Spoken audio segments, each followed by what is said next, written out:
rush a little on the street as people continue to run. Many of them were cars. A great ball of fire, smoke started billowing out. There was a voice in the...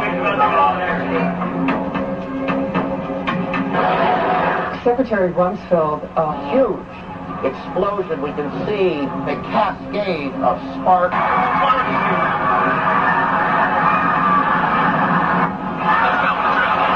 The 9/11 attack on America looked so much like a formula action-packed Hollywood disaster movie that it had "Made in the USA" written all over it. The only difference is it used real props and real people. It had terrorist villains, American firefighter heroes, fireball explosions, collapsing buildings, pedestrians chased by dust clouds, and it even had a God Bless America music score. Well-positioned cameras shot the action-packed drama from every conceivable angle. Just the picture of the helicopter landing and the president walking in, and then the 19 hijackers had been Saudi nationals. So in the terrible... He said that he didn't believe that Osama bin Laden... No one has blamed or accused him formally. That how many people worked in the building. The city is confirming that some 265 firefighters are believed. None of us will ever forget this day. People who knock these buildings down will hear all of it soon. Says America Remembers, Sunday, 8th. The timing, the title, and the eerie advertisement for Harvey Weinstein's Lord of the Rings movie called The Two Towers was a prophetic and disturbing coincidence. Profits from the Two Towers movie were small change compared to the 9/11 reality disaster movie, which has become the world's top-grossing production of all time. The only thing missing are the 911 producer, writer, and director credits. But it doesn't take an Enron accountant to figure out who's cashing in. During the first week, the 911 producers made a spectacular fortune just on the stock market alone. How? By knowing in advance that the stocks in airline and insurance companies associated with the 911 crash would fall in value. Using that inside information, they made negative bets on the stock market called put options. Put options are bets that a certain stock will fall in value by a certain date. It's big risk gambling, unless you've got inside information that can turn your bet into a sure thing. But that's illegal if you get caught at it. Put option bets on the decline in 911 related airline and insurance stocks skyrocketed by a whopping 600% just before 911, which means that somebody knew about the attacks before they happened. Who exactly were those somebodies? Merrill Lynch and HSBC, Morgan Stanley Dean Witter, the Bank of America, weapons manufacturer Raytheon, the Lehman Brothers, General Motors, Swiss Re, Munich Re, and AXA Re Insurance Company, which owns 25% of American Airlines. These insiders bought put options through Deutsche Bank. Most demanding clients trust Deutsche Bank to perform. Deutsche Bank, a passion. Buzzy Krongard, the former executive director of the CIA, just happened to be the manager of Deutsche Bank. And so the profiteers from 911 were not Osama bin Laden or his band of U.S.-trained Arabs. They were blue-chip Israeli, U.S., and British businessmen. Within the first week, the 911 producers sucked up $40 billion in box office profits from U.S. taxpayers who were hypnotized, terrorized, and traumatized by the infinite reruns. Think of it as a conspiracy theory true or false test. A. When George W. Bush started his first oil company, who helped fund it? Osama bin Laden's brother and brother-in-law. True or false? B. After a terrorist bomb at a barracks in Saudi Arabia killed 19 Americans, who got the multi-million-dollar contract to rebuild? The bin Ladens. True or false? C. On the morning of September 11, 2001, who was in a meeting at the Ritz-Carlton Hotel in Washington? George Bush Sr. and Osama bin Laden's brother. True or false? Actually, the answer could be D, all of the above.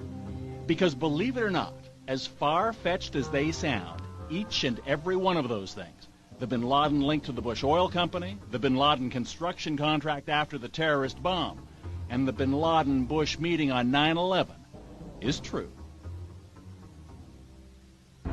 Many of the facts surrounding the events of 9/11 point to a cover-up, like the fact that the Bush administration ignored all of the advance warnings of the 9/11 attacks.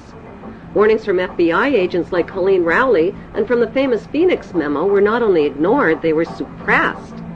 FBI Deputy Director John P. O'Neill quit his job when his investigation of Osama bin Laden was blocked. According to a September 24th Newsweek article, top Pentagon officials canceled their travel plans for 9/11 because of security concerns. While the American public were sitting ducks, all of America's political, military, and corporate VIPs were kept out of harm's way. 2 Muslims accused of the 9/11 hijackings took their flight training at Rudy Decker's Huffman Aviation School in Florida. Rudy Decker's is linked to the CIA and drug smuggling through Carib Air and Britannia Aviation, which shared the same small Venice airport with Decker's. The media reported that on the night before the attacks, accused ringleader Mohammed Atta and 2 other Muslim hijackers got drunk, fondled naked dancers in a Florida strip club called Shuckums, forgot their business card and their Quran holy book at the bar, publicly bashed America, and loudly boasted about impending bloodshed the next day. Would devoted and highly secretive Muslim hijackers risk their planned mission by attracting so much negative attention? And why were they in Florida instead of Boston the night before their suicide flights? On the early morning of September 11th, 19 Muslim men well known to intelligence and security agencies supposedly waltzed past airport security checks, boarded 4 passenger planes, and turned them into deadly missiles without even a hitch.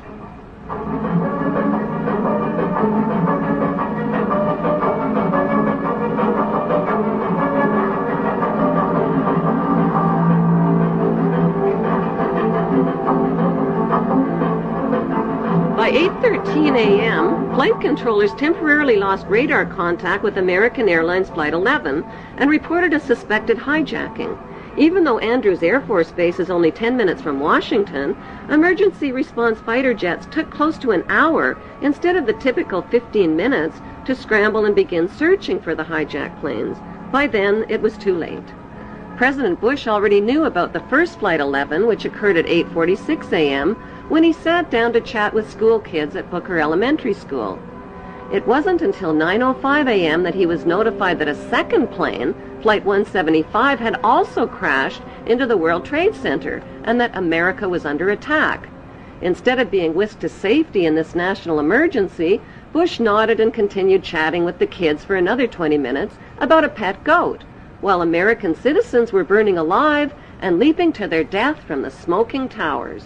Wailing against the wind as they fell, almost as if they had second thoughts. I was absolutely horrifying.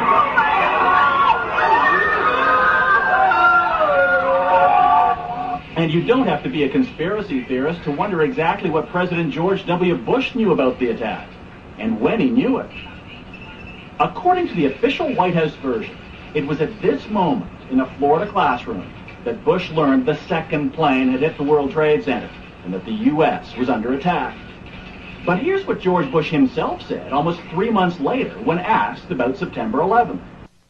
I was sitting outside the classroom waiting to go in, and I saw an airplane hit the tower of a TV. You know, the TV was obviously on, and I used to fly myself, and I said, well, there's one terrible pilot. And it said it must have been a horrible accident. But I was whisked off there. I didn't have much time to think about it. Now, wait a minute. George Bush was told about the second plane while he was inside the classroom. So you just heard him describe seeing the first plane crash on television that day. But that's impossible. No one saw the first plane crash on TV on September the 11th because the videotape of it didn't surface until the next day. At 9:55 a.m., President George W. Bush took off in Air Force One with no escort or protection from fighter jets and circled around for the next hour. Why was the president's plane airborne and unescorted for an entire hour while hijacked planes were roaming the skies? The inexperienced hijacker pilots who took only a simulated flying course reportedly flew the third hijacked plane, Flight 77, into a Top Gun 270-degree turn, bypassed the offices of the Joint Chiefs of Staff, and crashed into an insignificant part of the Pentagon that was under renovation. Emergency response Air Force fighter jets were finally airborne when a fourth hijacked plane, Flight 93, crashed into a field in Pennsylvania at 10:06 a.m. The media reported that passengers overpowered the hijackers, but nearby residents saw U.S. fighter jets overhead and gave eyewitness reports of debris falling from the sky. That debris was found 8 miles away, indicating that the plane had been shot down. Within hours of the 911 hijackings, a massive Blame the Muslims campaign was launched by CNN and the media and continues to this day. In less than 48 hours, the names and mugshots of 19 accused Muslims were flashed across TV screens. If government investigators knew nothing, how did they identify 19 Muslim men as the hijackers so fast, from fake passports and with no DNA evidence? How could Muhammad Atta's passport survive the fireball explosion that supposedly cremated him, fly out of his pocket, fly out of the incinerated plane, flutter to the ground into 2 feet of debris, and end up in readable condition in the hands of investigators, all within 48 hours? Why did 19 Muslim men even need passports on domestic flights? How were passports found but not the plane's voice recorders? Why did the hijackers need passports they would never use again after their suicide flights? And why were the 19 accused Muslims not under surveillance on 911 if they were so easy to identify? The suitcase of accused ringleader Muhammad Atta was never loaded onto the hijacked plane and conveniently fell right into the hands of investigators. It was jam-packed with incriminating evidence, including a Quran, a how to fly a commercial airplane video, and a fuel consumption indicator. Why would a hijacker about to die on a suicide mission pack a suitcase? It seems Muhammad Atta was a very forgetful ringleader who carried around a lot of Quran holy books. He reportedly forgot one Quran in a Florida strip club, another in a rental car, and still another one in his lost suitcase at the airport. More incriminating evidence of flight manuals written in Arabic were found within hours of the attacks in parked rental cars at the airports. Why didn't the terrorists take a taxi to the airport? Can they be that smart and that stupid at the same time? The conspicuous trail of planted evidence continued 3 weeks after the 911 attacks, when anthrax letters killed 5 people and were clearly worded to throw the blame on Muslims. Death to America, death to Israel, Allah is great. It has since been proven that the anthrax came from a U.S. Army lab and was never mailed by Muslims. Were the 19 Muslims accused of the hijacking set up as patsies and framed? If so, who set them up? Right after the attacks, CNN deceptively and repeatedly showed an airport security video of Muhammad Atta. CNN neglected to tell viewers that the video showed Muhammad Atta boarding a plane at Portland, Maine, not the hijacked plane. There are no airport security videos of any of the 19 accused Muslims boarding any of the hijacked planes. Right after the 911 attacks, CNN reported that the U.S. government had a tape recording of Osama bin Laden telling his mother that something big was about to happen and that she wouldn't be seeing him for a while. CNN later acknowledged that the report was false. Osama bin Laden consistently denied being involved in 911 and claimed the Israeli Zionists were behind the attacks. According to Japanese, Chinese, and Indian news reports, Osama bin Laden was killed in Afghanistan in the fall of 2001 and was buried in an unmarked grave by his own men.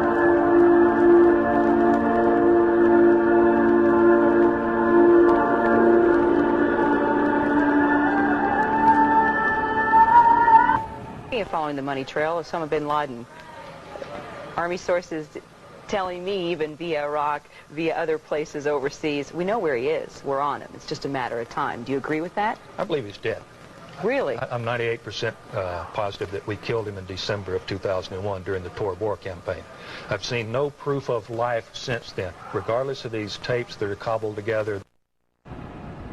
On Halloween 2004, just before the U.S. presidential election, this man, dressed in an Osama bin Laden costume, confessed to the 911 attacks, scared American voters, and tricked them into treating George Bush to another 4 years in the White House. Zionist extremists believe that Hebrew Jews are God's chosen race of people with a God-given right to the land of Israel. The Muslim world and millions of Europeans, including Germany's former Minister of Technology Andreas von Bülow, believe that Zionist extremists staged the 9/11 attacks on America to ignite the war on terrorism. That war has targeted Israel's Muslim enemies and is being fought and paid for with the blood, the lives, and the tax dollars of terrorized American citizens.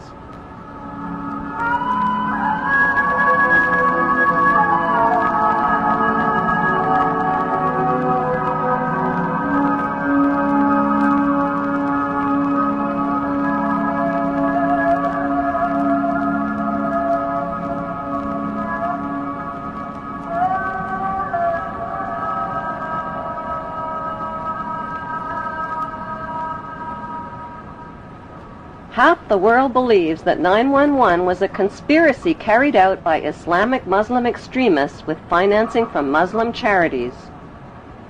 The other half believes it was a conspiracy carried out by Jewish Zionists with financing from Jewish charities.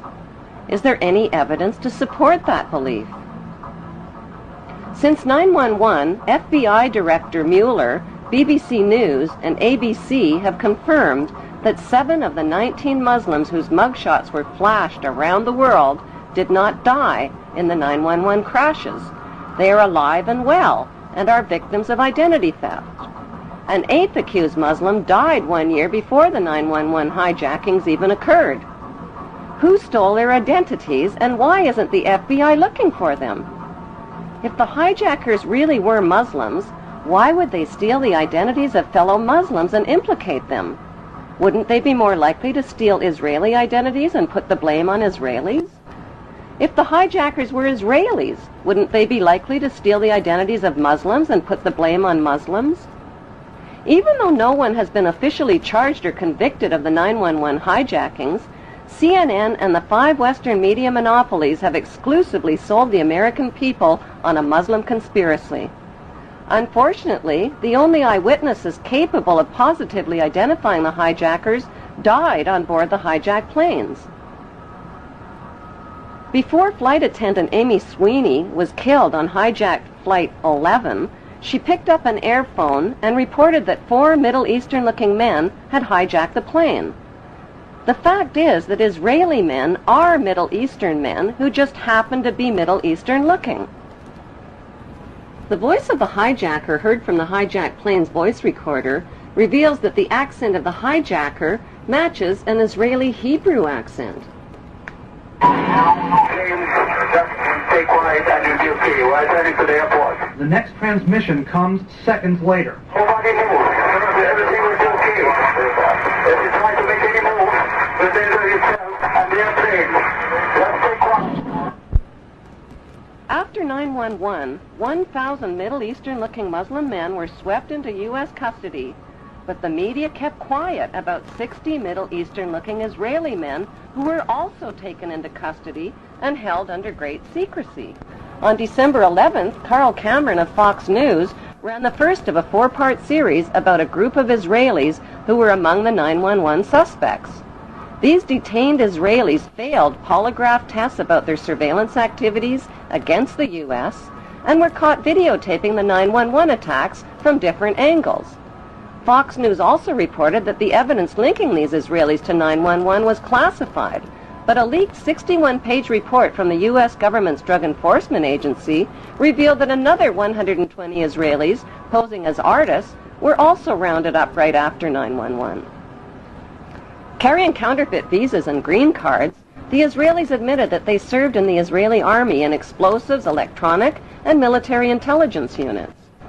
Did Middle Eastern-looking Israelis who were detained as suspects after 9/11 steal the identities of the accused Muslims?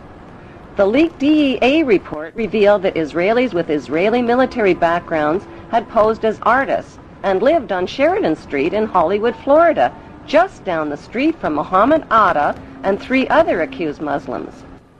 On August 18th, 1 month before the 9/11 attacks, a New York Times article by reporter Sheila K. Dewan described a group of 4 foreign artists who smuggled their way into the World Trade Center just months before 9/11. The artists occupied studio space free of charge on the 91st floor with 14 other artists and claimed to be writing a book called The Bee Thing. They also claimed that they constructed a temporary balcony on the 91st floor as a prank. Somehow, these so-called artist pranksters escaped the attention of the World Trade Center's heavy security companies. George W. Bush's brother, Marvin Bush, just happened to be the director of Securicom, which provided electronic security for the World Trade Center. By some mysterious coincidence, Marvin Bush's company also provided electronic security for 911's United Airlines and 911's Dulles Airport. So what were 18 foreign artists really doing living free of charge in one of the world's most expensive rental spaces? Many top engineering and demolition experts believe that the Twin Towers were rigged with explosives which caused the buildings to implode vertically in a typical controlled demolition. The reason the collapsing buildings looked like a controlled demolition, say experts, is because they were a controlled demolition. Photos and video recordings confirm that explosions occurred at the base of the 2 towers as well as in Building 7 before they fell. On September 24th, firefighter Louis Caccioli told People Weekly point blank, "We think there were bombs set in the building."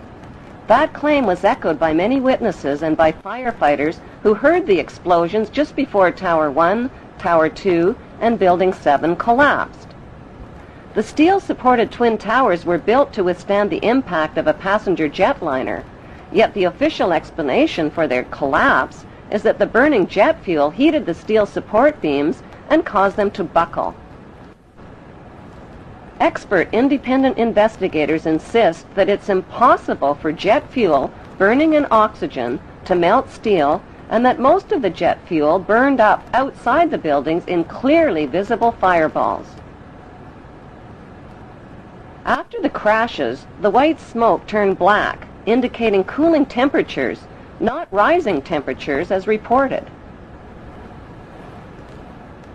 Why did a company called Controlled Demolition quickly haul away, melt down, and dispose of 499,850 pieces of structural steel that could have proved the temperature the steel had reached and the use of explosives? Why did Tower 2 that was hit last fall first, 53 minutes after being struck, whereas Tower 1 fell 1 hour and 28 minutes after being struck? An even bigger mystery is why Building 7, owned by Larry Silverstein, collapsed much later on in the afternoon, even though it had never even been hit. If these 3 World Trade Center buildings were rigged with explosives, when could the explosives have been installed, and who controlled access to the buildings? The 30-year-old World Trade Center has always been publicly owned and managed by the New York, New Jersey Port Authority. That is, until a Jewish businessman named Louis Eisenberg became the chairman. Eisenberg is an active leader in Jewish Zionist organizations.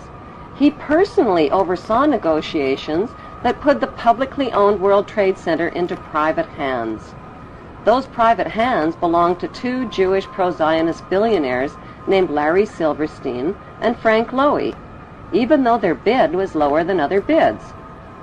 Lowy served as a commando in the Israeli army, and Silverstein just happens to be the former chairman of the United Jewish Israel Appeal. With Eisenberg's help, they landed the 99-year lease worth $8 billion for half price at $3.5 billion. During the moving, renovations, and security changeovers, explosives could have easily been installed in the buildings without detection.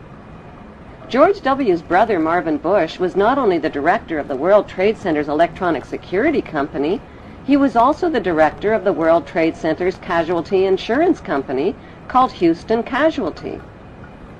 That company terminated their insurance coverage for the World Trade Center before 9/11, right in the nick of time. Another suspicious company occupied the 16th and 17th floors of the North Tower. That company, called Zim Israeli American Shipping, suddenly broke their lease, paid a $50,000 penalty, and moved out of the World Trade Center only weeks before 9/11. Zim Israeli American Shipping is owned by Zim Israel Navigation, which just happens to be owned by the government of Israel. If the new owners, Silverstein and Lowy, knew about the 9/11 attacks in advance, why did they buy a 99-year lease to the doomed buildings? Because they could do the simple math. Silverstein bought the $3.5 billion World Trade Center with only a $15 million down payment, which amounts to 0.01% of the total. He took out maximum terrorist insurance coverage only 6 weeks before the attacks. The demolition of the World Trade Center buildings on 9/11 eliminated Silverstein's cost for an $800 million facelift to update the aging 30-year-old buildings. As soon as the spanking new World Trade Center is finally built and expanded to over 11 million square feet of rental space, Silverstein stands to pocket billions of dollars per month. In the meantime, U.S. taxpayers are covering Silverstein's so-called losses. Then there's the big payouts from insurance policies with mega-terrorism insurance, which Silverstein took out just weeks before 9/11. Silverstein is demanding a 200% payout by claiming payouts for 2 separate 9/11 attacks instead of one. Silverstein's insurance companies, called Swiss Re and Munich Re, are the same companies under investigation for advanced knowledge of 9/11 and for profiting from 9/11 on the stock market. If Silverstein's insurance companies knew in advance about the attacks, why would they insure doomed buildings? Were these giant insurance companies handpicked to keep a lid on their insurance investigation findings and to ignore the evidence of 9/11 cover-ups? Silverstein has since bought out Frank Lowy, paid off investors and loan groups, put limits on victim compensation claims, and turned the publicly owned World Trade Center into the smelliest private real estate deal in American history. George W. Bush threw up permanent roadblocks to stop an independent investigation of the 9/11 events. When the 9/11 Senate Committee report was published, 27 pages that would have connected international banks to 9/11 were censored. On October 30th, 2003, a CBC television documentary investigated the 10-year friendship between the Bush family, the bin Laden family of Saudi Arabia, and the Saudi royal family. That friendship includes illegal presidential campaign contributions and partnerships in oil and weapons companies like the Carlyle Group. Since 9/11, 2,500 relatives of victims filed trillion-dollar lawsuits against 7 international banks, against the Saudi friends of the Bush family, and against the U.S. government for suppression of information. On 9/11, all U.S. flights were canceled, and desperate relatives of 9/11 victims were grounded. 48 hours later, September 13th, an update. Private flights were still prohibited. To take off required government approval at the highest level. That morning, Prince Bandar of Saudi Arabia visited the White House. And later that day, something unusual began to happen. Despite the blanket aviation ban, several private planes, from Learjets to a 747, were cleared to depart from various U.S. cities. On board were dozens of the Saudi elite, almost every one a bin Laden or a Saudi royal. Meanwhile, Elizabeth Alderman was desperate to find a way from Paris to New York, where her son Peter was missing.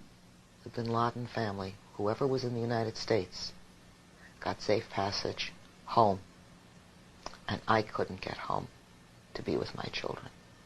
Other families couldn't get to New York, who lived far away, to even begin to look for their children. At this point, we didn't know who was alive or who was dead.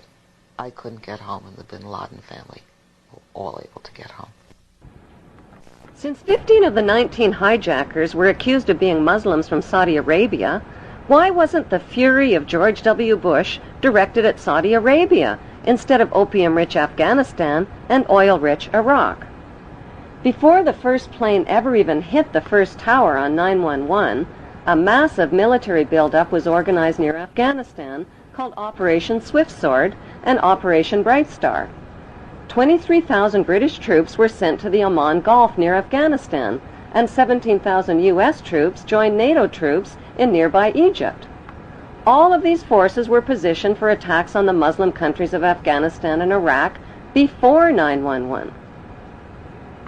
The Patriot Act, which was designed to limit American citizens' democratic rights and freedoms, was also designed and written months before the first plane ever even hit the first tower.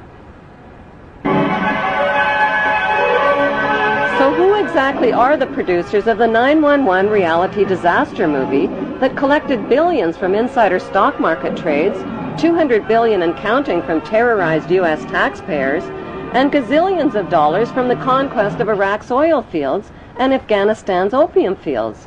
Contrary to popular opinion, the producers of 9/11 are not practicing Jews. And contrary to popular opinion, the producers of 9/11 are not practicing Muslims.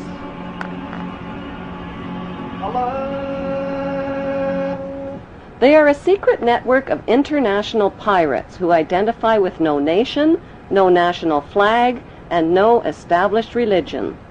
Their flag is the skull and crossbones, and their god, G-O-D, spells gold, oil, and drugs. It is important to understand the difference between the term Jews, Hebrews, and Zionists. The majority of the world's Jewish population are honest, caring, honorable people who practice Judaism, follow religious tradition, and embrace good moral values. The term Hebrew refers to the Hebrew language. It also refers to the Hebrew people who are the ethnic descendants of the original 12 tribes of Israel.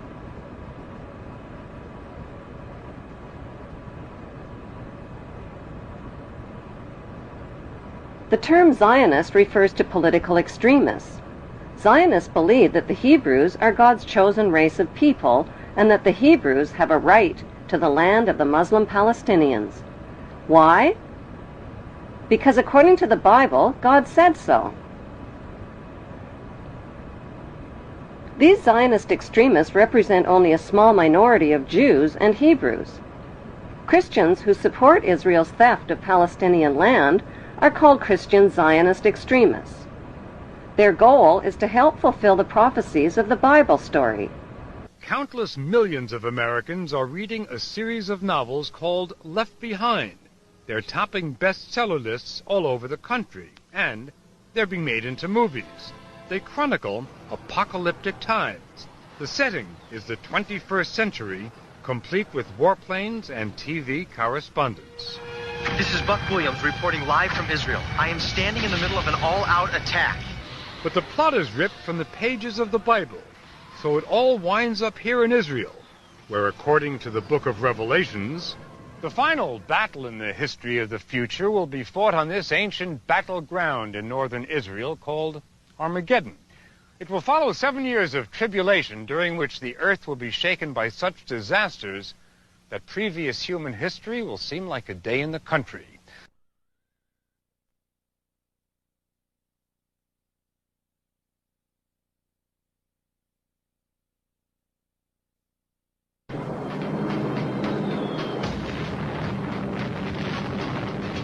I made the only decision I ever knew how to make. I did what I thought was right. 50 years ago, the United States dropped the atomic bomb on Japan. To this day, Americans know very little about how that decision was reached. The idea that the United States committed these and other horrific crimes against humanity and participated in the 9/11 incineration of thousands of its own citizens is too frightening a thought for many to consider. But even more frightening are the consequences of denial.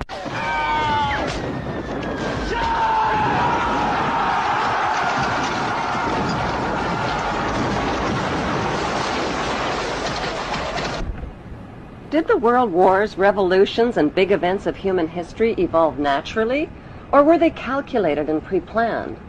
If they were pre-planned, who planned them, and what are they planning for the future of humanity?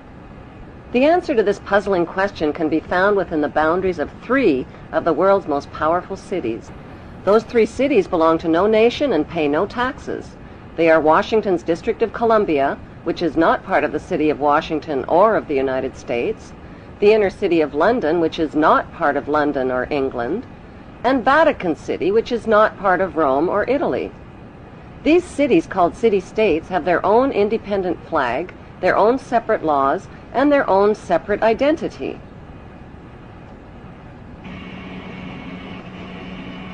Vatican City is in fact a state, the smallest principality in the world. It lies on the banks of the Tiber, completely surrounded by the city of Rome. Its status as a separate state emerged from the Lateran Agreements of February 1929. It has its own newspaper, postal service, radio and television station, its own flag, and a population of about 1,000. The Vatican also has its own army of Swiss guards, and it even has its own prison. Gracing the walls of St. Peter's Basilica is the Vatican-approved image of God, an angry, bearded man in the sky, painted by Michelangelo. Sinners who disobey God's list of thou shalt nots risk incurring his wrath and damnation and burning in Satan's eternal hellfire.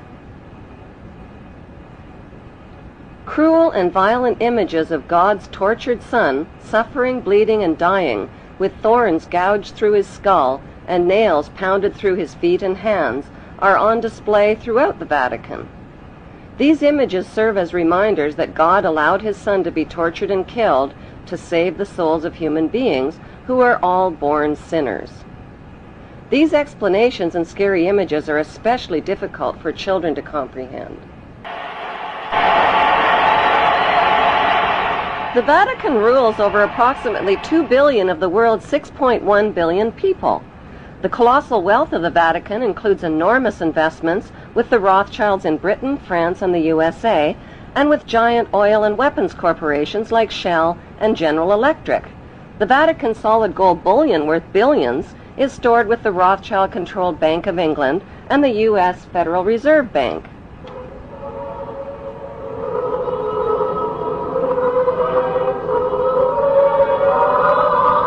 The Catholic Church is the biggest financial power, wealth accumulator, and property owner in existence, possessing more material wealth than any bank, corporation, giant trust, or government anywhere on the globe. The Pope, who is the visible ruler of this colossal global wealth, is one of the richest men on earth. While 2/3 of the world earns less than $2 a day, and 1/5 of the world is underfed or starving to death, the Vatican hoards the world's wealth, profits from it on the stock market, and at the same time preaches about giving. How did the Pope and Vatican accumulate all that wealth over the millennium? One method was to put a price tag on sin. Many bishops and popes actively marketed guilt, sin, and fear for profit by selling indulgences. Worshippers were encouraged to prepay for sins they hadn't yet committed and get pardoned ahead of time. Those who didn't pay up risked eternal damnation in Satan's oven. Pope Leo X rebuilt St. Peter's Basilica, selling tickets out of hell and tickets to heaven. During the Dark Ages, the Catholic Church not only hoarded the wealth they collected from the poor, but hoarded knowledge. They kept the masses ignorant and in the dark by denying them a basic education.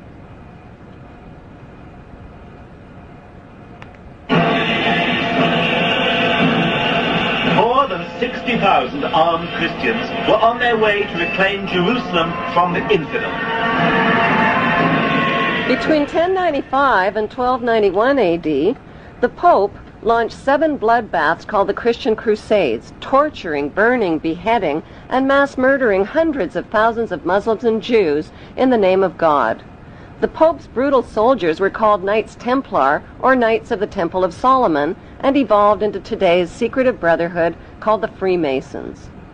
Between 1450 and 1700 AD, the Catholic Church followed up their holy terror with the Inquisition.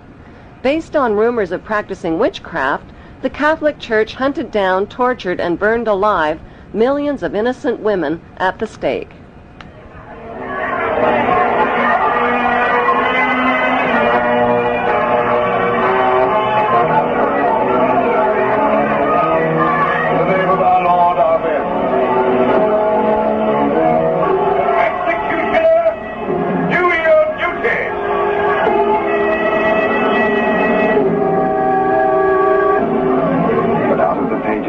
Is to emerge the one truth.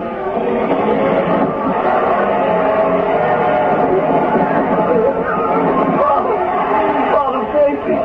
And may the angels lead thee into paradise. During World War II, the Vatican was criticized for supporting Hitler and his Nazi regime. To this day, the Vatican is still under investigation for plundering Nazi gold from the Swiss bank accounts of Jewish Holocaust victims. Over the past 5 decades, more than 1,500 priests and bishops have been identified in the sexual assault of tens of thousands of boys and girls in their trusting congregations and orphanages. Why is this filthy rich institution preaching spiritual values of poverty and chastity while cardinals, bishops, and priests cover up their crimes of sexual abuse? Why has the Church fought and resisted the compensation claims of their sexually, emotionally, and spiritually traumatized victims? Like Vatican City, London's inner city is also a privately owned corporation or city-state, located right smack in the heart of Greater London. It became a sovereign state in 1694 when King William III of Orange privatized and turned the Bank of England over to the bankers. By 1812, Nathan Rothschild crashed the English stock market and scammed control of the Bank of England. Today, the city-state of London is the world's financial power center and the wealthiest square mile on the face of the earth. It houses the Rothschild-controlled Bank of England, Lloyd's of London, the London Stock Exchange, all British banks, the branch offices of 385 foreign banks, and 70 U.S. banks. It has its own courts, its own laws, its own flag, and its own police force. It's not part of Greater London or England or the British Commonwealth and pays no taxes. The city-state of London houses Fleet Street's newspaper and publishing monopolies. It is also the headquarters for worldwide English Freemasonry and headquarters for the worldwide money cartel known as the Crown. Contrary to popular belief, the Crown is not the royal family or the British monarch. The Crown is the private corporate city-state of London. It has a council of 12 members who rule the corporation under a mayor called the Lord Mayor. The Lord Mayor and his 12-member council serve as proxies or representatives who sit in for 13 of the world's wealthiest, most powerful banking families. This ring of 13 ruling families includes the Rothschild family, the Warburg family,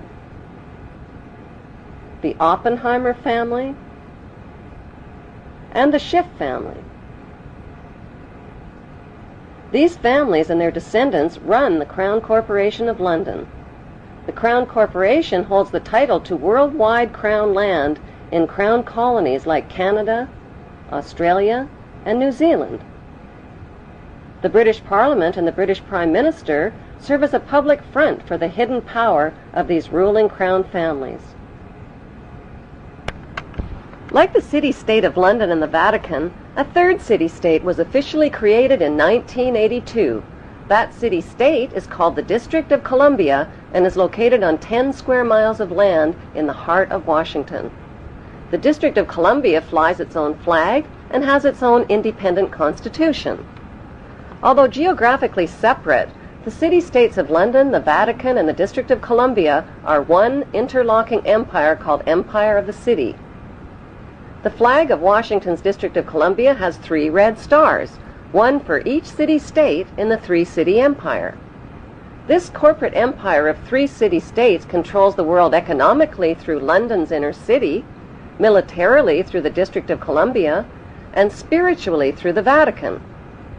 The Constitution for the District of Columbia operates under a tyrannical Roman law known as Lex Fori, which bears no resemblance to the U.S. Constitution. When Congress passed the Act of 1871, it created a separate corporate government for the District of Columbia. This treasonous act allowed the District of Columbia to operate as a corporation outside the original Constitution of the United States and outside of the best interests of American citizens.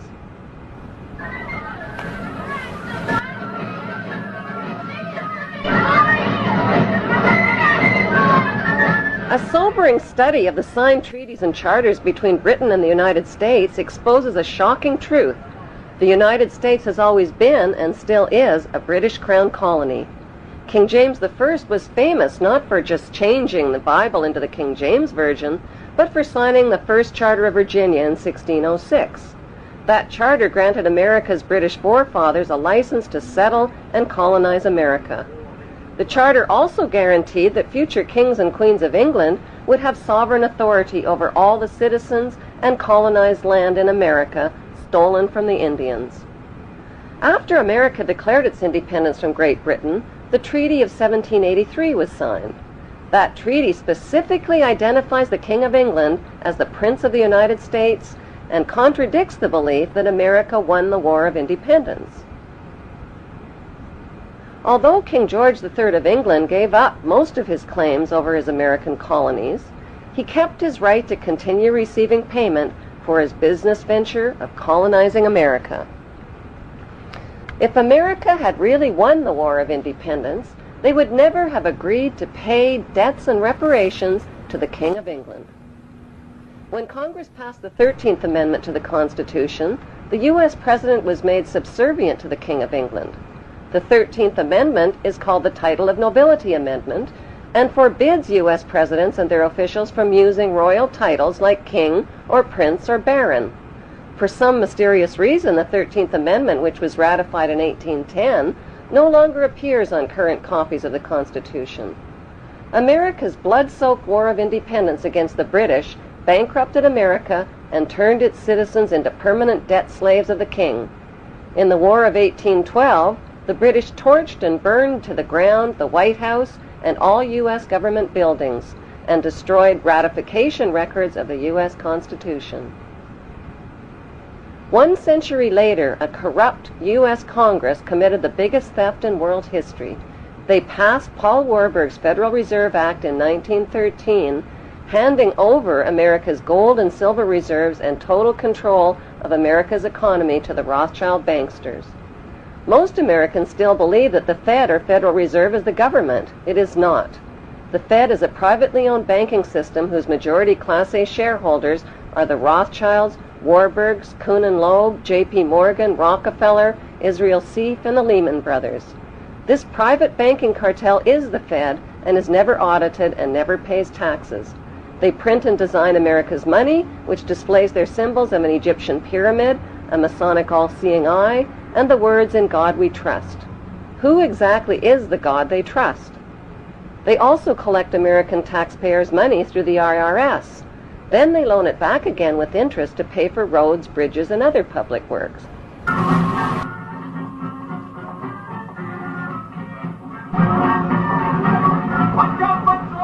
American presidents are handpicked and financed by these special interest power groups.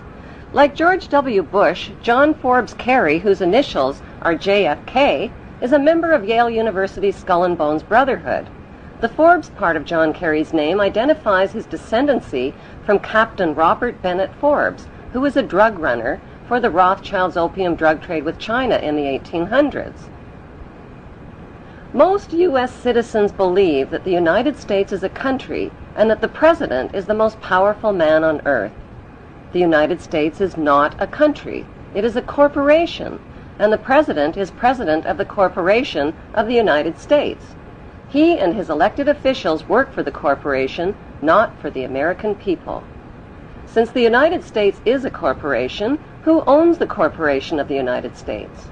Like Canada and Australia, whose leaders are prime ministers of the Queen, and whose land is called Crown Land, the United States is just another Crown colony. Crown colonies are controlled by the empire of 3 city-states. At the center of each city-state is a towering, phallic-shaped stone monument called an obelisk that points skyward. In D.C. city-state, the obelisk, known as the Washington Monument, was dedicated to Freemason George Washington by the Freemason Grand Lodge of the District of Columbia. The secretive Brotherhood of Freemasons laid the Washington obelisk's cornerstone in 1848 and contributed 22 Masonic memorial stones. 250 Masonic lodges financed the Washington Monument obelisk, including the Knights Templar Masonic Order. At the heart of London city-state is a 187-ton, 69-foot-tall Egyptian obelisk called Cleopatra's Needle. It was transported from Egypt and erected on the banks of the River Thames. In Vatican City, another Egyptian obelisk towers high above St. Peter's Square.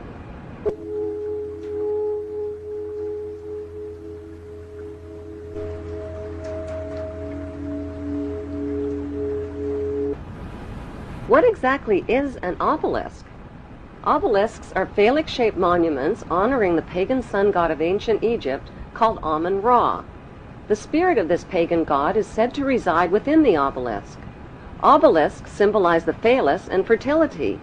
At the base of the obelisk is a sunwheel circle symbolizing the vagina. Together, they depict male and female sexual union. Worshippers of Amen believe Amen is the supreme god and creator of all things, and can transform himself into other gods, like Osiris, the god of the underworld, or Seth, the god of evil and chaos. Since vowels were interchangeable in the biblical Hebrew language, Amen can be spelled A-M-E-N, A-M-O-N, O-M-O-N, or A-M-U-N. Today, Amen is one of the most popularly used words in the entire world. It is used in all languages by Christians, Muslims, Hindus, and Jews at the end of prayer. Without realizing it, people all over the world are praising Amen. The Old Testament of the Bible is the holy book of both Christians and Jews. Amen is repeated over and over again throughout the Bible and is hidden within the word Testament. The word Amen literally means the hidden one. Many are fooled into believing that Amen means so be it or truly, but in Kings 1 verse 36 of the Old Testament, Amen is identified as the Lord God of my Lord. Why in the world would the Vatican, a fortress of Puritan Christian values, erect a monument symbolizing the pagan god Amen and sexual intercourse right in its own front yard?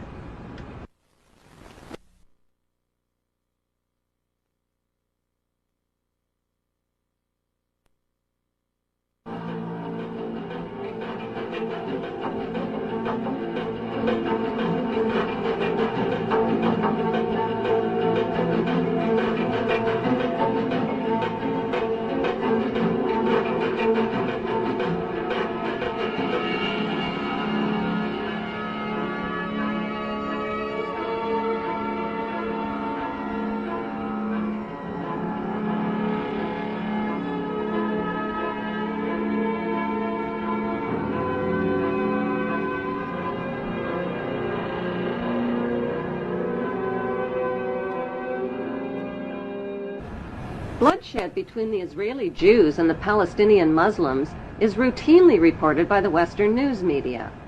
But how much does the general public really know about what's going on in Israel?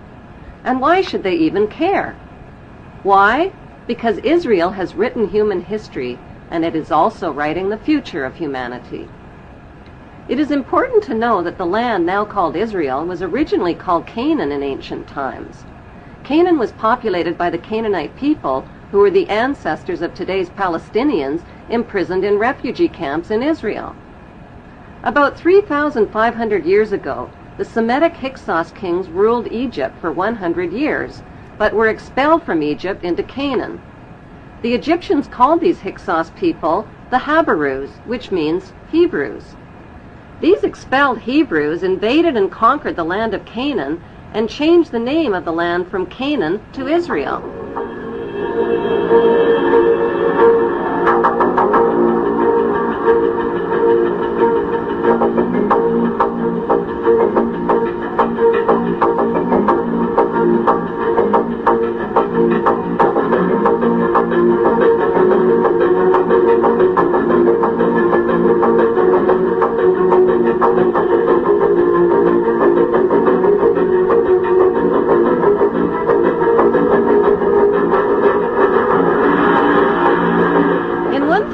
5 AD, the name was once again changed to Palestine after the Romans conquered the land. As recently as 1948, the name was officially changed back to Israel again by the Hebrew Zionists, who slaughtered and drove the Palestinian people from their homes, land, and villages after World War II.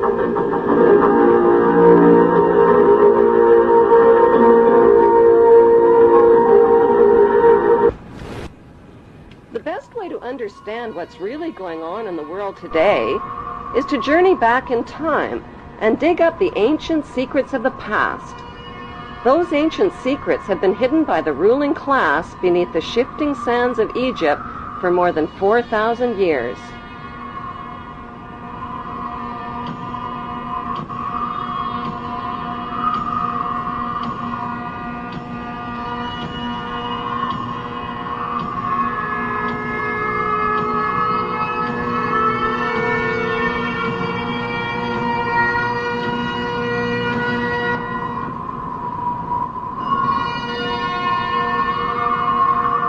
Historian travel guides like Josephus, Herodotus, and Manetho, as well as writers like David Rohl, Ralph Ellis, and Niels Peter Lemke, provide flashlights into the past.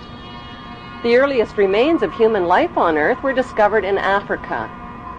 The ancient Egyptians kept detailed records of their culture and history in tombs, in temples, and on pottery, using pictures and writings called hieroglyphics.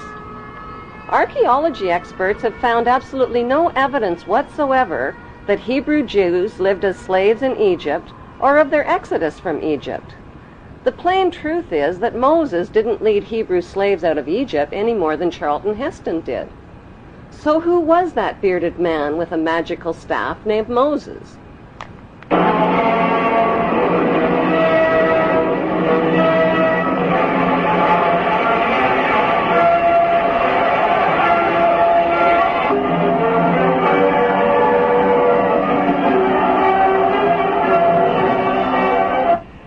There is not one shred of archaeological evidence for the existence of Moses or of any of the Bible's main cast of Hebrew characters, from Abraham to Jacob to Joseph to King David to King Solomon.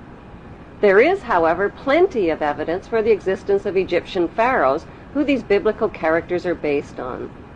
The Bible's Old Testament has carefully covered up the connection between the Egyptian pharaohs and the Hebrew patriarchs by mixing up historical facts with myths and legends. The job of archaeology experts and historians is to separate fact from fiction. Modern archaeologists have confirmed that the Hebrews were not a race of people as once thought. They were a Semitic and Asiatic class of foreign workers who migrated into Egypt from neighboring lands in search of work as craftsmen and builders. As their population multiplied over hundreds of years, they contributed to Egyptian technology, worshipped Egyptian gods, intermarried with Egyptian nobility, and gradually rose to positions of power and wealth in Egypt. The Bible story of the Hebrew Jews begins with Abram, who was born north of Canaan in the town of Ur around 2055 BC. Abram married his beautiful sister Sarai. At God's command, the incestuous couple changed their names to the Egyptian names of Abraham and Sarah and migrated to Egypt. Once in Egypt, Abraham turned his sister wife Sarah over to the Pharaoh as his harem sex slave and was rewarded with gold and silver. Abraham received covenants or promises from God. God promised to make his name great and to make a great nation for him. God also made a circumcision covenant with Abraham, commanding him to mark the flesh of his people and slaves by cutting off the protective foreskin of their penises.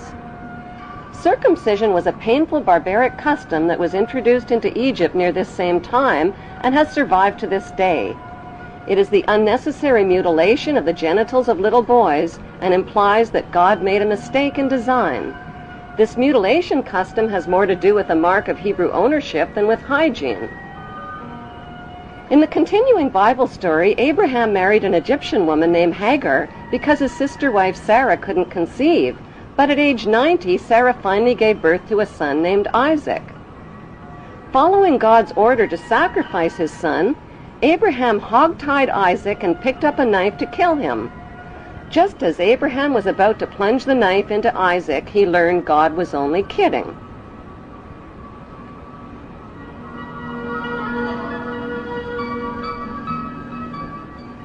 Who was the ruling pharaoh that the Bible neglects to identify when Abraham and Sarah reached Egypt?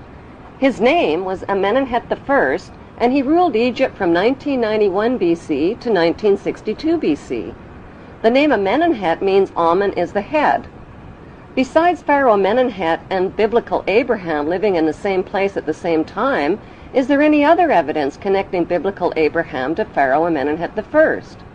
According to Egyptian history, Pharaoh Amenemhet I was not of royal blood, and his family origin is unknown. Egyptology experts believe he seized the throne of Egypt after murdering Pharaoh Mentuhotep. In 1818, Antonio Lobolo made a revolutionary discovery that identified the biblical Abraham as an Egyptian pharaoh. During Lobolo's excavations in the Egyptian Valley of the Kings, he exhumed 11 Egyptian mummies along with rolls of papyri inscribed with hieroglyphic writings and drawings. One of those drawings was interpreted by Mormon Joseph Smith and his Egyptologists as Abraham sitting on the pharaoh's throne. Abraham's name was also deciphered on a roll of papyrus.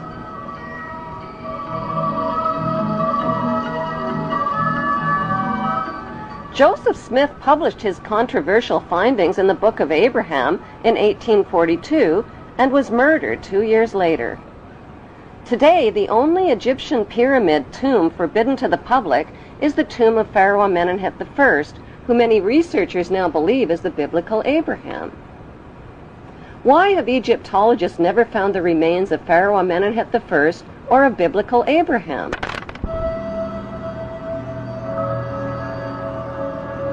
The best explanation is that their common remains are concealed inside the famous Ark of the Covenant. The Hollywood movie Raiders of the Lost Ark was about the search for the lost Ark of the Covenant. According to the Bible story, the tablets of the 10 Commandments given to Moses by God were stored inside the Ark.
Egyptian artifacts tell the true story about what's really inside the Ark of the Covenant.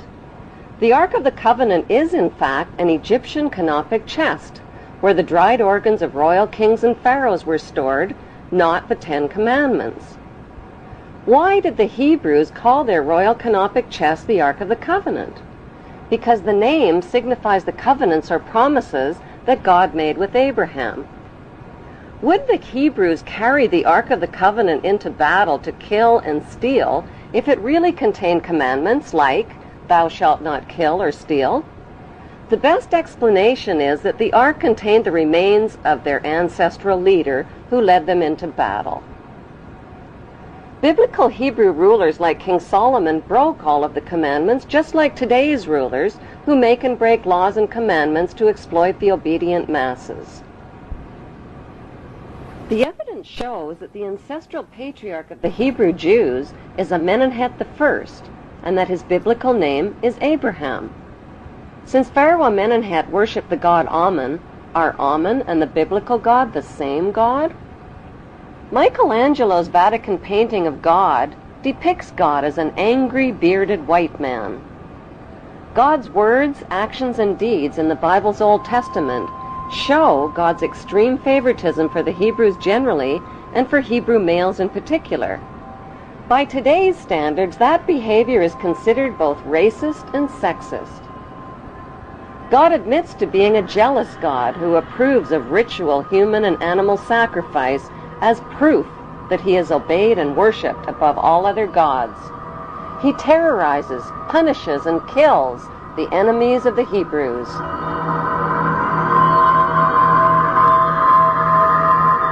He uses his godly power to kill Egyptian children and spread plagues, famines, pestilence, and darkness. He magically turns staffs into deadly venomous snakes and turns the Nile River into blood.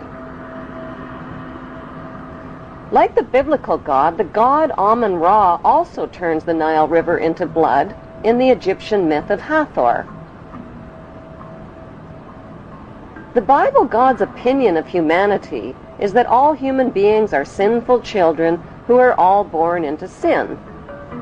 Since his words and deeds describe an angry, violent, and jealous God, are the biblical God and the ancient Egyptian god Amen, whose name is repeated over and over in the Bible, one and the same God? What is an Egyptian pyramid and the eye of the Egyptian god Horus doing on the American $1 bill? Why have Washington, London, and the Vatican erected towering obelisk monuments honoring the pagan Egyptian god Amen-Ra? In the next Bible episode, Abraham's son Isaac, who Abraham almost stabbed to death, grows up to father twin boys named Jacob and Esau. A murderous rivalry develops between the twins, and Jacob flees to a place known today as Bethel in Israel. He lays his head down to rest on a large, smooth stone and dreams of a stairway reaching to heaven like a ladder. The stairway in Jacob's dream describes the step pyramids built by Egyptian pharaohs like ladders reaching to heaven. The symbolic stone where the Hebrew Jacob laid his head thousands of years ago in Bethel is alternately called the Stone of Jacob, the Stone of Destiny, and the Stone of Scone. Today, the symbolic stone can be found underneath the British throne chair on top of the symbolic step pyramid where the Queen and other British monarchs have been crowned. The battered oak coronation throne, on which every English monarch has been crowned, is built over the Stone of Scone. As the Bible story continues, God promises Jacob that a nation and a company of nations shall come from him, and kings will spring from him. Jacob marries two of his girl cousins and fathers 12 sons. As Jacob ages, Joseph becomes his favorite son, and Dan becomes his venomous son.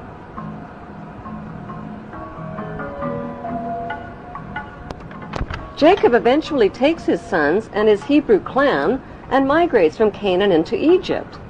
This Hebrew migration into Egypt closely parallels Egyptian history when the Semitic Hyksos migrants overthrew the Egyptian pharaohs and seized the throne of Egypt. One of the Semitic Hyksos leaders who became king of Egypt was Yaquber. Since Yaquber is the Aramaean name for Jacob, Egyptology experts interpret this as factual evidence that the biblical Jacob and the Hyksos king Yaquber were one and the same. Historical records show that the Semitic Hyksos kings ruled Egypt for over 100 years. The Egyptian people rebelled against these Semitic kings and pushed them into northern Egypt. By 1500 BC, a peace agreement was reached between the Egyptians and the Semitic Hyksos, which allowed the Hyksos people to leave Egypt peaceably and move to Palestine and Jerusalem in the Egyptian-controlled land of Canaan.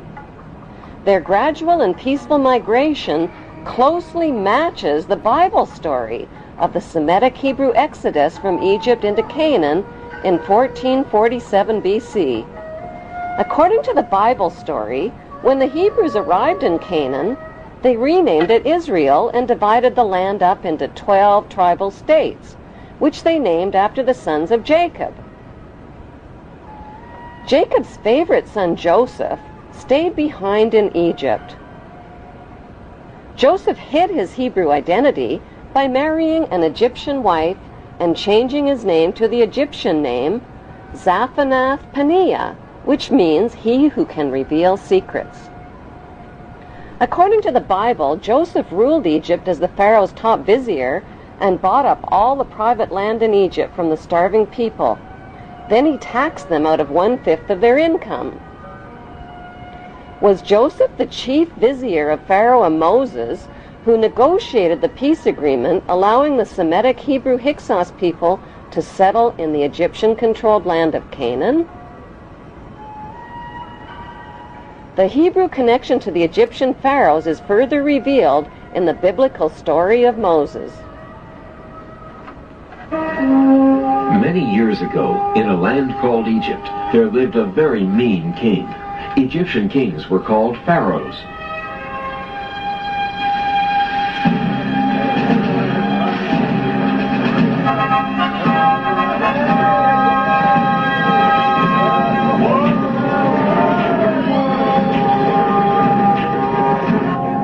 The story begins with the Egyptian pharaoh ordering the deaths of all Hebrew baby boys.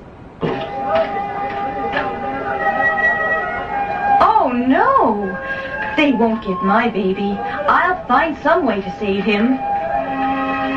The Hebrew mother of baby Moses tries to save him by hiding him in the bulrushes on the Nile River. What's that? A baby!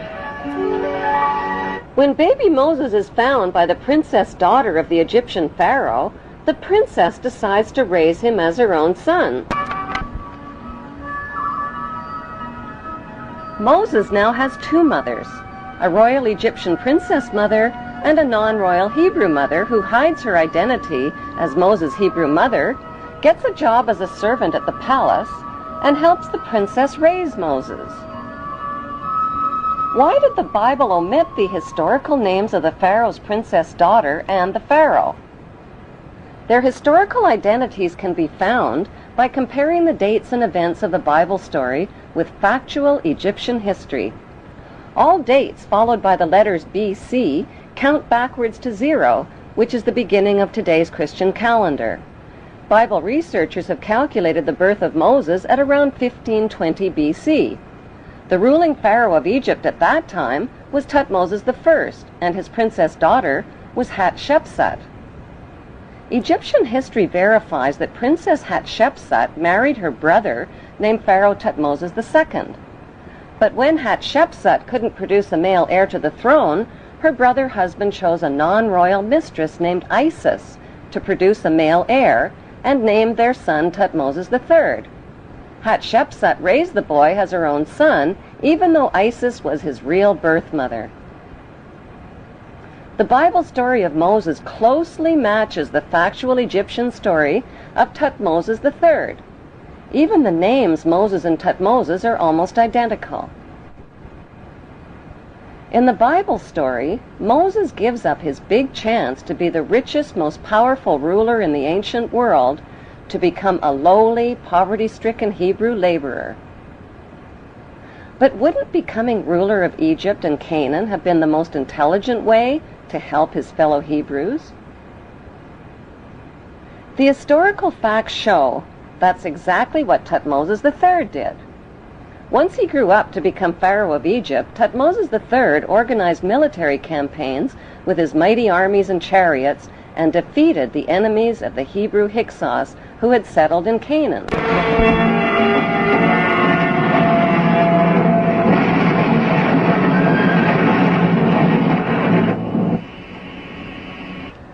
After his famous Battle of Megiddo in Canaan in 1479 BC, Thutmose installed district governors in garrison cities throughout Canaan. Did Thutmose choose his district governors from the 12 Hebrew tribes named in the Bible?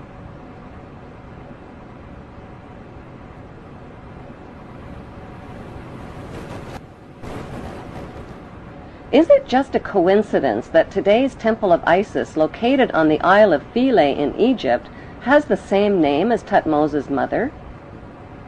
Some suggest that Thutmose III built the original Temple of Isis to honor his Hebrew mother, who was named after the goddess Isis, and that the temple was later restored by the Ptolemy kings. An inscription inside the temple identifies Isis as the mistress queen of Egypt. Today, Tutmosis III is immortalized in stone in the corporate city-state of London, right next to his Egyptian obelisk honoring the pagan Egyptian god Amen. Why has UNESCO and others spent billions of dollars and years of labor moving the massive tonnage of the Isis temple and obelisks honoring the pagan god Amen? The answer lies within the continuing Bible story. After the Hebrews settled in the land of Canaan, they renamed it Israel. Their king, King David, reigned for 50 years. Egyptian history reveals that Pharaoh Susenes also ruled Canaan for nearly 50 years, at the same time as the biblical King David. Both battled the same enemy called the Sea People or Philistines.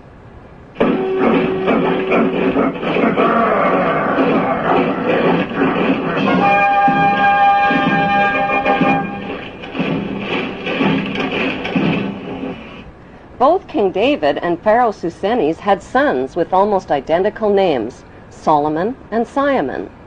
The name of biblical King David's son, Solomon, means son for Saul, and O-M-O-N is an alternative spelling of Amen. The name of Pharaoh Susenes' son, Simon, means son of Amen. Simon and Solomon reigned at exactly the same time and fought the same enemies in Canaan, called the Mitanni, the Hittites, and the Philistines. Pharaoh Simon's documented battle with the Philistines in Palestine and his capture of the Canaan city of Gezer clearly proves an ancient alliance between the Egyptians and the Hebrews.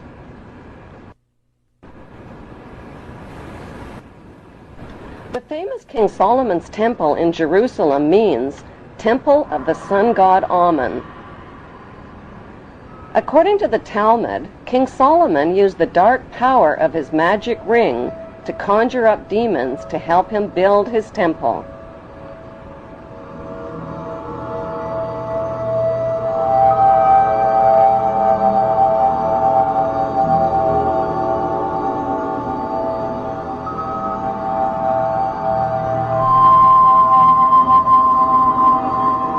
The temple became the center for sexual orgies, the worship of golden idols, and for animal and human sacrifices, including the sacrifice of infants and children.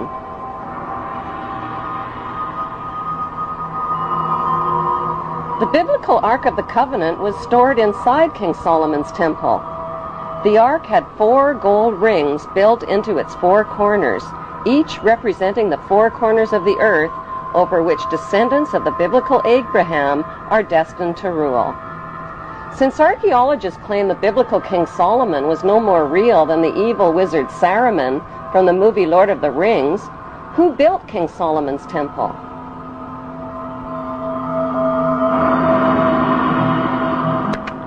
The temple was most likely built by Pharaoh Simon, who King Solomon's fabled character was based on. Today, all that remains of the temple is the Wailing Wall, where Israel's Jews still gather to worship in Jerusalem. Did the Hebrew authors of the Bible's Old Testament really expect readers to believe that Abraham lived to be 175? That his sister wife Sarah gave birth at age 90? That Moses turned staffs into snakes and rivers into blood? Why did the Hebrew authors of the Bible omit all of the important historical names of Egyptian pharaohs? Why did they mix up historical fact with myths and legends? The big question is, what did they have to hide? Researchers of both Bible and Egyptian history have concluded that the Hebrew authors of the Bible covered up the fact that the Hebrews and the Egyptians shared the same royal bloodline. But why? Why the cover-up? Because after the Egyptian people forced the Hebrew Hyksos kings out of Egypt, the only way the Hebrews could continue ruling Egypt was to hide their Hebrew identity from the Egyptian people. They did that by changing their Hebrew names to Egyptian names and intermarrying with Egyptian royalty, just like the biblical Joseph did. By hiding their Hebrew identity, the Hebrews continued to rule Egypt secretly as Egyptian royalty. They worshipped Egyptian gods, followed Egyptian laws, and violated Jewish Hebrew laws. This meant they had to hide their Hebrew identity not just from the Egyptian people, but from the Hebrew people as well.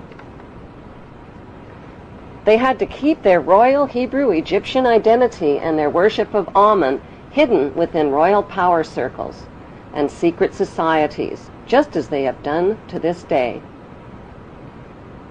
The world's biggest and best-kept secret is that the descendants of the Hebrew pharaohs of Egypt have ruled throughout history.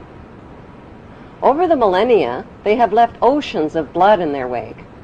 They have murdered, cheated, slaughtered, robbed, colonized, and enslaved to fulfill their biblical covenants for an eternal throne and one world empire.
Today, Queen Elizabeth II is the head of state of the great nation of the Hebrew Covenant called Great Britain.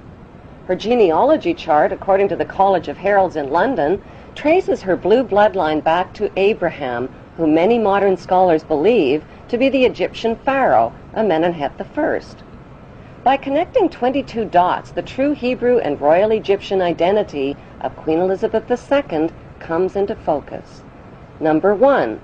What is the stone of Jacob, a Hebrew patriarch, doing beneath the Queen's throne chair? Number 2. Why was the Queen crowned at her coronation ceremony on top of a symbolic Egyptian step pyramid? Number 3. The monarch's crown has 12 stones at the base, each representing the 12 Hebrew tribes. The 12 stones of the 12 tribes were also worn on the breastplate of Hebrew high priests in Canaan. Number 4. The Union Jack represents the reunion of the United Kingdom of the 12 tribes of Jacob, or Jacob. The Union Jack is red, white, and blue, the same colors as the 3 crowns of Egypt. Number 5. The royal scepter originates in ancient Egypt and was carried by the Egyptian god Amen and by Egyptian pharaohs, who called themselves the Son of God. The royal scepter is now carried by pharaonic descendant Queen Elizabeth II. Her scepter contains the world's largest cut diamond, called the Star of Africa.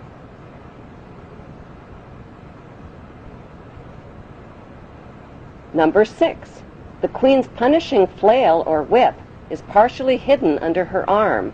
The flail or whip also originates with the pharaohs of ancient Egypt. Number 7. The symbol of the bee can be found within the Queen's royal wardrobe. In ancient Egypt, bees were the symbol of Egyptian royalty as well as the symbol of Egypt. Number 8. The symbols on the British coat of arms reveal Britain's Hebrew origin. According to the Bible, the harp symbolizes the Hebrew King David. The biblical lion and unicorn holding up the shield symbolize the nation of Israel. The motto, Dieu et mon droit, means God and my right, indicating the divine right of the British monarch to an eternal throne. Number 9. The headdress worn by judges and the Queen's high-ranking officials originate in ancient Egypt.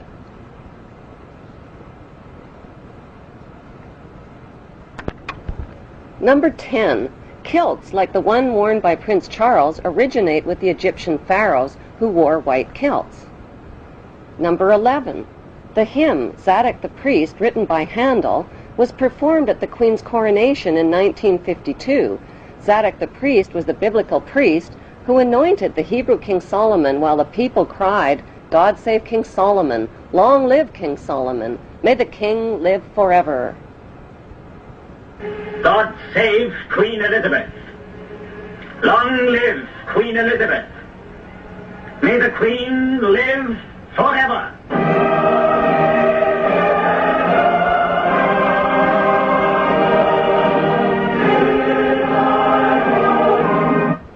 Number 12. During the coronation ceremony, the Queen turns to face the four corners of the globe. The orb carried by the Queen represents the globe over which the monarch rules. Number 13. The monarch's coronation gifts of a rod, bracelets, and a ring are a reenactment of the Bible story of the Hebrews, Judah, and Tamar. Number 14. Royal jubilees originate in ancient Egypt.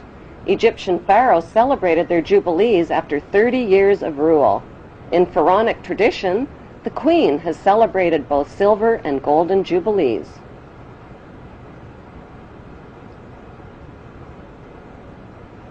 Number 15.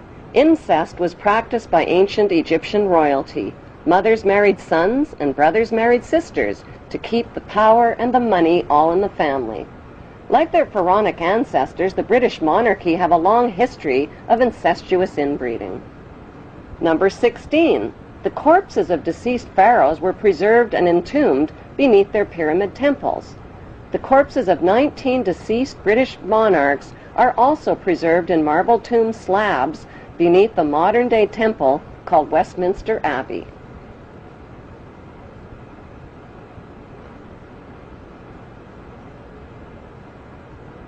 Number 17.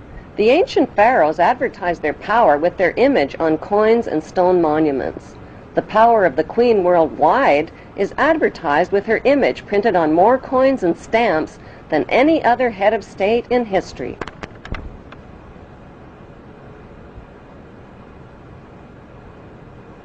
Number 18. The structure of government in ancient Egypt was a step pyramid model, with the Grand Vizier and priesthood one step below the pharaoh. Today's monarchy reigns using a much more sophisticated pyramid model of authority.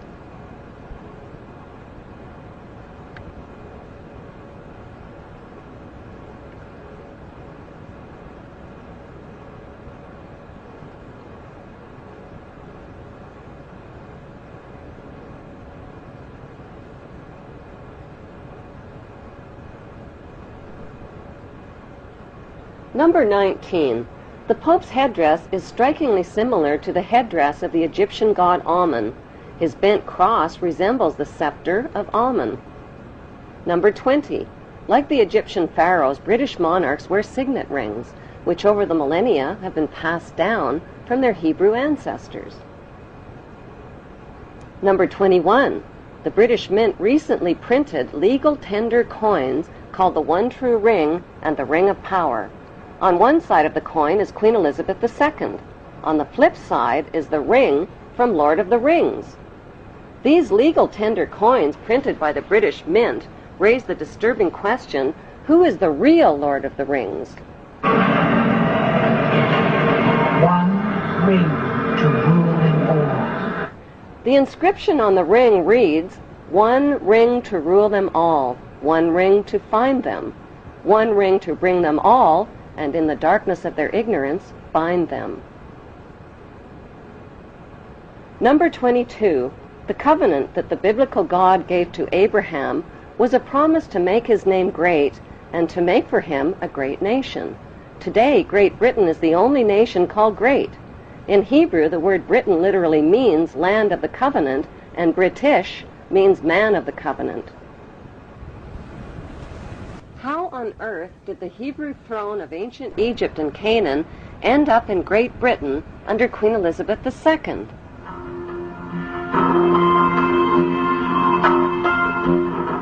Historically, a series of powerful invaders, the Philistines, Assyrians, Babylonians, and Persians, conquered the land of Canaan, which the Hebrews called Israel. The Hebrew tribes of Manasseh and Dan joined forces and became the Macedonians, or Macedonians. They fled to Greece with their gold and their riches.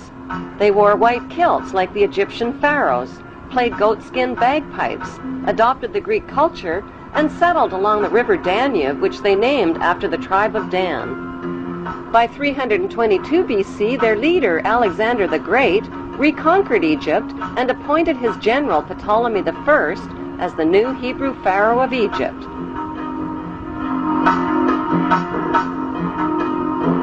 Cleopatra was the last in a succession of Hebrew Ptolemy kings. Although Cleopatra is considered to be the last of the Egyptian pharaohs, author Ralph Ellis claims that Jesus was the last of the Hebrew pharaohs of Egypt. Jesus, a pharaoh? How is that possible? The historical facts show that the last pharaoh of Egypt was Ptolemy XV, who was nicknamed Caesarion or Little Caesar. Born in 47 BC, Caesarion was the son of two of the most famous parents in world history, Roman ruler Julius Caesar and Egyptian pharaoh Cleopatra. When Caesarion's mother, Cleopatra, proclaimed herself to be the reincarnation of the virgin goddess Isis, Caesarion became the son of a virgin mother goddess. When Caesarion's father, Julius Caesar, was elevated to the status of god by the Roman Senate, Caesarion was recognized as the son of God and heir to God's kingdom, the Roman Empire. Caesarion was also recognized as the son of God in Egypt after his mother named him co-ruling pharaoh of Egypt. Cleopatra declared Caesarion to be the king of kings at the age of 13 during the donations of Alexandria ceremony in 34 BC.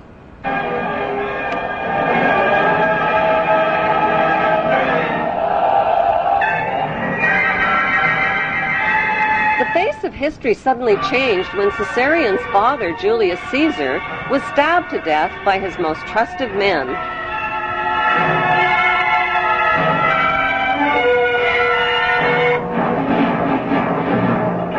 Octavian, the adopted son of Julius Caesar, swiftly seized power as the new Roman emperor. After Caesar's death, Cleopatra became romantically involved with a married commander from Caesar's army named Mark Antony. Mark Antony and Cleopatra parented 3 children, a twin boy and girl, followed by a second boy. Since Caesarion was Julius Caesar's son and the rightful heir to the Roman Empire, Cleopatra feared for his safety. When Octavian's mighty Roman army invaded Egypt, Cleopatra arranged for Caesarion's safe passage out of Egypt with her most trusted servants. Historians confirm that Cleopatra sent Caesarion to India. There are no historical records of Caesarion's fate, despite false rumors of his capture. Cleopatra's trusted servants who traveled with Caesarion became the boy's parent guardians. But who exactly were these parent guardians who Cleopatra entrusted her son to? Were their names Mary and Joseph by any chance? While Caesarion fled from Egypt with his parent guardians, Cleopatra and Mark Antony's 3 children were placed in the care of Mark Antony's wife. After suffering a crushing defeat against Octavian's invading Roman army, Mark Antony committed suicide by falling on his own sword. The devastated Cleopatra also committed suicide by a self-inflicted poisonous snake bite.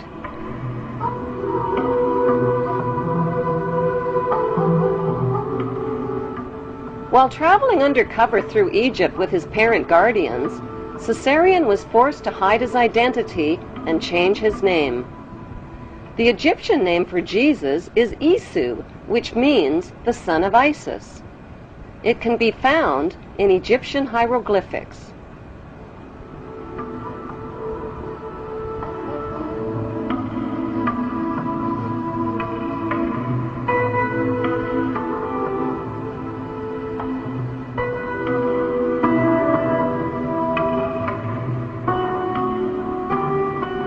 Matthew 2, verses 13 and 14 of the Bible tell a parallel story of the young child Jesus and his mother fleeing into Egypt with Joseph under the cover of night.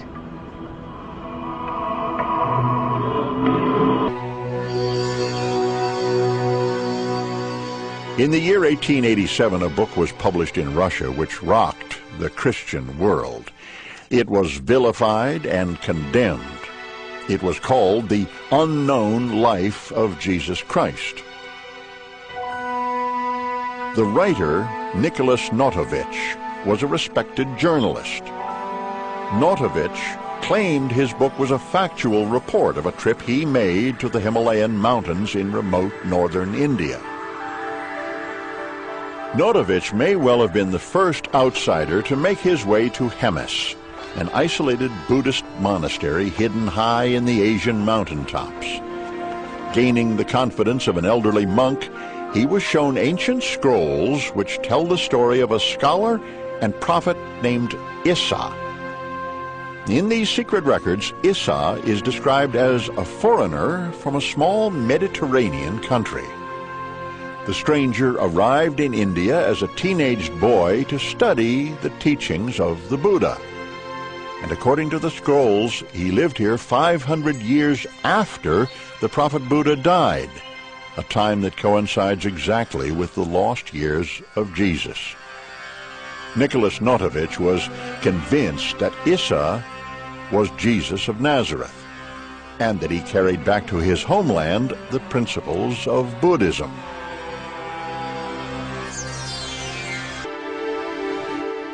Half a century after Notovich was in Hemis in 1902, a Hindu priest sought refuge in the same remote Indian monastery.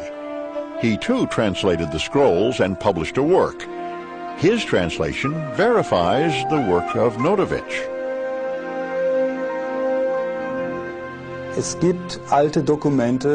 Ancient writings do exist from both Persia as well as India that Jesus did indeed travel to India, but we do not have 100% proof that he was there. The proof, however, does lie in his teachings when compared to sacred Buddhist writings. The authenticated ancient scrolls found at the Hemis monastery near Leh in Kashmir document the life of Saint Issa, leaving home at the age of 13, joining a merchant caravan, traveling the Silk Route, and arriving in India at the age of 14. The Egyptian word for Jesus is Isu, the Greek word is Iesus, and the Arabic word for Jesus is Isa. Issa continued his travels through India and Tibet and the holy cities, where Brahmin priests taught him to read and understand the Vedas. He learned Pali and studied the sacred sutras and how to cure by aid of prayer.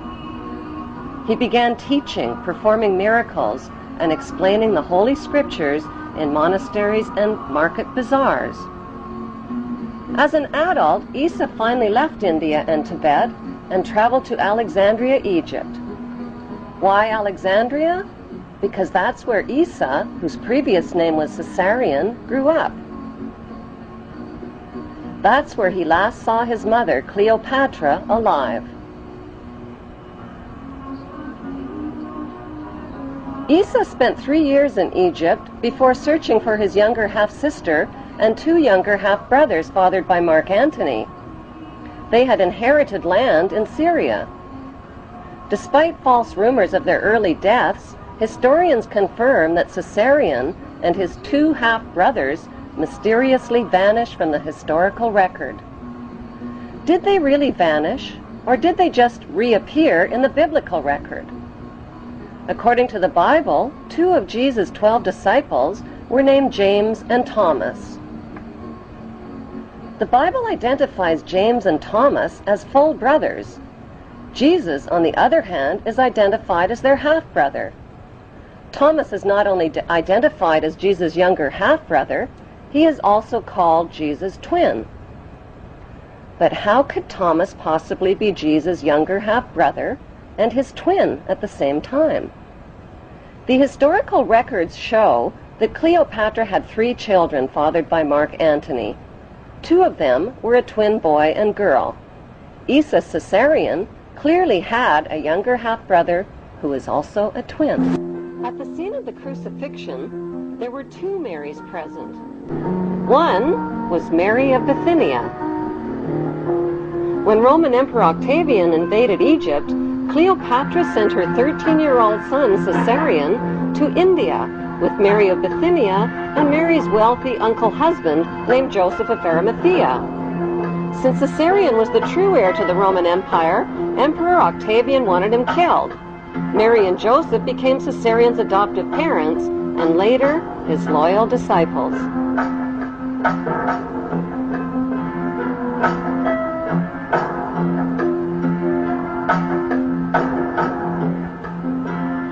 The second Mary present at the crucifixion was Jesus' younger half-sister, Mary Magdalene, whose birth name was Selene.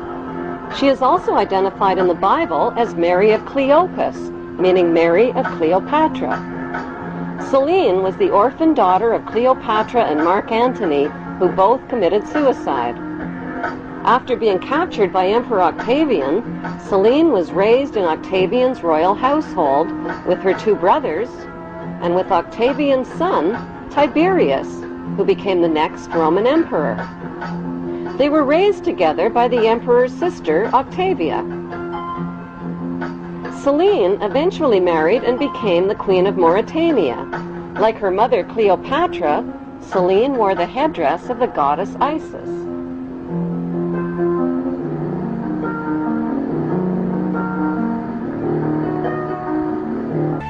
Perhaps the most unusual legend of the missing years recounts a journey that would have taken Jesus thousands of miles from Nazareth.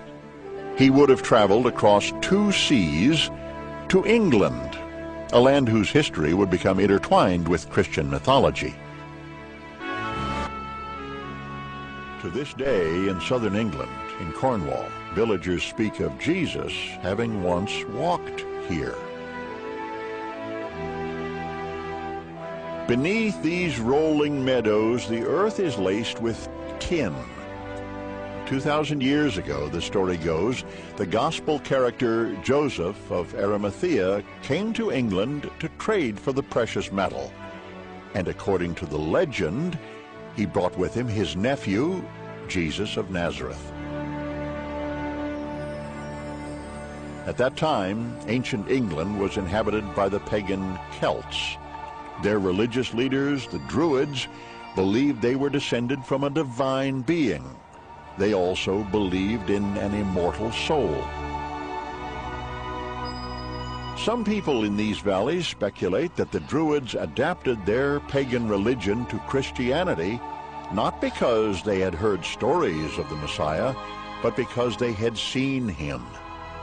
However, most scholars believe that it was the conquering Romans who arrived 2 centuries later who would convert the Druids to Christianity by persuasion and genocide.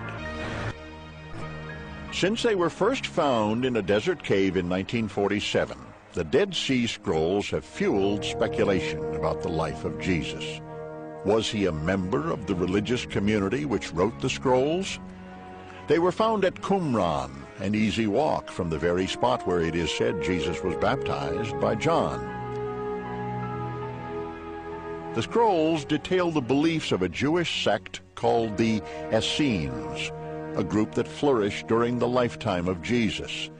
The beliefs of the Essenes often seem to mirror the teachings of Jesus. Zealots.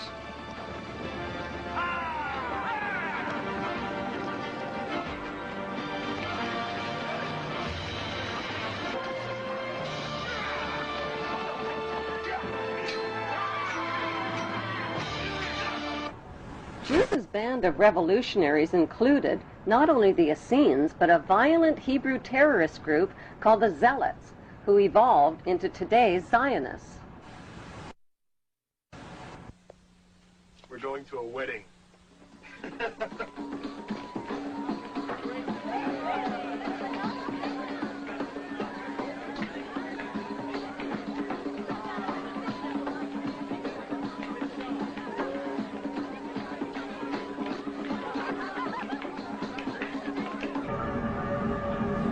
There is speculation that Jesus married his half-sister, Mary Magdalene. The Bible describes a wedding party in which Jesus uses his godly powers to magically turn water into wine for the party guests. Why did the Bible fail to name the names of the bride and groom at the wedding party? Is it because the names of the bride and groom were Jesus and Mary Magdalene? Since Jesus Caesarean learned the art of healing and meditation in India, and since he was provided with a foot support to stand on the cross, and since he was taken down from the cross after only 6 hours, and since he was treated with expensive royal healing oils, did he survive the wounds of his crucifixion?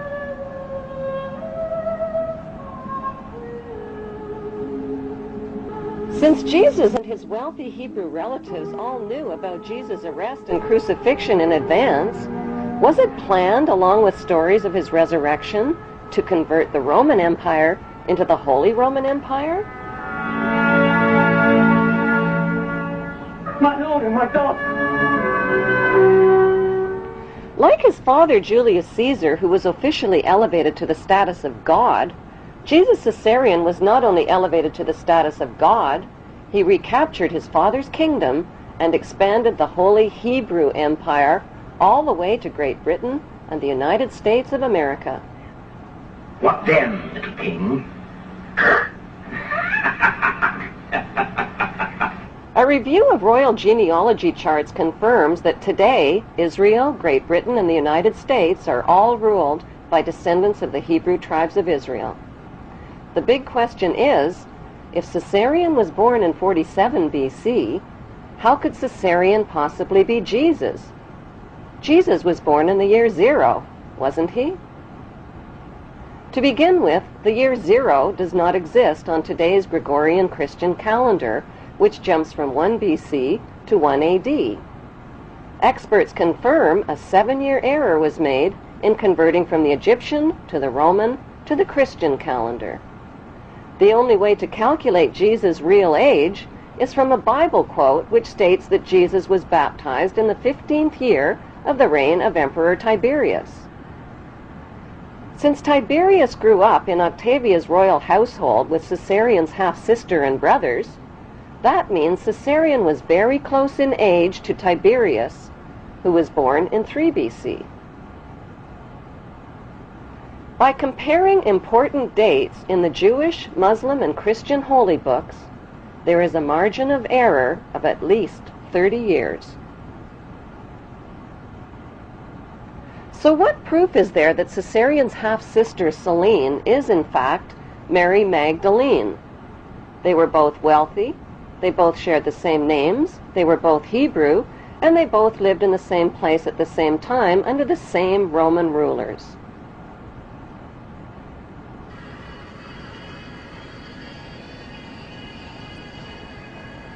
The most convincing proof lies in a famous New York statue. The Statue of Liberty was financed, built, and delivered to New York Harbor as a gift from the French Grand Orient Temple Masons in 1886, with a commemorative plaque for all to see.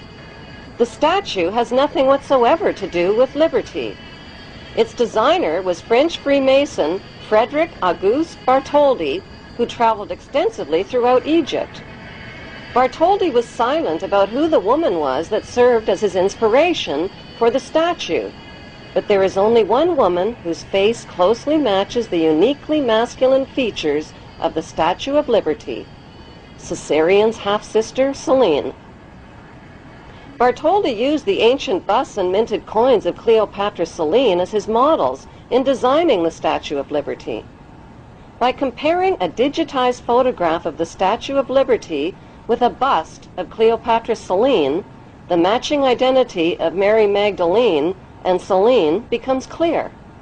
The lips, the mouth, the sharp jaw, the thick neck, the protruding ears, the prominent nose, and the masculine features are a close match.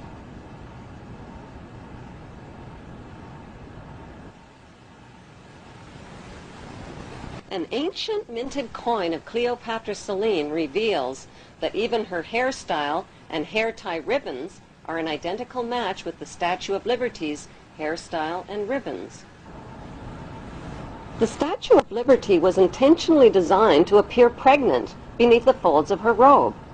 The implication is that Mary Magdalene had children. Their names were Tamar and Jesus the Justice, whom the Merovingians, British royalty, and elite brotherhood of Freemasons claimed to be descendants of.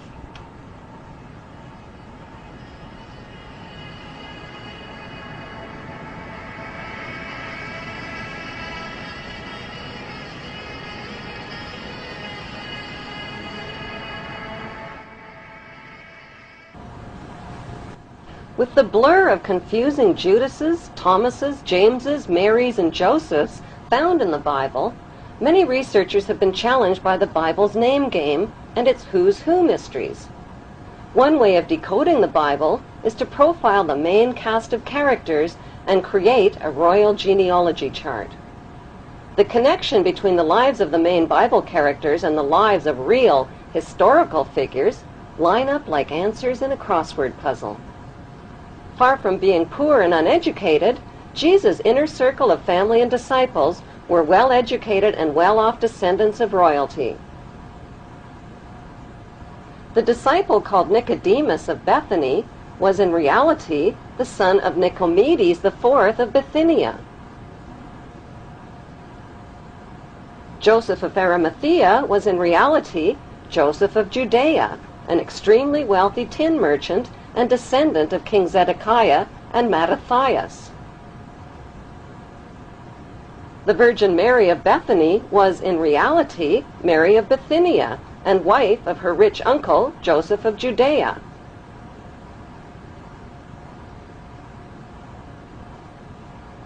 Mary Magdalene, Jesus of Nazareth, Thomas, and James were the wealthy royal offspring of Hebrew-Egyptian Ptolemy queen Cleopatra VII.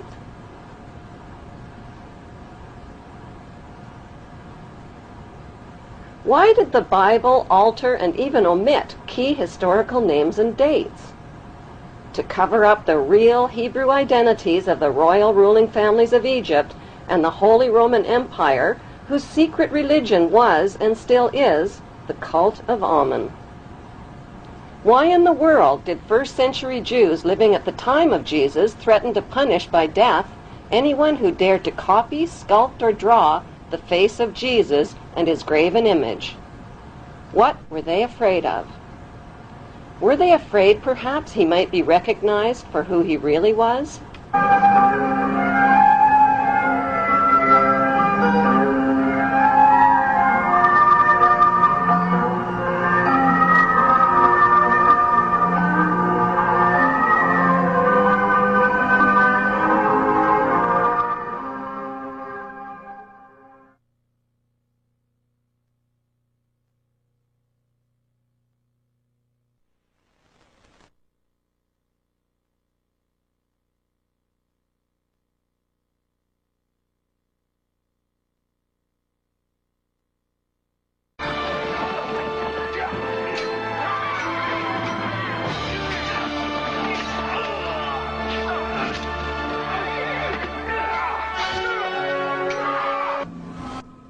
After the crucifixion, a Jewish rebellion against Roman rule broke out in Jerusalem. The Roman soldiers destroyed Solomon's temple, burned Jerusalem, and eventually renamed the land of Israel Palestine. The Hebrew tribes dispersed from the land of Israel and joined together into a ferocious force of brutal seafaring warriors. They named themselves after their 6 great ancestors, the 6 Hebrew Hyksos kings who once ruled Egypt. The VI in their name, Vikings, is the Roman numeral for 6. 6 kings. Was the largest tribe of Israel and the first to replace the god of Judaism with pagan fertility gods. The tribe of Dan became seafaring pirates, looting their way from Greece along the Mediterranean, leaving evidence of their migration route. Like signposts, they incorporated the name of Dan into the names of mountains, towns, and rivers, like the mighty river Danube. They raided their way up the coast of Europe and built settlements in the British Isles and in Scandinavia. The country of Denmark literally means the mark of Dan. Carvings of snakes and dragons on their ships, the red and white stripes on their sails, and archaeological relics reveal that the tribe of Dan became none other than the dreaded Vikings. The pagans arrived like stinging hornets, and spreading on all sides like fearful wolves, robbed, tore, and slaughtered not only beasts of burden, but even priests and monks and nuns. They came to the church of Lindisfarne and destroyed everything, trampled and polluted the holy places. Their mouths froth, their eyes stare, they howl like wild beasts. Joined by the Israeli tribe of Naphtali, they continued their reign of terror through the British Isles, accumulating massive amounts of wealth. Then the unthinkable happened. Their king, King Canute, was crowned King of England, Denmark, Norway, and Sweden in 1016 AD. And so the tribes of Israel had found a new homeland, and the throne of Israel had found a new throne, the throne of England.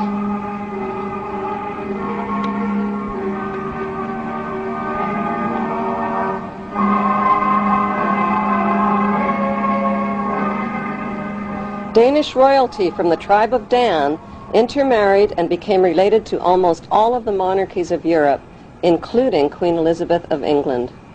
The bloodline of the tribe of Dan was firmly established in royal power circles. A unique Viking genetic disease called Dubitraz contracture, causing tightening of the tendons in the hand, give it a claw-like appearance. U.S. President Ronald Reagan and British Prime Minister Margaret Thatcher contracted the Viking genetic disease and are believed to be descendants of the Vikings, and thus descendants of the tribe of Dan.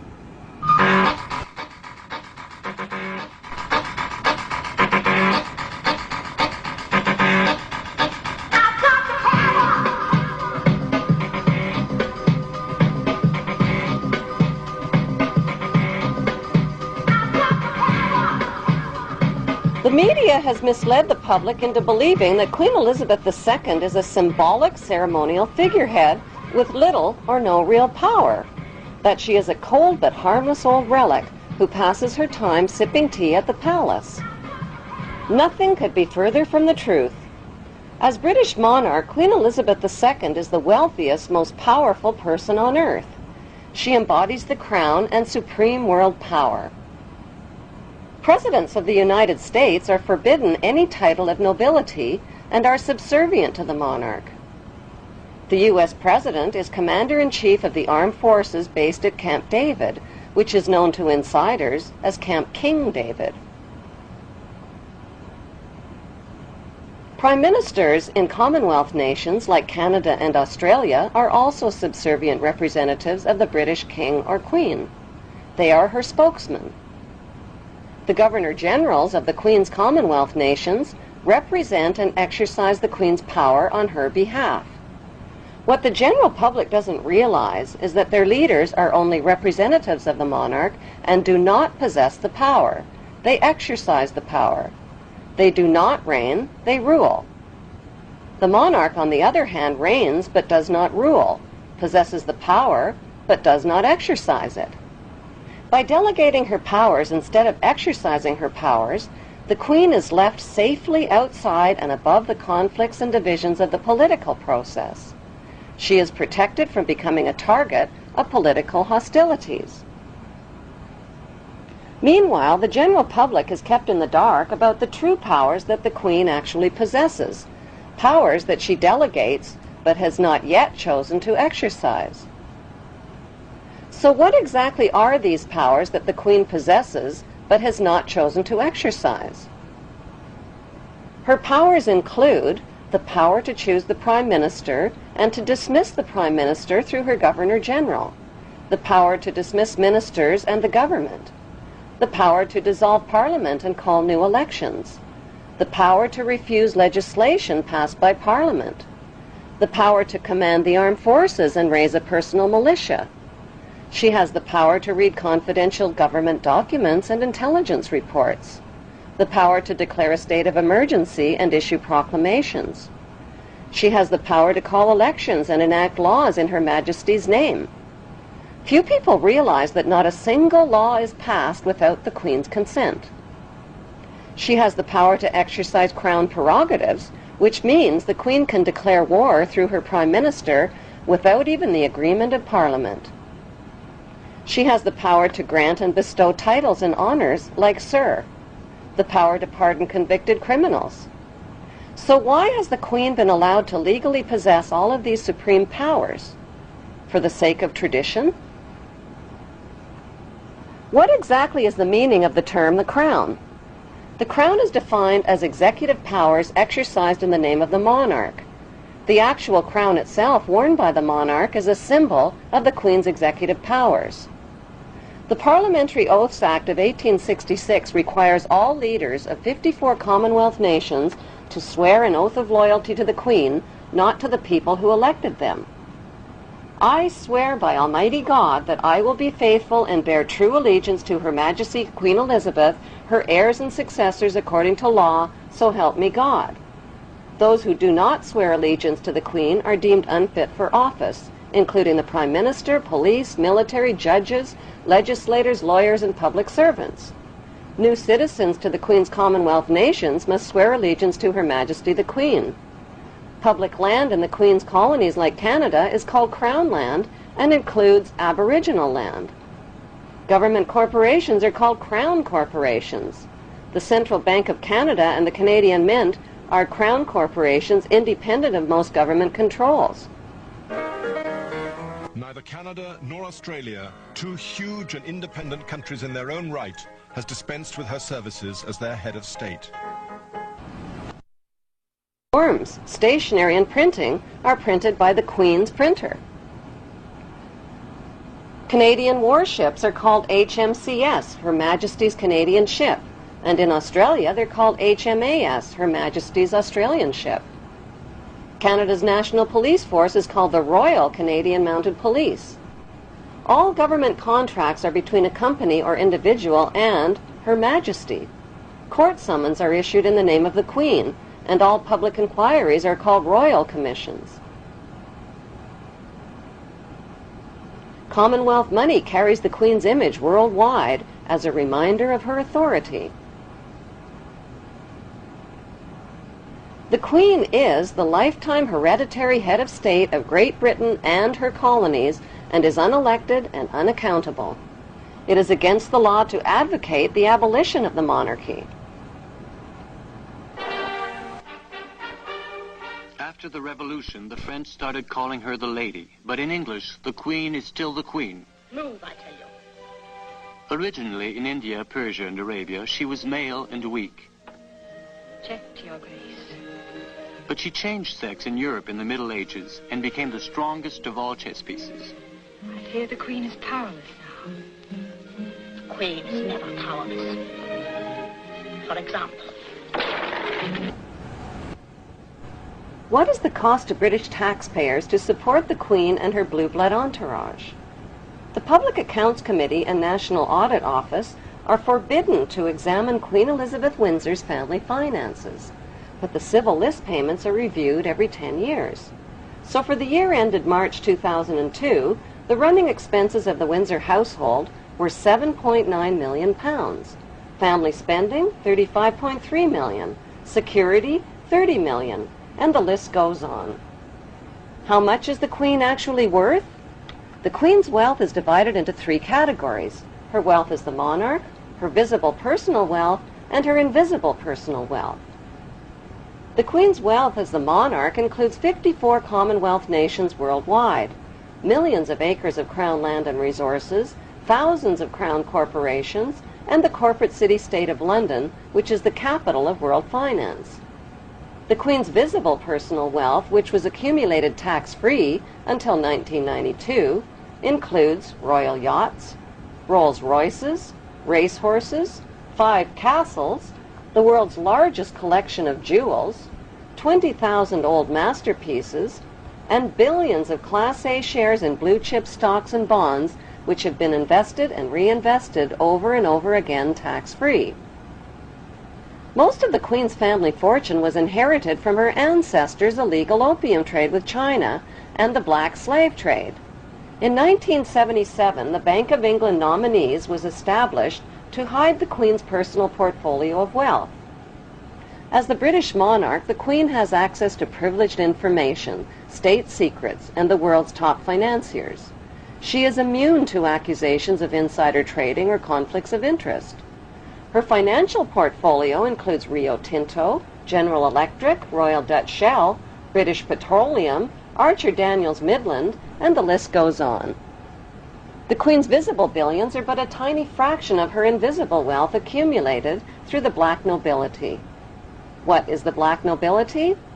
The black nobility is a wealthy aristocracy of elite ruling families who solidified their power in the 12th century by intermarrying with the wealthy godfather families of Venice, Italy. During the bloodbaths of the Christian Crusades, this brutal Italian oligarchy captured the trading monopolies. Over the centuries, the black nobility have used their power and wealth to rape, plunder, and exploit every corner of the globe. Dr. John Coleman's book, The Committee of 300, describes the history of assassinations, kidnappings, robbery, rape, blackmail, coercion, and terror committed by these inbred families on a grand scale. Today, they enrich themselves from the illegal drug and arms trade using well-distanced intermediaries. An estimated $280 billion in flight capital and drug money flows into their secret Swiss accounts. Who are these ruling black nobility families? They include the House of Hanover, Germany, the House of Habsburg, Austria, the House of Orange, Netherlands, the House of Liechtenstein in Liechtenstein, and most importantly, the House of Guelph in Britain. All of these family houses can be found on Queen Elizabeth II's family tree. The black nobility are the founders of the Committee of 300, which is also known as the Illuminati or Illuminated Ones.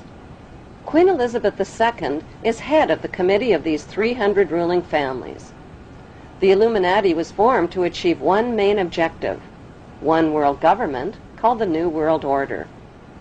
NWO spells own, backwards. All of today's think tanks originate from the Committee of 300 and include the Round Table, the CFR Council on Foreign Relations, the United Nations, the Bilderbergs, the Club of Rome, the RIIA, and the Trilateral Commission founded by David Rockefeller. Since the British colonization of America, many powerful American families have formed secret societies that cooperate with the black nobility, like the Skull and Bones fraternity at Yale University, which is rooted in German Freemasonry. Its exclusive members are some of America's most powerful and wealthy men, including 2 United States presidents, President George W. Bush and his father, President George Herbert Walker Bush. The Order of the Skull and Bones is located on the campus of Yale University. John Pogue is a Yale graduate and the producer of a Hollywood movie called Skulls, based on the chilling radiation night. Chosen members enter a windowless hall on campus where they strip naked and lay inside a coffin. During the rituals, they reveal their innermost secrets, including the intimate details of their sexual history. Senior bonesmen dressed in robes chant over the new member in a symbolic death and rebirth ceremony. Each new member takes a vow, swearing a lifetime commitment to the brotherhood, secretly known as the Brotherhood of Death. The crossed bones symbolize the right of new members to double-cross and use any means possible on their rise to power.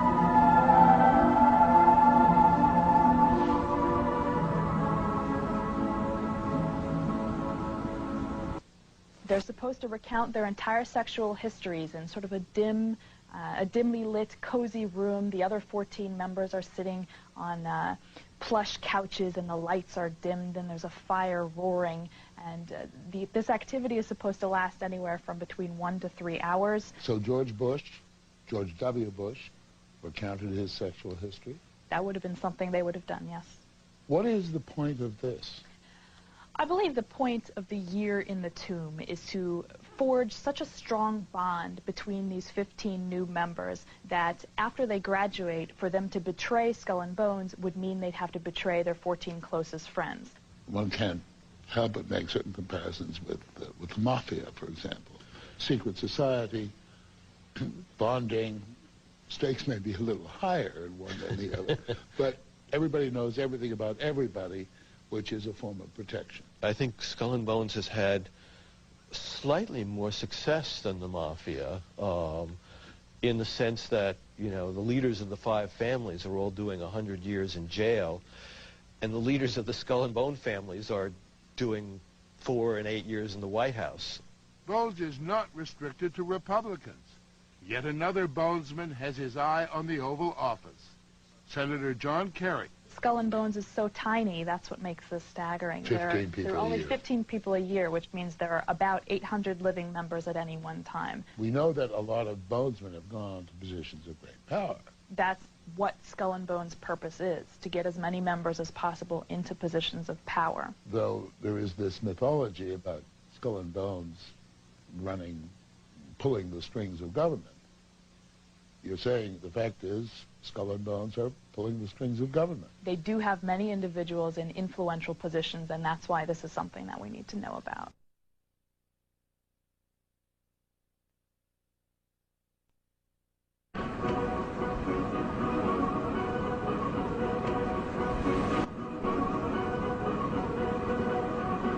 The New England Genealogy Society confirms that 19 U.S. presidents are descendants of King Edward III of England. Like European royalty, America's blue bloodlines are maintained through intermarriage. George W. Bush is descended from several kings of England and Scotland. He is also a distant cousin of Queen Elizabeth II of England.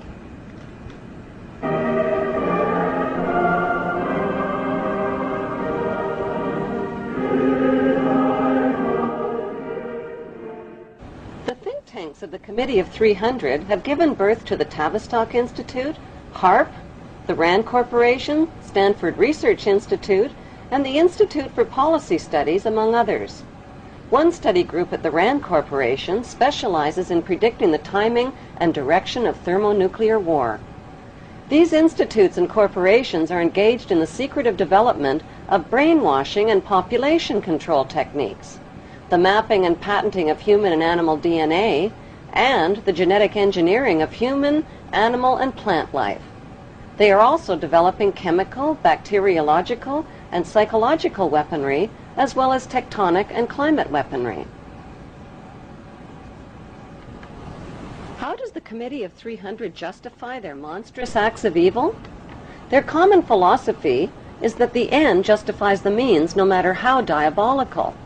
That end is to fulfill their biblical covenant using apocalyptic weaponry for an eternal throne and one world empire. Was the timely earthquake in Iran triggered by natural causes or by man-made causes? In the late 1800s, Serbian-American inventor Nikola Tesla developed tectonic weaponry capable of triggering earthquakes. He claimed the technology could split the earth in half with the press of a button. Tesla sold the patents for his earthquake technology to U.S. weapons manufacturer Westinghouse, in 1885. Today, the U.S. military controls and uses the technology at their high-frequency active auroral research project called HAARP, located at Gakona, Alaska. In his book, Angels Don't Play This HAARP, Dr. Nick Begich claims the U.S. military has developed tectonic and climate weaponry that can trigger earthquakes, manipulate weather systems, and cause floods, droughts, and hurricanes that threaten the economies of other nations. HAARP's vast installations of antenna towers zap the sky's protective ionosphere with an electromagnetic beam, creating extremely low-frequency radio waves called ELF waves. These ELF waves bounce back to Earth as plasma balls. This tectonic weaponry can be more lethal than any of America's most powerful nuclear weapons. Only one nation in the world has been insane enough to drop atomic weapons of mass destruction on the innocent populations of 2 large Japanese cities, chemical weapons of mass destruction on innocent civilians in Vietnam, and depleted radioactive uranium weapons of mass destruction on the people of Iraq.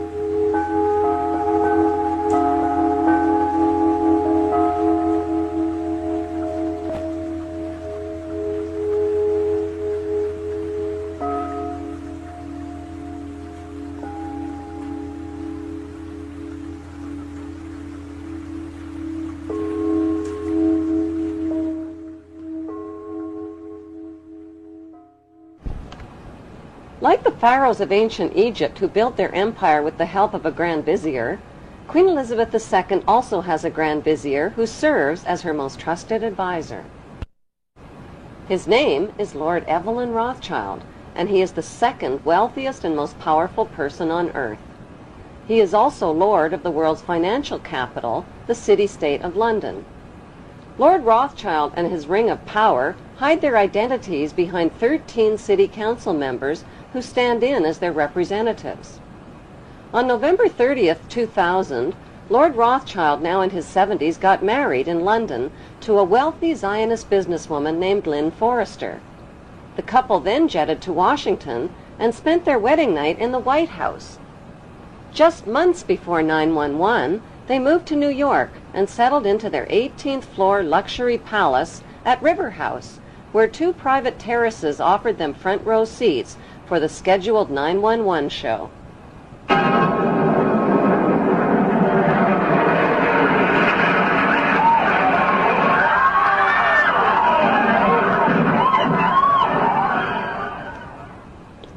Just how rich and powerful is Lord Evelyn Rothschild? Historically, the Rothschild family wealth was hidden in underground vaults. The Rothschilds' secret financial records were never audited and never accounted for. Their family-commissioned biographies give the illusion that their family fortune has dwindled, but researchers estimate their wealth at close to $500 trillion, more than half the wealth of the entire world.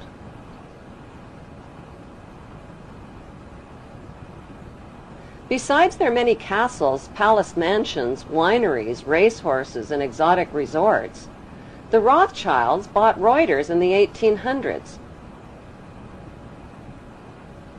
Reuters then bought the Associated Press, which selects and delivers the same news stories to the entire world, day after day.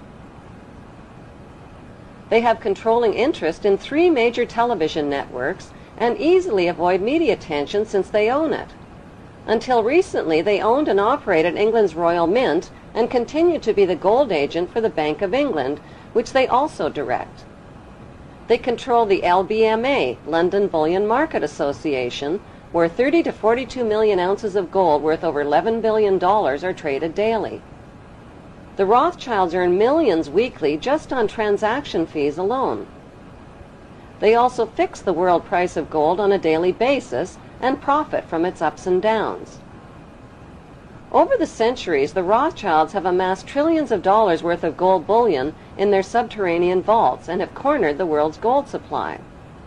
They own controlling interest in the world's largest oil company, Royal Dutch Shell. They operate phony charities and offshore banking services where the wealth of the black nobility in the Vatican is hidden in secret accounts at Rothschild Swiss banks, trusts, and holding companies. Although Evelyn Rothschild looks like a harmless gray-haired old man, make no mistake about it, Rothschild and his ancestors have handpicked presidents, crashed stock markets, bankrupted nations, orchestrated wars, and sponsored the mass murder and impoverishment of millions. The wealth hoarded by this one family alone could feed, clothe, and shelter every human being on earth.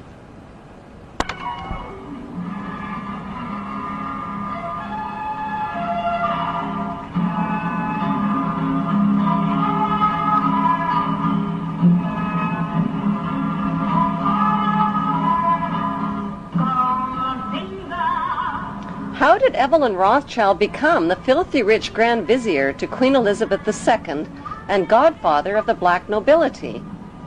By birth, Evelyn Rothschild is the great-great-great-grandson of Mayer Rothschild and is passing the godfathership down to David de Rothschild.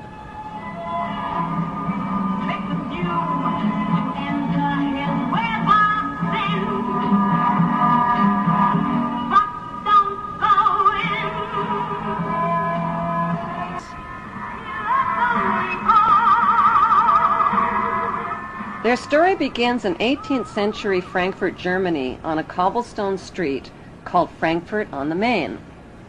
Mayer Amschel Bauer was a goldsmith and a loan shark. He hung a red hexagram shield over his doorway and changed his name from Bauer to Rothschild, which means red shield in German. The red hexagram shield was the symbol for the world revolutionary movement.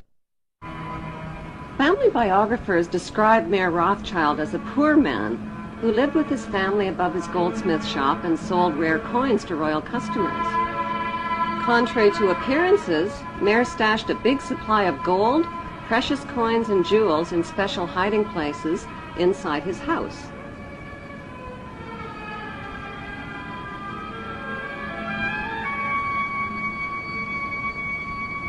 One special hiding place was beneath the back courtyard, where he accessed his strongbox through an underground passageway.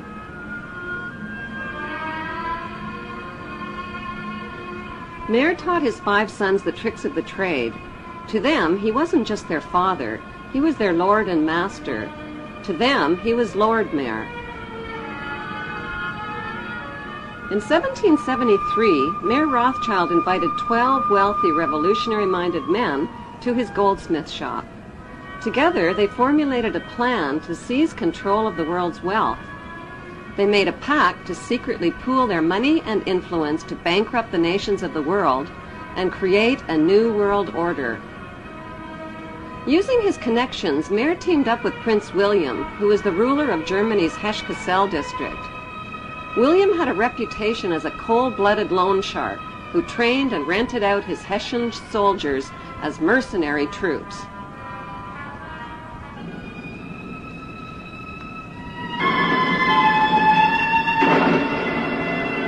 It was a profitable blood-for-money business that made Prince William one of Europe's richest men. Working as Prince William's agent, Mayer Rothschild collected fees for each dead Hessian soldier killed on the battlefield. He hired his sons to help him collect the blood money from renter nations. Since wars were good for the rent-a-troop business, Prince William used his royal connections in Denmark and England to provoke these wars. King George III of England rented Hessian soldiers from Mayer Rothschild and Prince William to fight the American colonists. American colonists had already shot down millions of North American Indians whose spears and arrows were helpless against the deadly gunfire. The worst Holocaust in human history occurred not in Nazi Germany, but on American soil.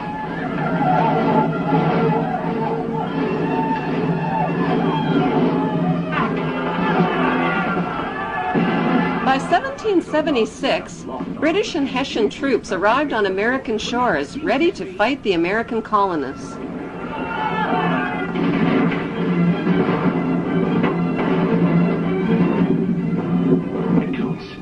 They're preparing for an attack. And we won't have long to wait either. See there? Hessian troops to the north.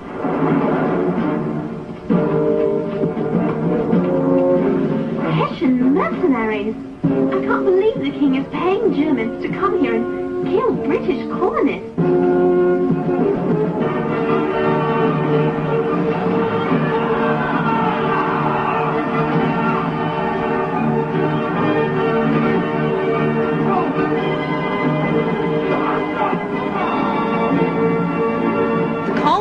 Won their independence, and Mayor Rothschild won his blood money for the heads of each and every Hessian soldier killed on the battlefield.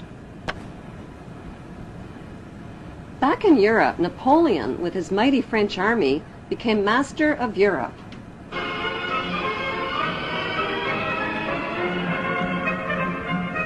When Napoleon and his troops stormed into Frankfurt, Germany, William feared for his life and his vast fortune. He left $3 million in the hands of Mayor Rothschild to pay the Hessian soldiers.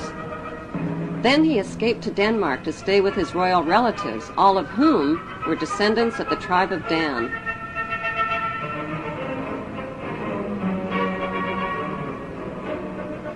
Mayor Rothschild received a stock market tip from his World Revolutionary Network. Instead of paying the Hessian soldiers with the $3 million that was left to him by William, he bet the money on his insider stock market tip.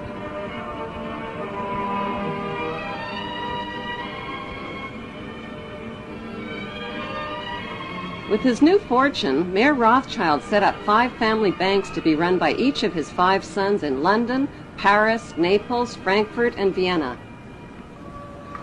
On September 19, 1812, Mayor Rothschild died at the age of 68.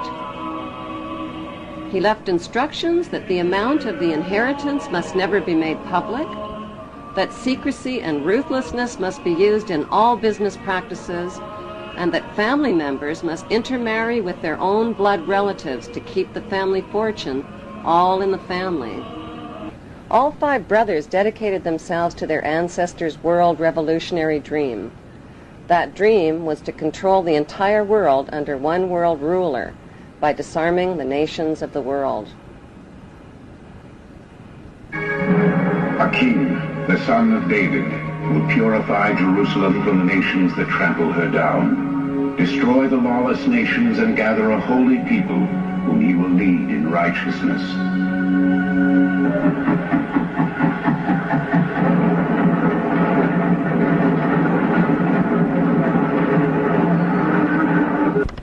Mayor Rothschild's most successful sons were Nathan, who ran the London Bank, and James, who ran the Paris Bank. Together, they changed the face of history and became known throughout Europe as the Demon Brothers. Their father had given them a detailed New World Order plan for world control. Adam Weishaupt wrote and completed the plan on May 1st, 1776, with Rothschild financing. It was a futuristic plan that would put New World Order members over the next centuries into political power positions. I, George Walker Bush, do solemnly swear. I, George Walker Bush, do solemnly. It was a plan to divide and conquer the nations of the world by provoking wars, then profiting from war loans and from the sale of weapons to both sides.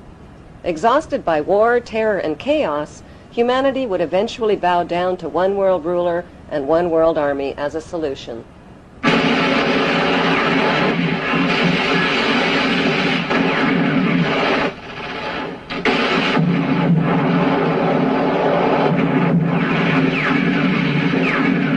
It was a plan to control public opinion by purchasing the controlling shares in TV networks, newspapers, publishing houses, and film studios.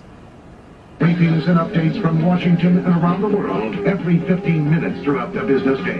As influential leaders, global markets, and your money take center stage. On CNBC. Completely on his game, but he was on his game. Sports, games, and alcohol would be used to distract the masses.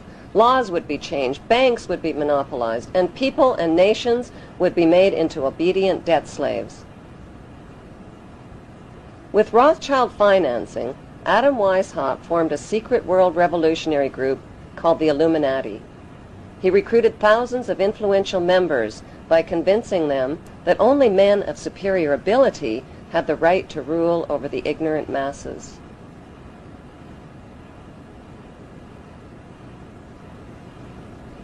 French police exposed the plan when they found documents on an Illuminati courier who was struck by lightning while traveling from Germany to France. The Illuminati was forced underground. They took refuge in the lodges of a secret brotherhood called the Freemasons, who practiced death and rebirth rituals and whose history dates back to the construction of Solomon's Temple.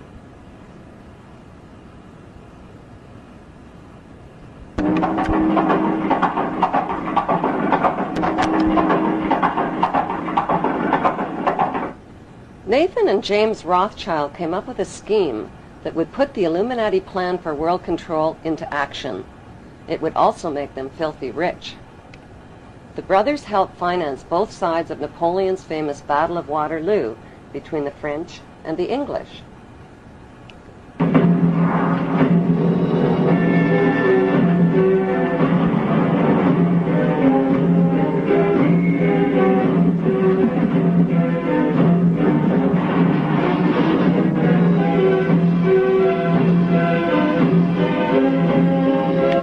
With advanced knowledge of the British victory, Nathan Rothschild spread lies that the British had been defeated, which caused a stock market crash. While panicked English investors sold their life savings, Nathan bought up their market shares for pennies on the dollar.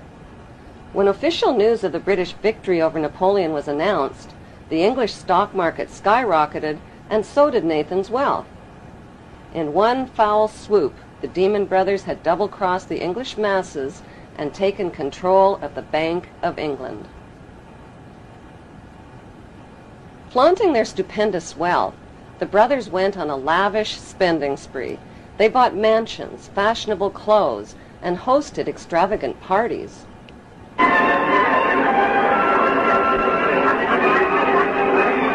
By 1818, they had picked the pockets of French investors by crashing the French government bond market.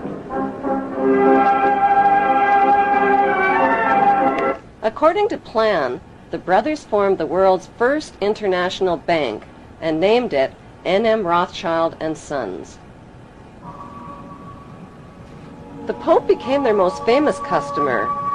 The Catholic Church, which had financed the wholesale slaughter, torture, and looting of hundreds of thousands of Muslims during the Christian Crusades, were now doing business with the Demon Brothers. By 1823, the Rothschilds were guardians of the entire papal treasure and took over the financial operations of the Catholic Church.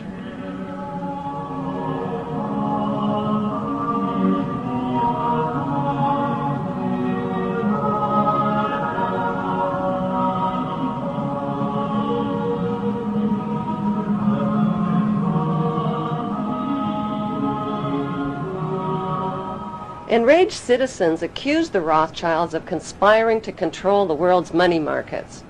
Fearing for their lives, the Rothschilds retreated into the shadows and cast their eyes on the youthful United States of America. To avoid publicity, the Rothschilds made themselves invisible by creating and hiding behind two front companies, J.P. Morgan and Kuhn and Loeb. More and more power was becoming concentrated in fewer and fewer hands. By 1906, J.P. Morgan's bank controlled 1/3 of America's railways and almost 70% of the steel industry. He eventually had a stake in the major companies of the 20th century, among them AT&T, ITT, General Electric, General Motors, and DuPont. At one point, Morgan made the offhanded comment, "America is good enough for me." And the newspaper William Jennings Bryan retorted, "Whenever you're tired of it, you can give it back." I mean, that was the image of J.P. Morgan, the owner of the United States. The success of Morgan's industrials was quickly reflected in the Dow Jones Industrial Average. The Rothschilds bought controlling interest in England's British East India Shipping Company and the illegal opium trade with China. They offered junior partnerships to New England's leading American families. The Russell, Coolidge, Delano, Forbes, and Perkins families became fabulously rich, smuggling opium aboard their speedy clipper ships into China.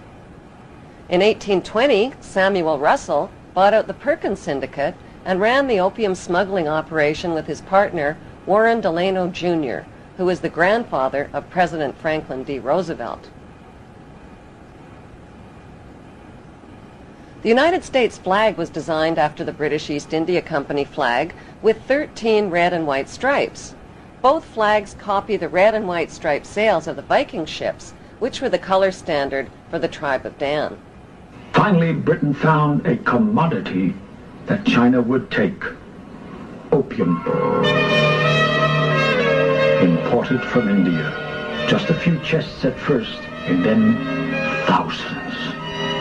When the Chinese authorities tried to stop the opium trade, the British sent in their gunboats.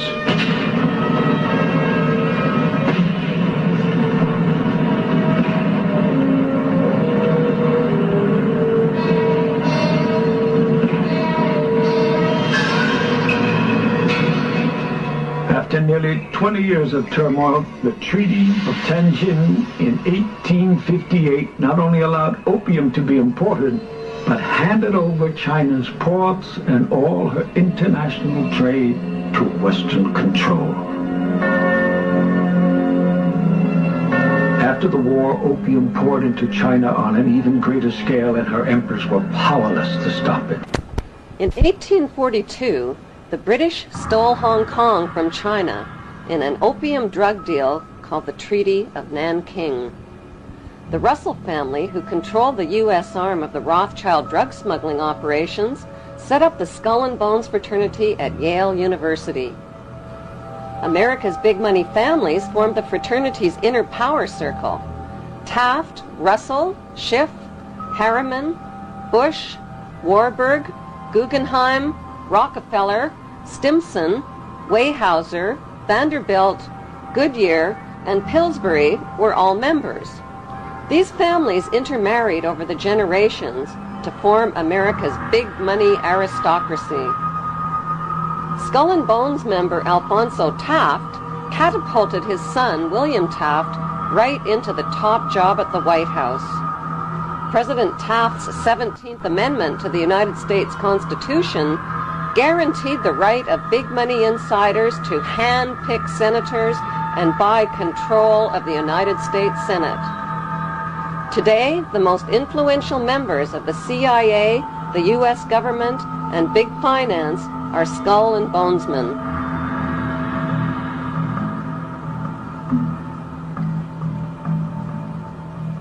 The Skull and Bones Brotherhood is rooted in Jewish Kabbalism and in European Freemasonry, which practices similar death and rebirth rituals. Freemasons are blindfolded, symbolically slain with a noose around their neck, and lowered into an open grave. Once raised from the grave, they must look towards a light called the morning star. The Latin translation for morning star is Lucifer. The phoenix bird and double-headed eagle are important symbols in Freemasonry.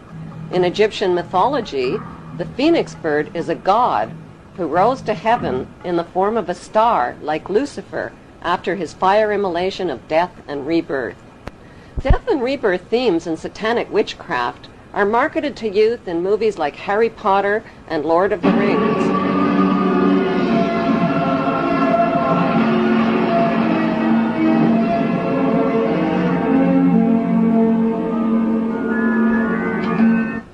The Hollywood movie lots are owned by the Illuminati Lehman Brothers, Rothschild agent Kuhn and Loeb, and Goldman Sachs.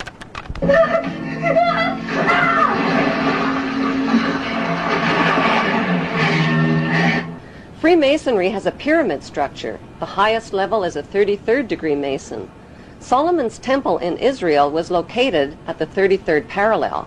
Most Masons remain at the 3rd degree and provide a cover through their community charitable activities.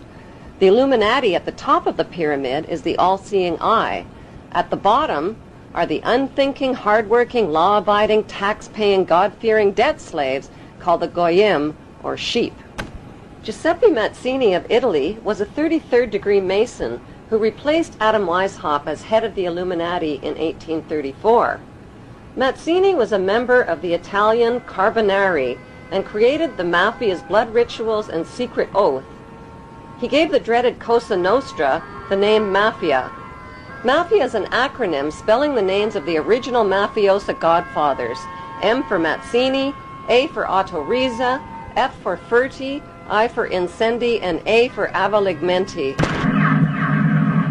The Mafia arrived on American shores in the 1890s with Illuminati financing to establish underground networks and the black market system. Mazzini appointed America's Albert Pike as sovereign pontiff of Universal Freemasonry and the coordinator of the Illuminati U.S. activities. Pike was a Tennessee Ku Klux Klan judicial officer. A known Satanist, Pike indulged in phallic worship and the occult. He wore a satanic Baphomet symbol around his neck and used his bracelet to summon Lucifer. Pike used the KKK to keep blacks out of the Masonic lodges. In August 1924, Imperial Wizard Hiram Wesley Evans organized a parade of 40,000 Klan members down Washington's Pennsylvania Avenue to the Washington Monument. This event proved the Klan had achieved power, not just in the South and Midwest, but on a national level. In a letter to Mazzini dated August 15, 1871, Pike graphically outlined a blueprint for 3 planned world wars. World War I would weaken, topple, and destroy the powerful Tsarist government in Russia. World War II would pit Great Britain against Germany, destroy Nazism, and create the Zionist State of Israel. World War III would be ignited by fueling aggression between the Zionists of Israel and the Arab world, who would eventually destroy one another. Social, political, and economic chaos would then force the masses to accept one world army and one world government ruled by the Illuminati. In Pike's famous Masonic guidebook called Morals and Dogma, he writes, "Lucifer, light-bearer, strange and mysterious name to give to the spirit of darkness. Lucifer, the son of the morning, is it he who bears the light? Doubt it not."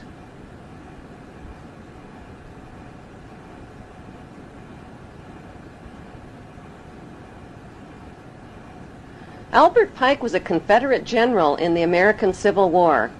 The Rothschilds sent British agents to conspire with Pike and with U.S. politicians and provoke the rebellion that started the American Civil War.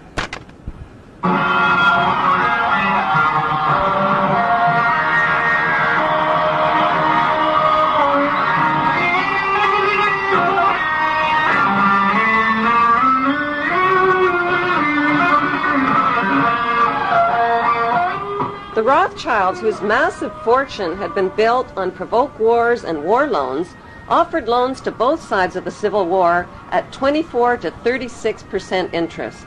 When President Abraham Lincoln tried to stop the loan sharks by issuing greenback dollars interest-free, a gunman with European connections named John Wilkes Booth shot him down in cold blood.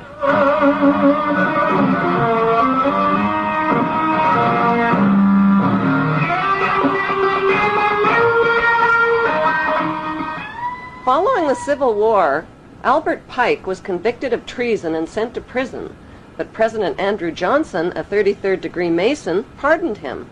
One of Johnson's first acts as president was to veto the Civil Rights Act for blacks, who had been shipped in chains to their wealthy American slave owners. Stealing slaves was a crime, but torturing and beating them was not.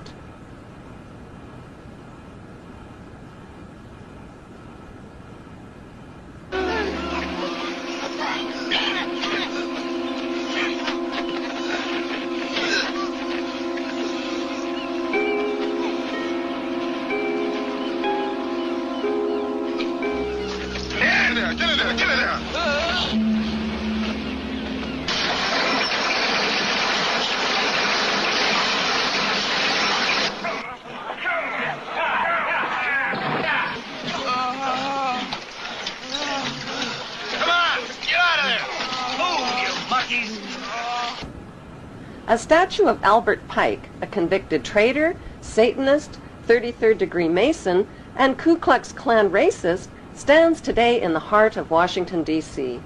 On the opposite side of America stands an honorary statue of Giuseppe Mazzini, the Illuminati mafia boss who put the letter M for Mazzini into the name Mafia. Close by is another statue donated by the French Grand Orient Temple Masons to the Masons of America, celebrating the first Masonic republic called the United States of America. 14 U.S. presidents, including George Washington, are known to be 33rd degree Masons.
Leopold and Nathaniel Rothschild became the next generation of godfathers to take charge of the family fortune. They were like the Parker brothers of Monopoly, and they played the game like they invented it. The brothers were the world champions, and that's because they knew the secret to winning. The secret to winning was to cheat, and the best way to cheat was to become the banker and rewrite the rules, so that's exactly what they did. Since the U.S. Congress was already in charge of the rules in the Federal Reserve Bank, winning the U.S. version of Monopoly meant they would have to outsmart Congress. So they sent Jacob Schiff, their trusted lifelong friend and neighbor from Frankfurt, Germany, to New York City, and they put him in charge of their front company called Kuhn and Loeb. Then they ganged up with other big players by investing in Rockefeller Oil, Harriman Railroads, Carnegie Steel, and Brown Brothers Investment Banking. By 1901, the Rothschilds had amassed $22.2 billion in U.S. assets.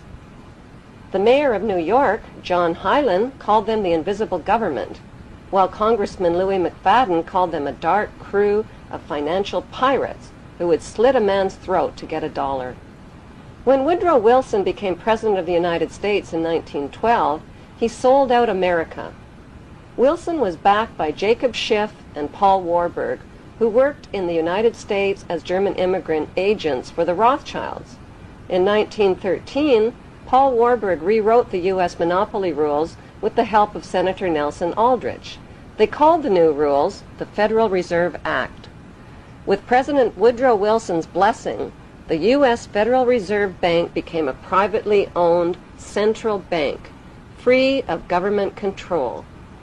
The pirates divvied up the private stock in America's money supply and made Rothschild agent Paul Warburg head of the U.S. Federal Reserve. To collect their bounty, they also created the Income Tax Act and the hated IRS.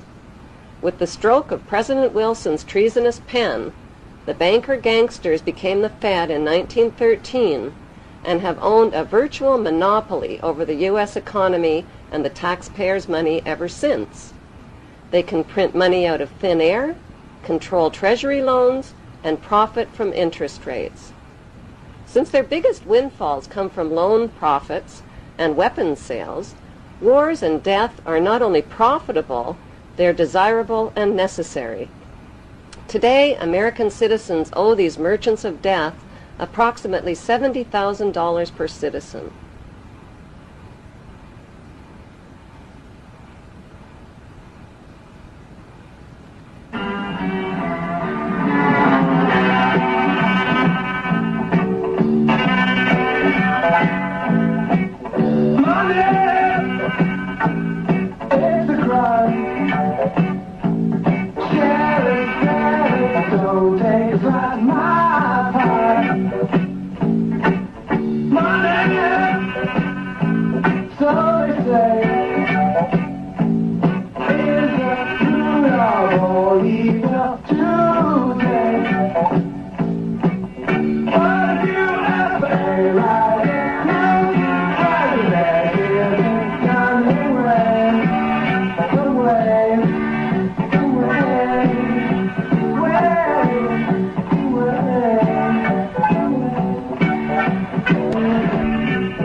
Adolf Hitler wasn't the only madman to rule over Germany.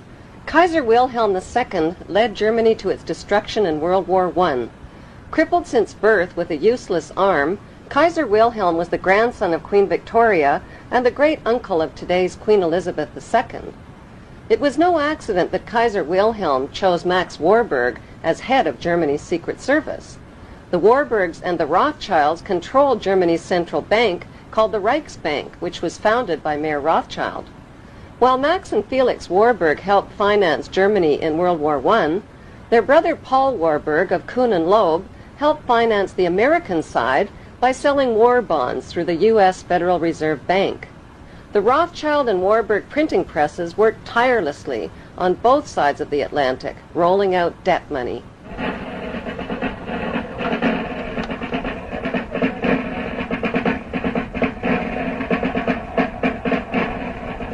Germany won the First World War by 1916 without a single shot being fired on German soil.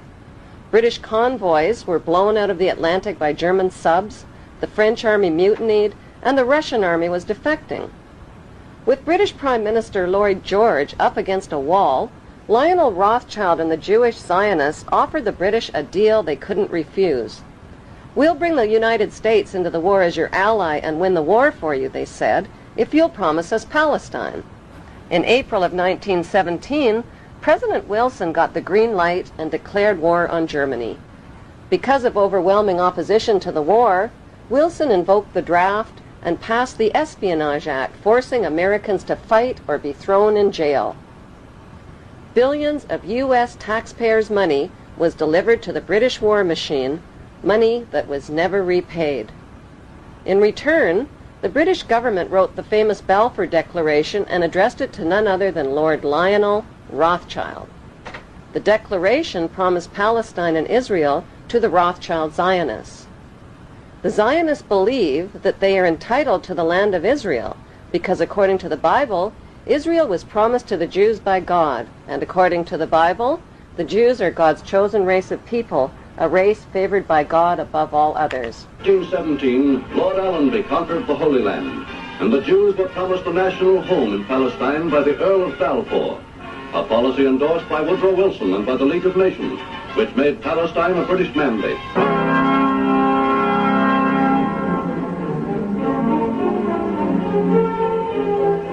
The Versailles Treaty negotiations after World War I were held behind closed doors at the luxurious private mansion of yet another Rothschild family member named Edmund Rothschild. Treaty negotiators included Rothschild agent Paul Warburg as a United States delegate and Paul's brother Max Warburg as a German delegate.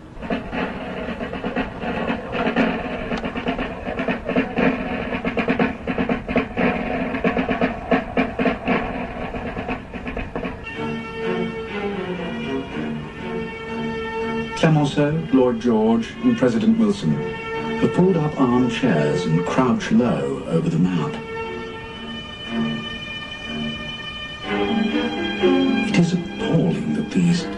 arrogant and irresponsible men should be cutting Asia Minor to bits as if they were dividing a cake. During the afternoon, there is the final revision of the frontiers of Austria. Hungary is partitioned, indolently, irresponsibly partitioned. Then the Yugoslav frontier. Then tea and macaroons. The Versailles Peace Treaty forced Germany to accept guilt for the war. As punishment, Germany lost its army, navy, and colonies, and had to pay the cost of the war through a debt to the gangster banksters that could never be repaid. World War I killed 9 million soldiers, injured, crippled, and impoverished millions, and collapsed 4 empires with large parts of France, Belgium, and Russia left devastated. Wars throughout history have always been waged by the ruling master class for conquest, power, and profit, and the subject class have always fought their battles. It wasn't until the close of World War I that soldiers began to ask why they were killing and being killed.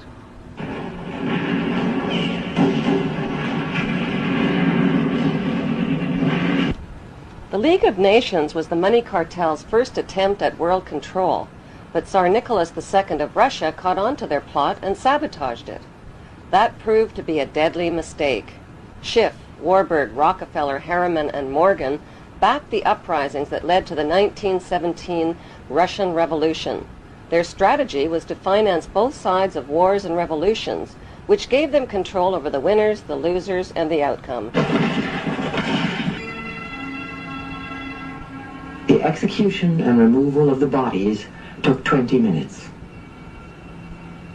3 centuries of Tsarist Russia were gone.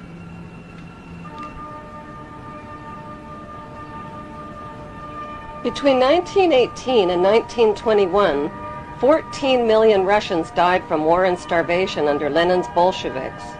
By 1919, Lenin ran up a national debt to the Rothschild banksters of $60 billion, which put Russia firmly under their control. As Mayor Rothschild once said, "Give me control of a nation's money and I care not who makes her laws."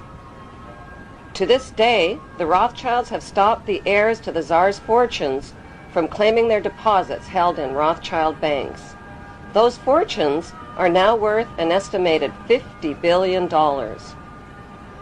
Joseph Stalin, who was financed by the same money cartel, replaced Lenin as Russia's brutal new dictator. Using terror and death threats, Stalin's job was to industrialize Russia and turn communism into a powerful counterforce to democracy. Manufactured conflicts between these two powerful political forces would be the ideal excuse for all future wars and for dividing, conquering, and ruling the world.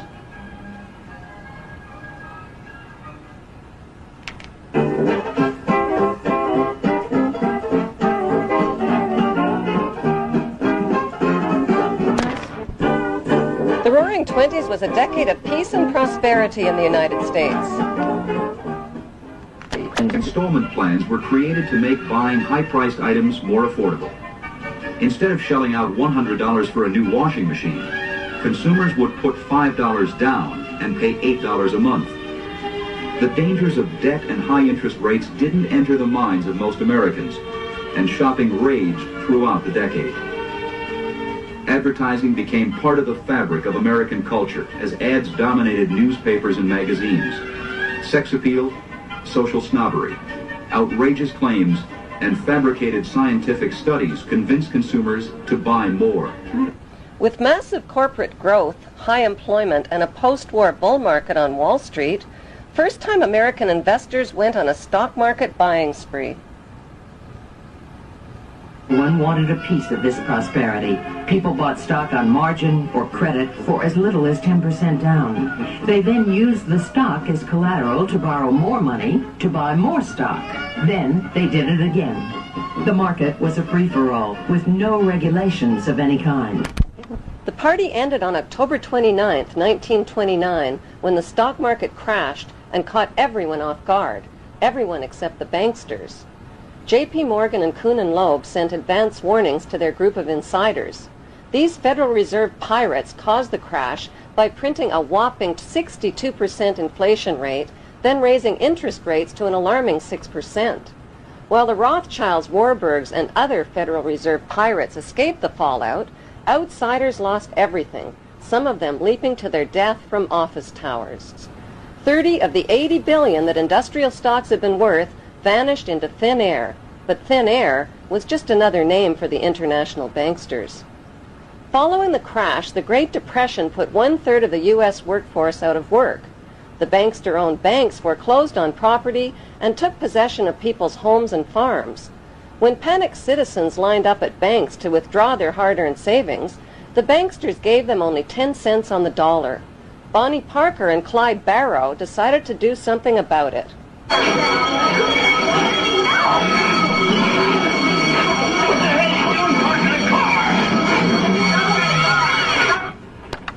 Homeless and desperate, many Americans set up tent cities and rode the rails looking for work. I went walking that river highway. I saw above me an inland skyway. Saw below me that golden valley. This land was made for you and me. A paradise to live in or see. But believe it or not, you won't find it so hot if you ain't got the do-re-mi.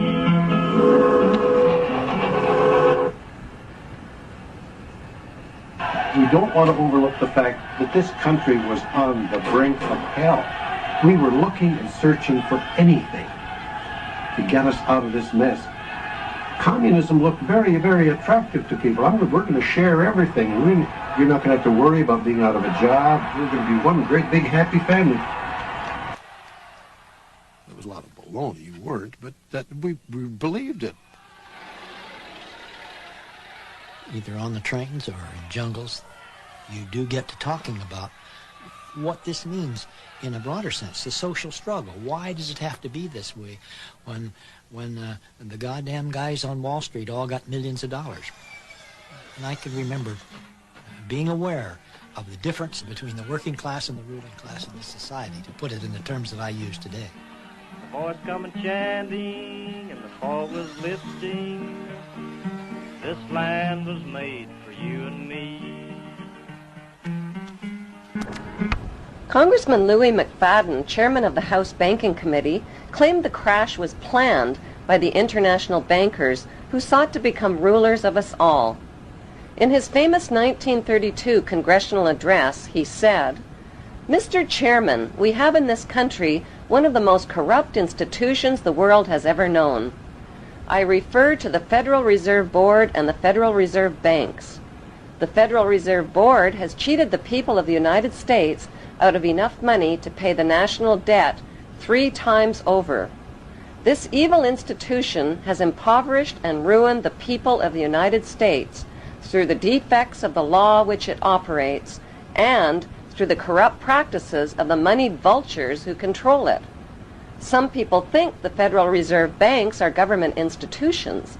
They are not government institutions. They are private credit monopolies which prey upon the people of the United States for the benefit of themselves." Following a series of death threats, McFadden died from food poisoning, followed by a heart attack under suspicious circumstances. In his book, Wall Street and the Rise of Hitler, Professor Anthony B. Sutton shows documented evidence that U.S. corporations supplied money, gas, vehicles, and weaponry that helped Hitler launch World War II. Prescott Bush, father of George Bush and grandfather of George W. Bush, supplied raw materials and funneled vast sums of money and credit to Hitler's Third Reich.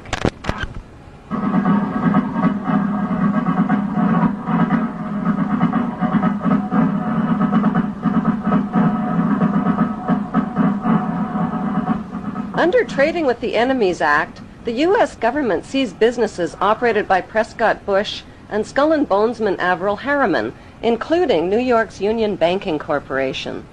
These seizures were based on evidence that Bush and Harriman had been operating front organizations for Hitler's Third Reich. Their German partner was the notorious Nazi industrialist named Fritz Thyssen, who wrote a book of confessions called I Paid Hitler. Professor Sutton lists Rockefeller Standard Oil, Henry Ford's Ford Motor Company, J.P. Morgan's General Electric, ITT, and the DuPonts as suppliers for Germany's rearmament program. But why on earth would Jewish bankers and corporations finance a monster like Adolf Hitler? It is a well-known fact that Adolf Hitler went to great lengths to cover up his family history, even arranging for the assassination of Austrian Chancellor Dollfuss, who investigated Hitler's family.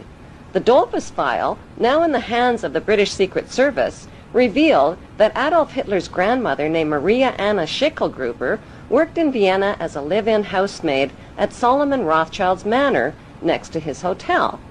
The information was traced through her compulsory registration card. Solomon Rothschild was one of Mayor Rothschild's 5 banker sons. Separated from his wife, Solomon had a reputation with police as a lecherous womanizer. When Maria Anna Schicklgruber's pregnancy was discovered, she was dismissed. Adolf Hitler, the grandson of Solomon Rothschild, earned a reputation as the most evil man the world has ever known. But more evil than Adolf Hitler were the men who created and financed him.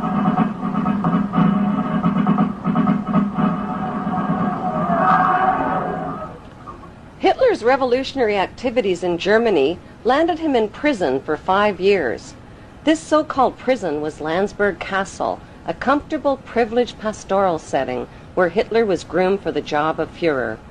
His coaches, Rudolf Hess and Hermann Göring, helped him write the infamous book Mein Kampf.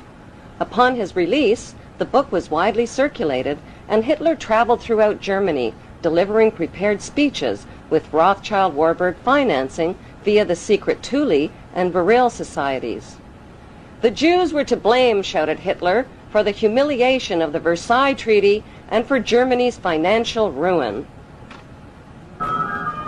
What possible explanation could there be for Jewish businessmen supporting an anti-Semitic madman like Adolf Hitler and the extermination of millions of innocent Jews?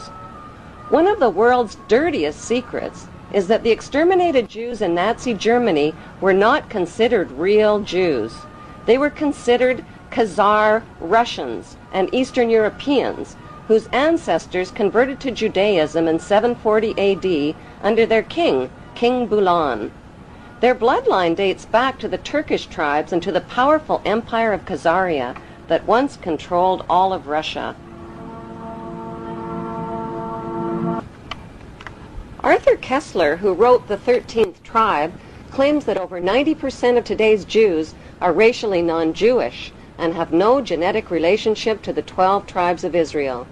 Today's Jews, says Kessler, are more related to Attila the Hun than King Solomon of Israel. 2,000 years ago, when the Roman conquerors evicted the 12 tribes from Israel, the largest tribes, called Dan and Naphtali, settled in Denmark and Norway. Their Viking king, called King Canute, was crowned king of England, Denmark, Norway, and Sweden. Kessler calls the majority of today's Jews the 13th tribe because they are racially not Jewish. The Rothschilds' incestuous bloodline can be traced through their ancestor, Naphtali Hertz, who is named after their tribe of Naphtali. Over the centuries, the Rothschilds have intermarried with authentic Jewish royalty, ensuring their bloodline back to King Solomon of Israel. Denmark, which literally means the mark of Dan, maintained a truce with Germany's Nazi occupying forces for nearly 3 years. When Hitler's SS moved to arrest the Jews of Denmark, the Danish government helped ferry them to safety in Sweden and Britain. But why were the Jews of Denmark, Norway, and Sweden spared, while Jews from Russia and Eastern Europe were captured, interrogated, and thrown into slave camps and death camps? But death camps were not an accident.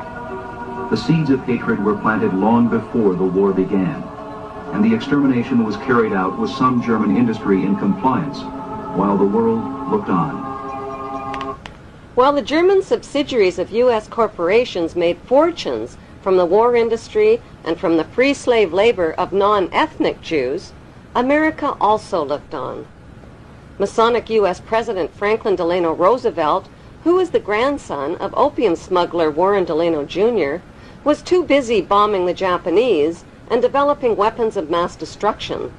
Roosevelt chose Skull and Bonesman Henry Stimson as his Secretary of War.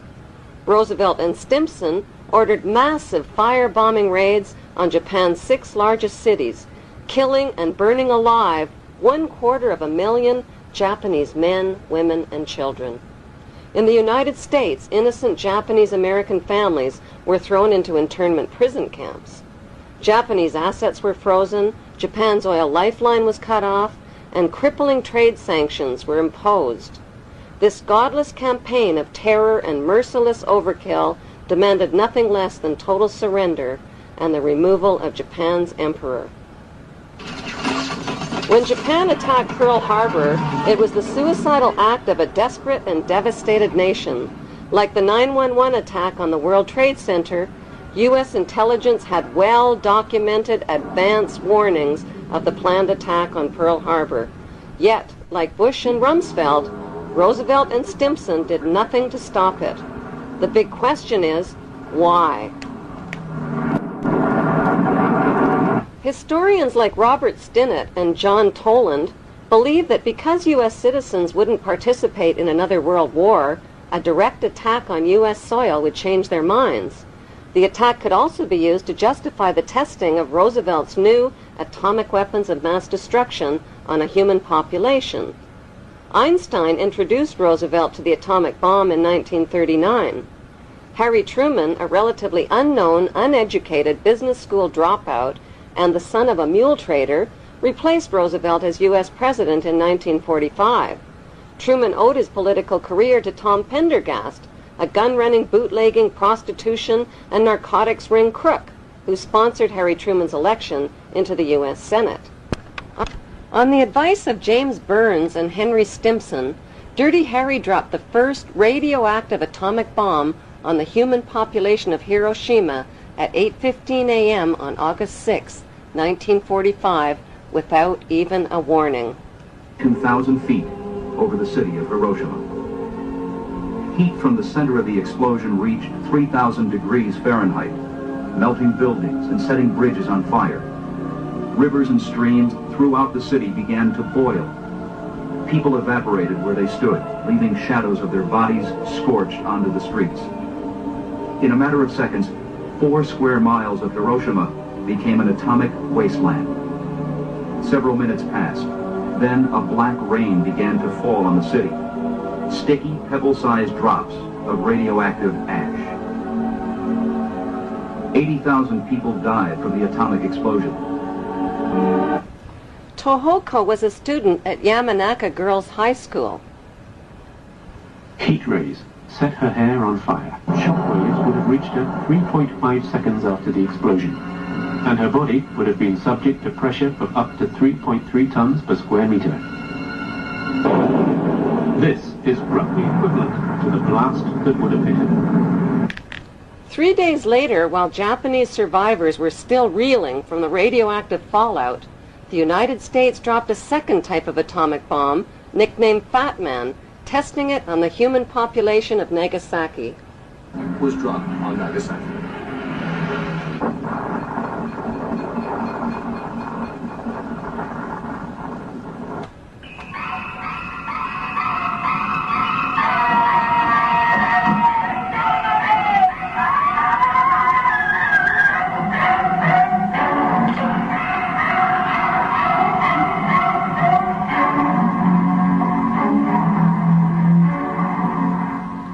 In retaliation for 2,400 American military deaths at Pearl Harbor that could have been prevented because of advance warnings, 2 U.S. atomic bombs evaporated 130,000 Japanese civilians and their families and another 90,000 in the horrendous aftermath.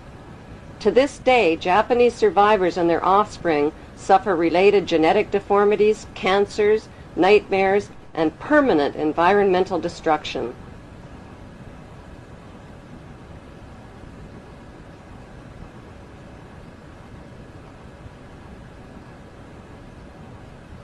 My goodness alive. Young lady with the red hair right behind the school teacher there. Mr. President, Why did you drop the atom bomb? Mr. President, the future wants to know, was it right to drop the atom bomb? Years later, Harry Truman was asked if he did any soul-searching before giving his approval to use A-bombs against Japan. His reply was, "Hell no, I made it like that." And he snapped his fingers in the air. In May 1952, Harry Truman was awarded an honorary plaque, and a village in Israel was named in his honor. I'm very touched and grateful, and a little bit overwhelmed. They have a village named for me, but when they're talking about a statue, want me to join George Washington, Andrew Jackson, Abraham Lincoln, and Cham Weissman, I have about to come to the conclusion that I'm not ready yet to go into a piece of marble. World War II took the lives of 35 million trusting, patriotic, flag-waving people willing to die for their country or die for freedom or die a hero. But what they really died for was the lies and the propaganda.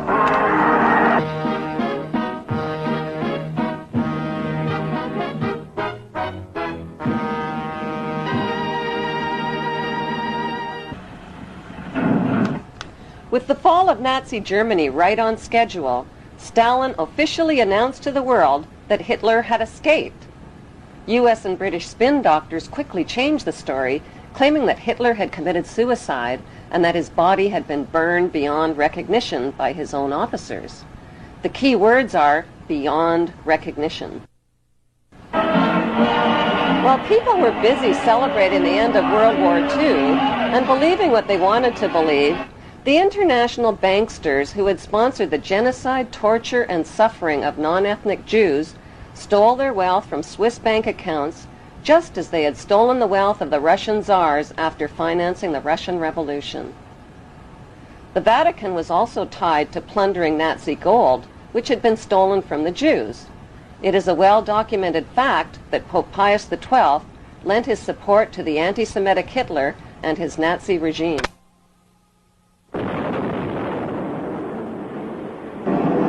With the fall of Nazi Germany, the Rothschilds wasted no time waving their Balfour Declaration at the British government and reminding them of their written promise to give them Palestine. But how could the British promise the Arab land of Palestine to the Jews? In 1917, the British parachuted free opium and hashish to the Turkish troops and stole Palestine from them. One ingenious stratagem was to parachute hashish and opium to the Turkish troops to try to keep their mind off the fighting. Allenby's strategy worked brilliantly. During World War II, the British needed Arab oil and signed an agreement with the Arabs which forbid Jewish immigration into Palestine. Then at the end of the war, the British broke their agreement with the Arabs and allowed the Rothschild Jewish Zionists to smuggle hundreds of thousands of Jews from around the world into Palestine. To win public support, the Rothschilds, who owned Reuters and the Associated Press, bombarded their media empire with images of homeless Jewish Holocaust refugees crowded together in ships off the coast of Palestine. On October 24, 1945, the bankster pirates gave birth to their most powerful weapon of global control, the United Nations. According to plan, the British pulled out of Palestine and gave the land to the Jewish Zionists. These Zionist extremists call themselves God's chosen race of people and believe they have a God-given right to the land of the Palestinians. It is important to know that the land now called Israel was originally called Canaan in ancient times. Canaan was populated by the Canaanite people, who were the ancestors of today's Palestinians imprisoned in refugee camps in Israel. About 3,500 years ago, the Semitic Hyksos kings ruled Egypt for 100 years, but were expelled from Egypt into Canaan. The Egyptians called these Hyksos people the Habarus, which means Hebrews. These expelled Hebrews invaded and conquered the land of Canaan and changed the name of the land from Canaan to Israel.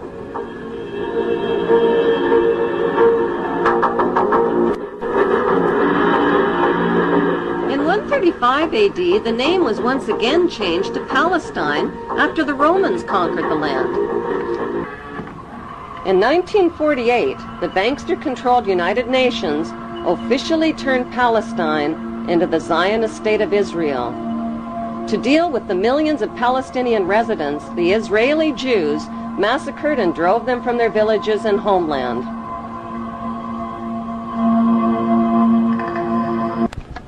The Jews herded the Palestinians into two separated regions called the West Bank and the Gaza Strip. The Rothschilds soon began financing Jewish Holocaust refugees to build illegal Jewish settlements on Palestinian land. These illegal Jewish settlements set the stage for Israel's Prime Minister Ariel Sharon's reign of terror against Palestinians who dared to defend what was left of their stolen homeland. Like Saddam Hussein, Sharon violated dozens of UN resolutions by using hundreds of tanks and American-supplied gunships and planes in an unrelenting campaign of bombing, murdering, bulldozing, starving, and terrorizing the Palestinians off of what remained of their land. In violation of international law, Israel also secretly developed over 100 nuclear weapons of mass destruction capable of vaporizing the entire Middle East. Defenseless against Israel's U.S.-backed military and media campaign, the Palestinian Muslims fought back with sticks and stones and suicide as their only means of defense against the wholesale theft of their ancient homeland.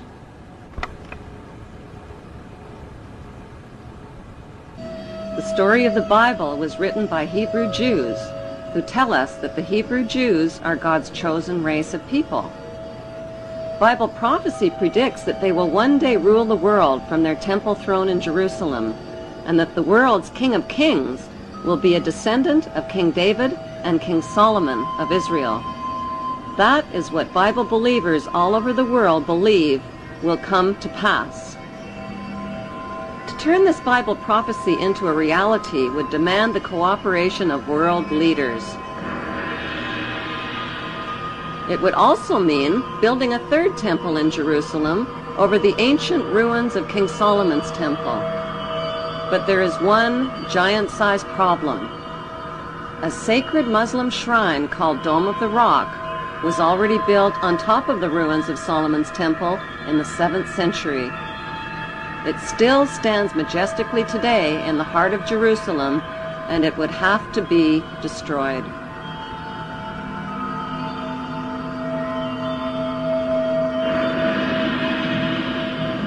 Since Israel is surrounded by not-so-friendly Muslim nations, and with millions of Muslim Palestinians living in Israel's West Bank and Gaza Strip, this Bible prophecy is impossible to fulfill. Or is it?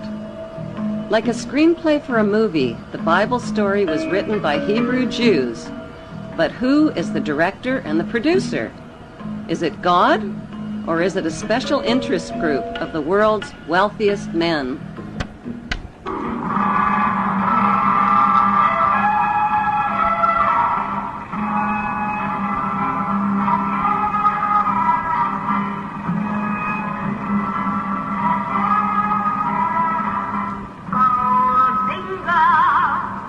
The Rothschilds, whose front companies had helped finance Hitler and the Jewish slave labor camps, had turned Jewish Holocaust victims into victimizers. Imprisoned inside barbed wire refugee camps, the Palestinians began to resemble the victims of Nazi concentration camps. According to author Simon Schama, the Rothschilds own 80% of the land of Israel. Even the flag of Israel flies the hexagram symbol from the Rothschild family's red shield. The hexagram has 6 points, 6 triangles, and 6 sides on the central hexagram. The numbers 666 are associated with the biblical prophecies that predict an apocalyptic Third World War. In their national bestseller, Secret War Against the Jews, authors Loftus and Ahrens reveal indisputable evidence that Hitler's top Nazi general, General Reinhard Gehlen, transferred his entire network of Nazi spies and double agents to Fort Hunt, Virginia, to join America's newly formed CIA. This highly secretive operation was codenamed Operation Paperclip and included Holocaust mastermind Otto Skorzeny, Hitler's personal friend and favorite SS colonel.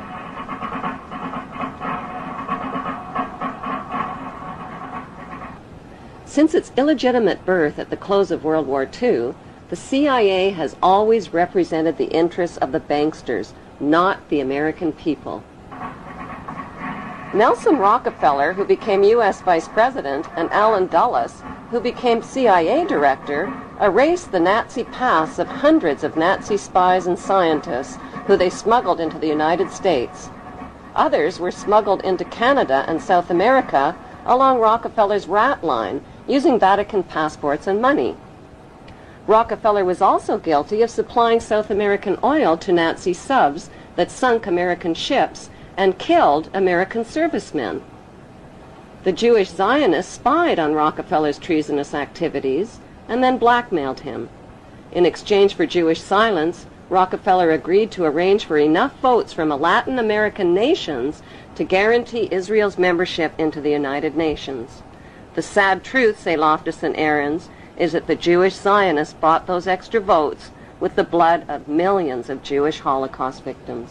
Christopher Simpson's book called Blowback exposes recently declassified information on America's recruitment of Nazi war criminals into the CIA. Nazi rocket scientist Werner von Braun, who built German rockets and dropped them on London, was also put on the new CIA payroll. Von Braun and his team of Nazi rocketeers were sent to Huntsville, Alabama. Hollywood honored von Braun as a collaborator on an American sci-fi movie and series of Walt Disney shows.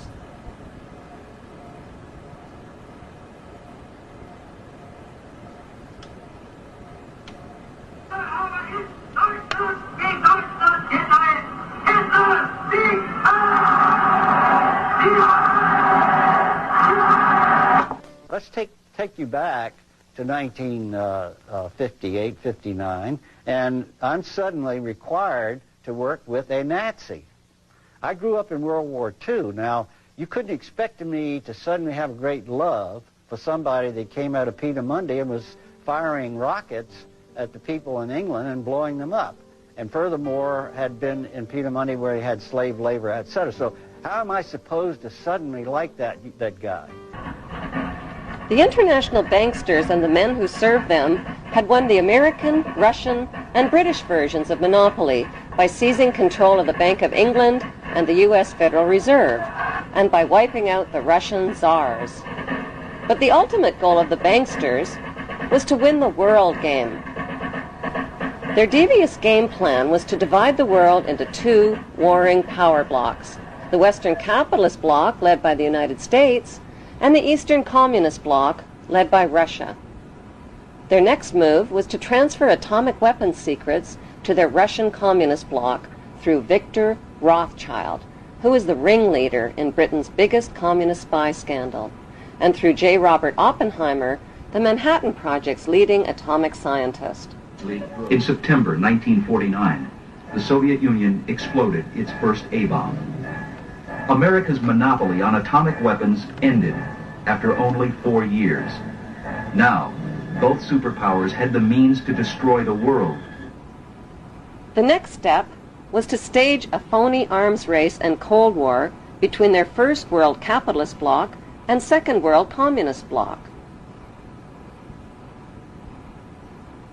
Like sports teams, the U.S. and Russian superpowers needed recruits for their war games, so they forced new Third World members of the United Nations to choose sides.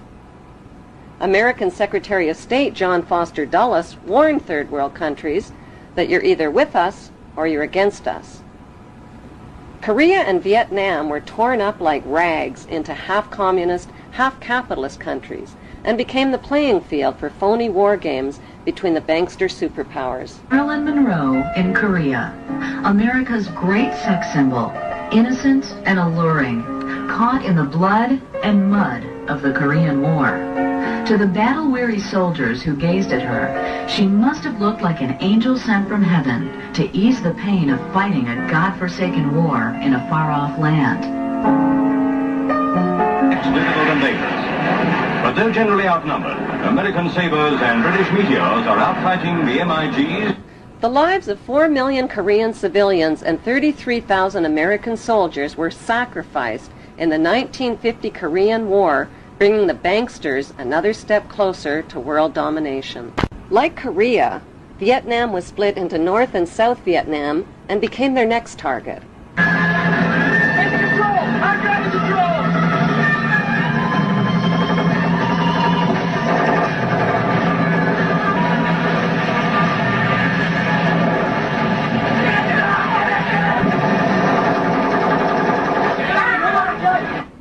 In 1954, the U.S. military dropped millions of tons of bombs on undefended Vietnamese civilians and turned their lush green countryside into blood-red killing fields. It was a butcherous campaign of terror, rape, torture, lies, and cover-ups. The U.S. military, who had already tested 2 radioactive atomic weapons of mass destruction on the people of Japan, decided to test their chemical weapons of mass destruction on the people of Vietnam.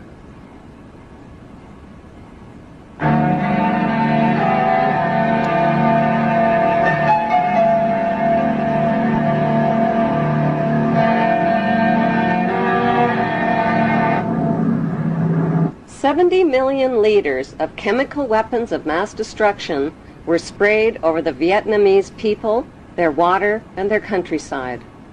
The most lethal was Agent Orange, which defoliated, killed, and contaminated everything in its path like a radioactive atomic bomb. To this day, survivors suffer related cancers, genetic deformities, and permanent environmental damage. Many U.S. servicemen publicly confessed to their crimes and suffered haunting flashbacks. Novel from New York, I have Vietnamese campaign ribbon, Vietnamese service ribbon, National Defense ribbon, and Purple Heart.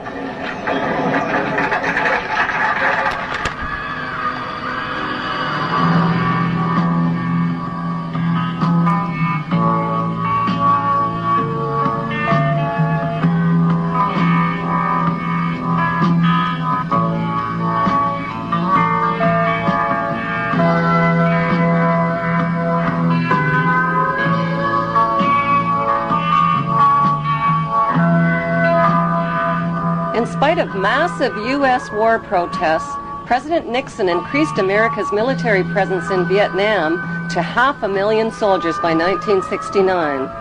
It was Nobel Peace Prize winner Henry Kissinger who convinced Nixon to expand the Vietnam War to the neighboring countries of Cambodia and Laos, causing the mass murder of another 1 million innocent people and their families. On May 4th, 1970, America got a wake-up call.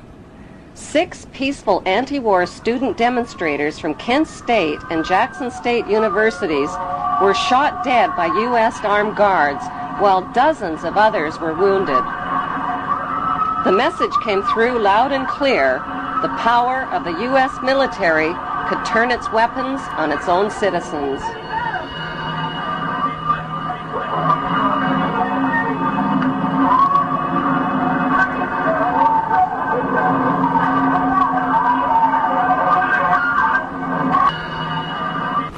In 1947, the United States played host to an international conference at Bretton Woods to put an end to world poverty and starvation caused by World War II. The idea was to give humanitarian loans to needy nations by creating a World Bank and an International Monetary Fund. But who would be put in charge of these billion-dollar megaloans? Who else but the U.S. Federal Reserve bankster families?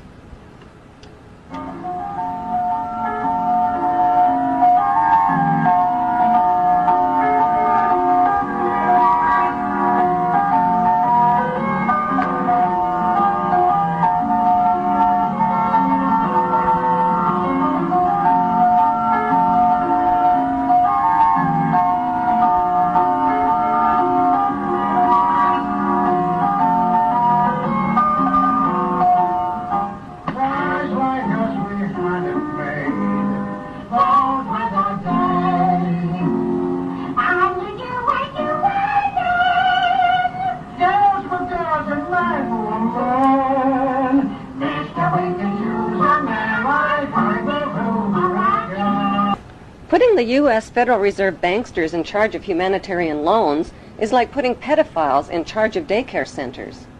Instead of helping the poor, the banksters turned the World Bank and International Monetary Fund into international pawn shops and robbed the poor.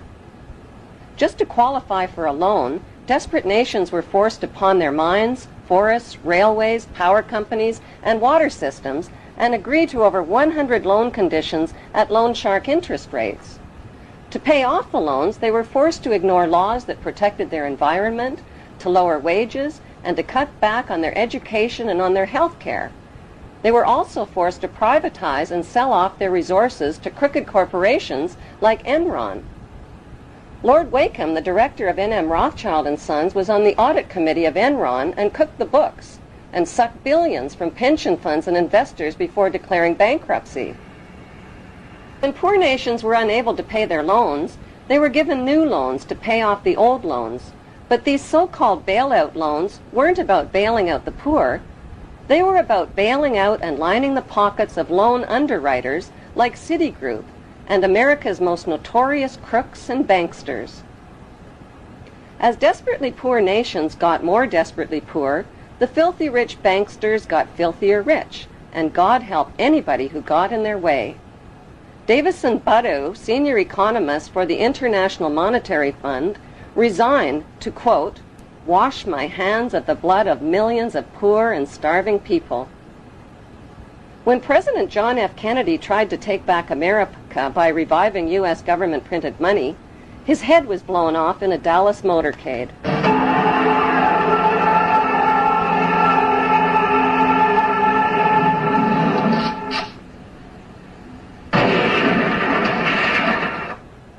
When his son planned to expose the ugly truth about his father's assassination, his small plane plunged into the ocean, killing all on board.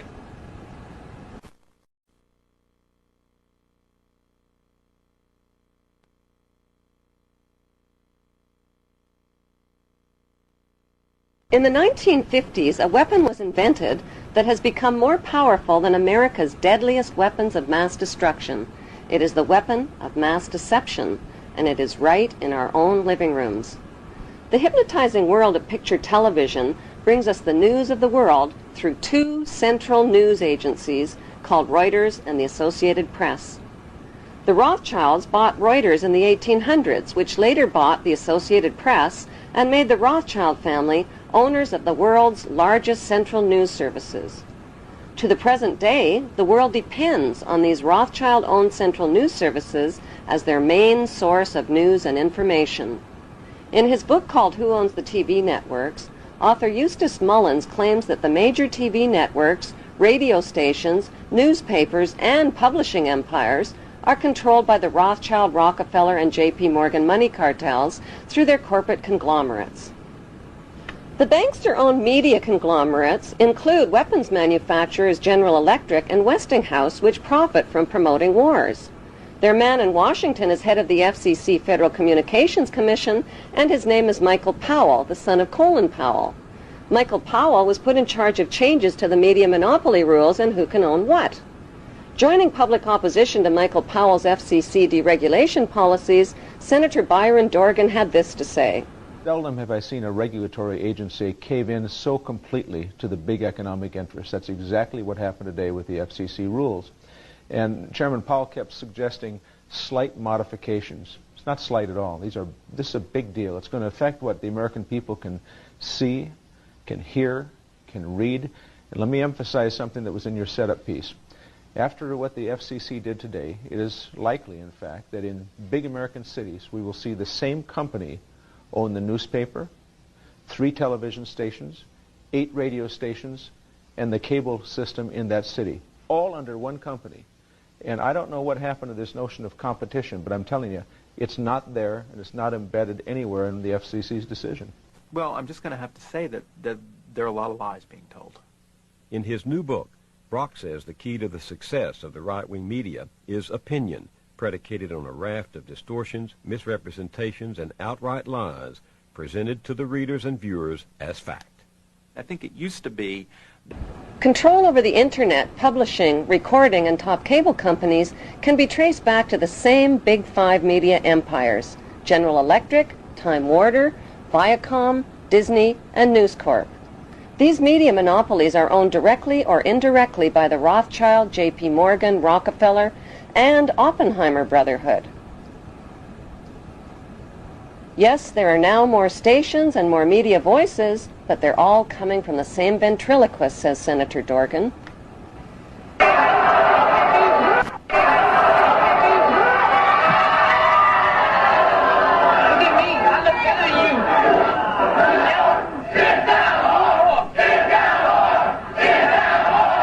Every TV show needs corporate sponsors, and corporate sponsors sponsor pro-business, pro-government programming, and journalists who support the agenda of the Big Five media owners. While 2/3 of the world goes hungry, these banksters offer gazillion-dollar sponsorships to sports athletes to play with their balls. Why? Because they keep the masses distracted from the important issues, like the passage of the Patriot Act to limit your civil rights and freedoms. The Patriot Act allows the government to come into your home, take things from your home, search your home, and never tell you about it. Increasingly, however, Americans are speaking out. The media and banking monopolists now have the power to make or break political leaders around the globe. Why haven't the networks made a TV movie of the week about how the Bush family made their family fortune? The movie could be called The Awful Truth, starring George W.'s great-grandfather, Samuel P. Bush, whose Buckeye Steel Castings Company supplies parts for Edward Harriman's railroads, who in turn provides rail shipments for John D. Rockefeller's Standard Oil, who in turn gets monopoly financing from the Rothschilds. The movie could be made into a TV series starring Samuel's son, Prescott Bush, as the managing director of a Nazi steel manufacturing plant in Poland called Silesian Consolidated Steel. In episode 1, Prescott Bush forwards American financing to his German partner Fritz Thyssen through the Union Banking Corporation in New York. Fritz Thyssen arranges a contract with Nazi Germany's IG Farben Company for free Jewish slave labor in Bush's steel manufacturing plant at the Auschwitz concentration camp. Episode 2 shows Skull and Bonesman Prescott Bush and Averell Harriman getting caught under Trading with the Enemy Act, as the U.S. government moves in and seizes all of their shares in Union Banking Corporation.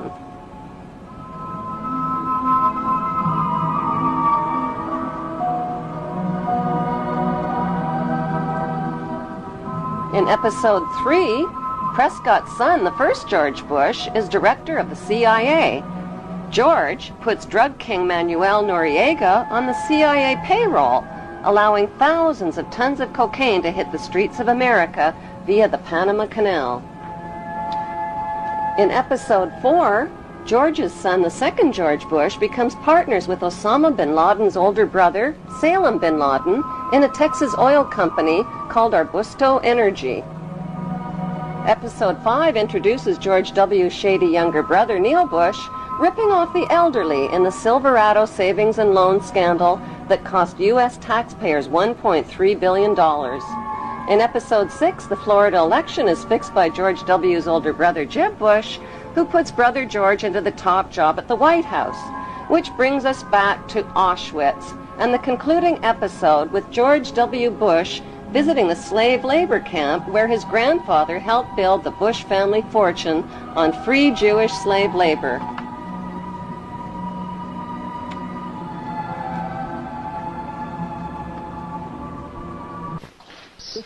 The sights are a sobering reminder of the power of evil and the need for people to resist evil.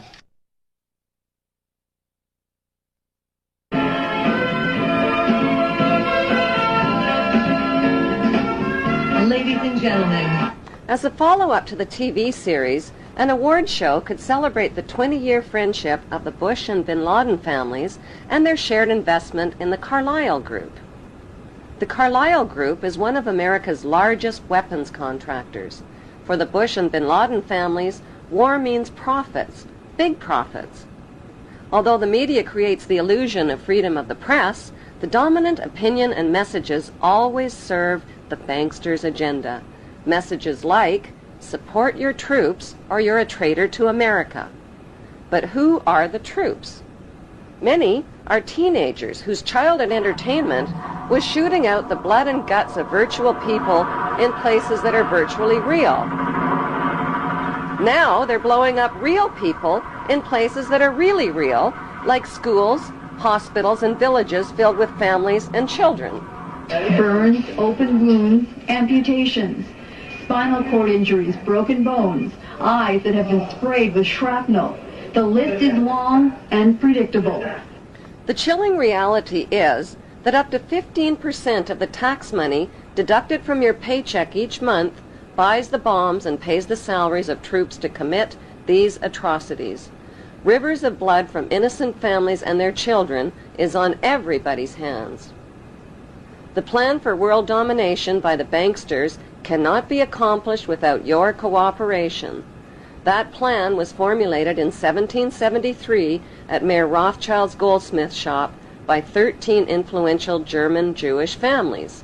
Among them were Rothschild, Oppenheimer, Warburg, and Schiff.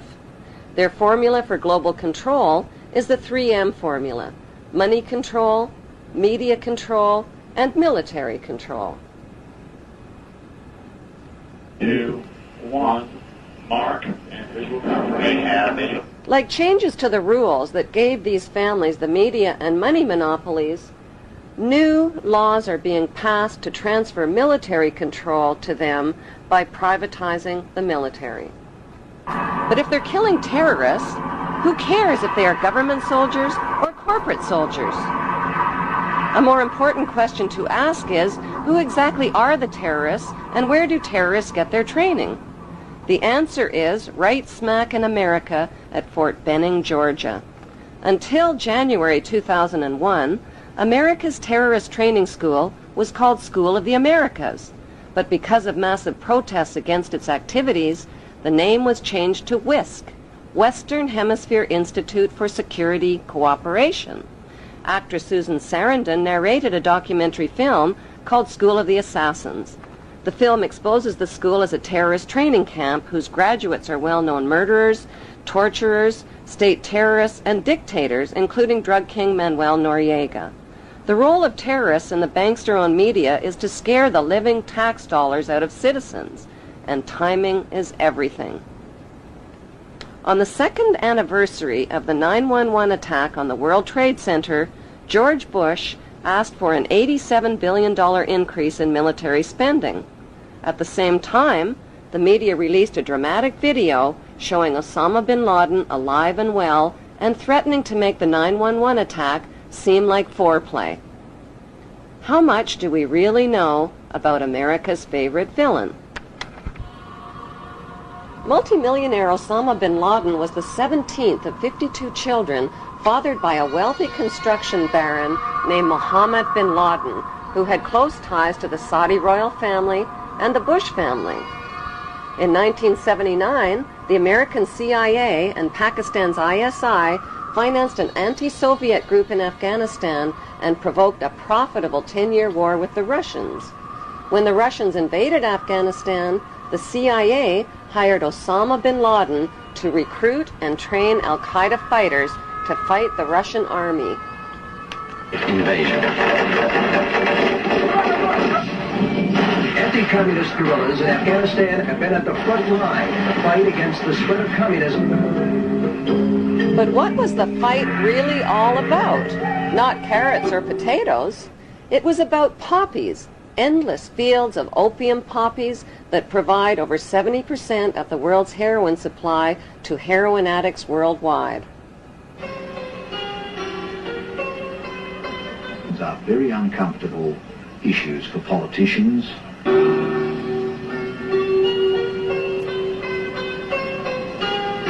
It was a dramatic story, but the media failed to tell us the less heroic side of Afghanistan's freedom fighters.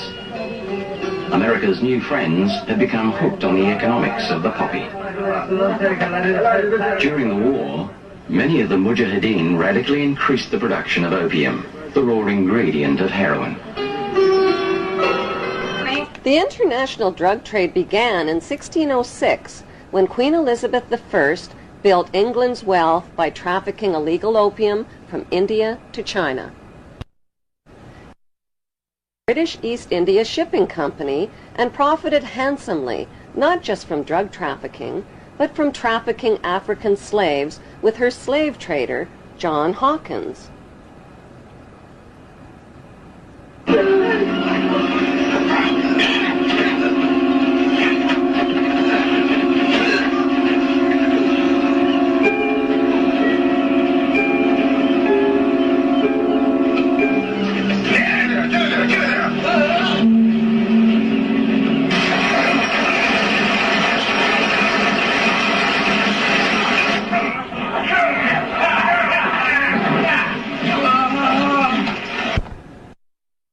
First knighted her slave trader with the noble title of Sir John Hawkins. By 1830, the British had distanced themselves from dope dealing by granting opium monopoly rights to the Jewish Sassoon family, who became known as the Rothschilds of the Far East. As an agent for the Crown, David Sassoon shared his dope profits with Queen Victoria. The British East India Company built a major factory to process the opium here at Gazipur. It's still a lucrative earner for the Indian government, which sells opiates to the world's pharmaceutical industry.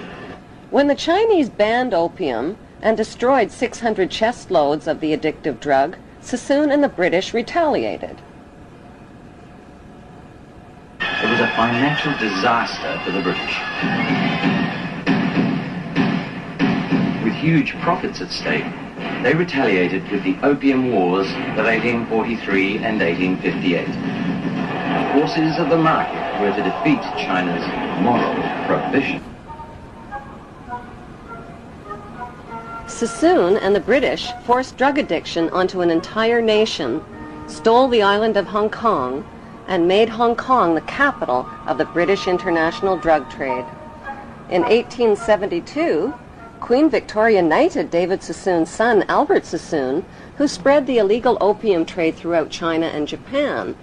In 1887, Sir Albert Sassoon married Aline Carolyn Rothschild and joined the pirated fortunes of the Sassoon drug cartel with the Rothschild money cartel. Today, it's business as usual for the descendants of the Sassoon and Rothschild families, who socialize with Queen Elizabeth II and Prince Charles as elite members of Britain's inner power circle. Many have been granted royal titles, like Sir, Countess, Baron, and Marquis, but their many victims aren't fooled by the crowns, the titles, and the tuxedos. They have very different titles for them. Titles like liars, thieves, dope dealers, and mass murderers for the crown.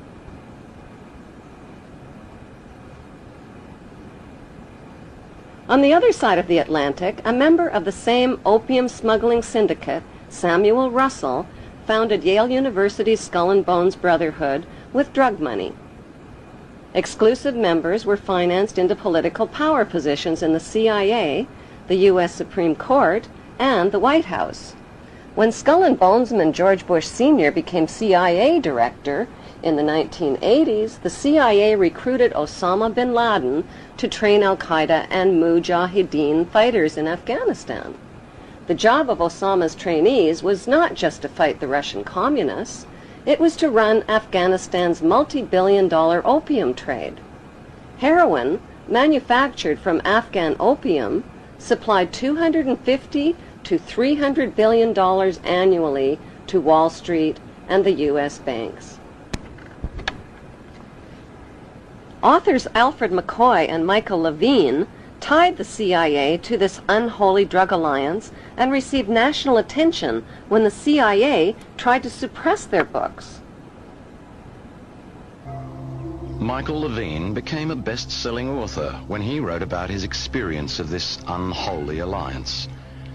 After 30 years' distinguished service with the DEA, he could write with some authority. You could look at what they did to me as an example in microcosm of Central Intelligence's actions and the State Department in completely subverting the drug war. You know, the drug war was something that only existed in the minds of Americans, on the streets of America, for kids like my brother, for cops who died. There was no drug war. The biggest drug dealers in the world were given a license to sell drugs to Americans to support themselves. And this continued right down from Southeast Asia, through the Mujahideen, through the Contras. But how was the heroin smuggled into the United States? One of America's most gruesome secrets is that during the Vietnam War, heroin was smuggled into the United States by hiding it inside the body bags of dead American soldiers.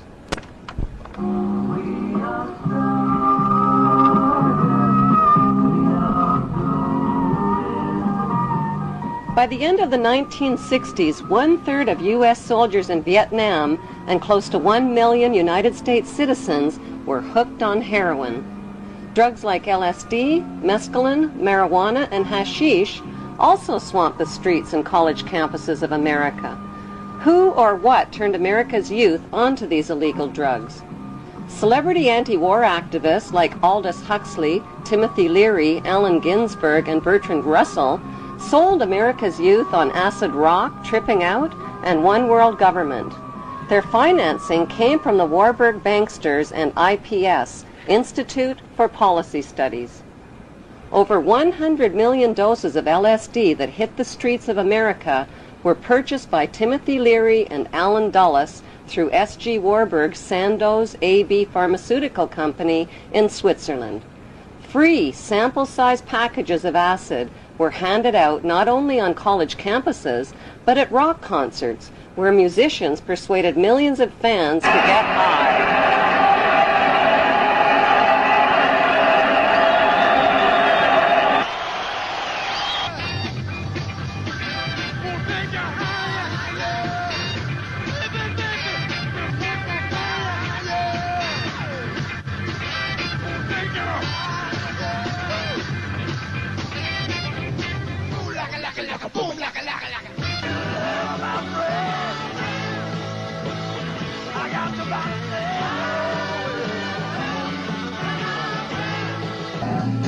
Critics of the drug culture blame parents, teachers, law enforcement, and everybody except the people behind it all, namely the Rothschild-Warburg banksters and their Committee of 300. According to Dr. John Coleman, who wrote the story of the Committee of 300, the Beatles rock group were brought to America by the Tavistock Institute. Tavistock launched the drug culture revolution in America to popularize and normalize social drug use. Through their record companies and advertising monopolies, the banksters have packaged and financed their celebrity salesmen to anesthetize, addict, and enslave billions of people worldwide with dependencies on both prescription and non-prescription, legal and illegal drugs. Those drugs range from alcohol, nicotine, and caffeine to Prozac, crack cocaine, and heroin. Like the phony war on terrorism, the phony war on drugs is a cat and mouse game being fought with one hand and fed with the other. The peace symbol adopted by the drug flower children of the 60s was designed by Gerald Holtham, who was commissioned by one world government salesman Bertrand Russell. The symbol was never designed as a symbol of peace, but as a symbol of death. It is actually a cross turned upside down with the arms broken and is used by Satanists and in Druid witchcraft. In Germany, the symbol is known as the death rune and is found on tombstones of Hitler's Nazi SS officers. CIA's team of ex-Nazis and skull and bonesmen financed and trained Osama bin Laden, who pushed the Russians out of Afghanistan by 1989. The CIA then trained and installed the ruthless Taliban regime to run the booming opium trade. After a decade, the long friendship between America and the Taliban suddenly turned ugly. At a meeting held on December 4th, 1997 at Unocal headquarters, American oil men made a proposal to the Taliban about building a pipeline through Afghanistan. Rothschild Shell Oil and Rockefeller's Exxon Oil had invested billions in the Kazakhstan oil and gas reserves just north of Afghanistan. Now they needed a pipeline to transport it to the Persian Gulf.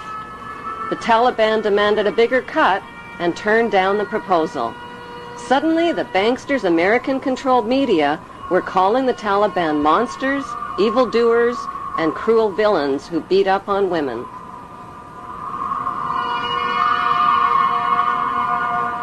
On July 4th, 1999, President Clinton froze the Taliban's U.S. assets and bank accounts and imposed trade sanctions on Afghanistan. By February 2001, the Taliban destroyed most of Afghanistan's opium crops. In May, Secretary of State Colin Powell announced a gift of 43 million U.S. taxpayers' dollars to the Taliban. He called it a reward to the Taliban for destroying the opium crops, but members of the new George W. Bush White House knew the Taliban would use the 43 million for more sinister purposes.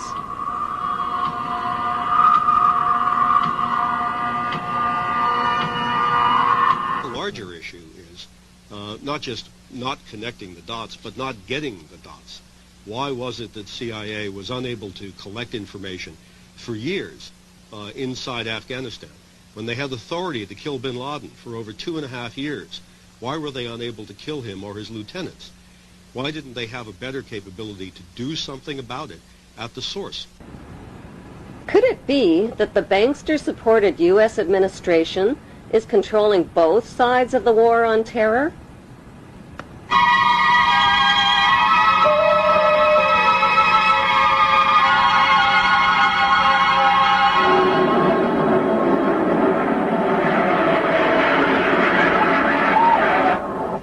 Before the first plane ever even hit the first tower on 9/11, a massive U.S., British, and NATO troop buildup was already organized and positioned for an attack on Israel's enemies, opium-rich Afghanistan and oil-rich Iraq. And there's an old poster out west, as I recall, that said, "Wanted, dead or alive."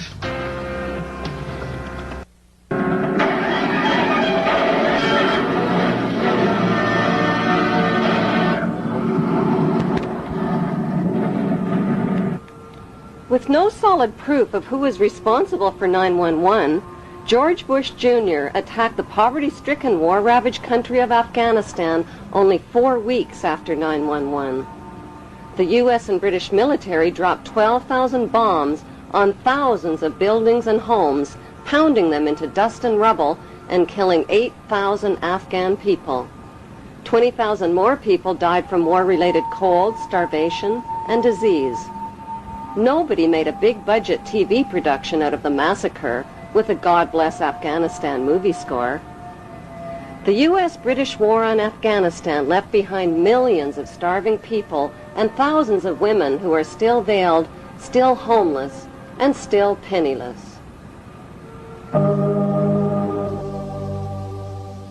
Afghanistan is the world's largest producer of opium and now the world's largest producer of heroin.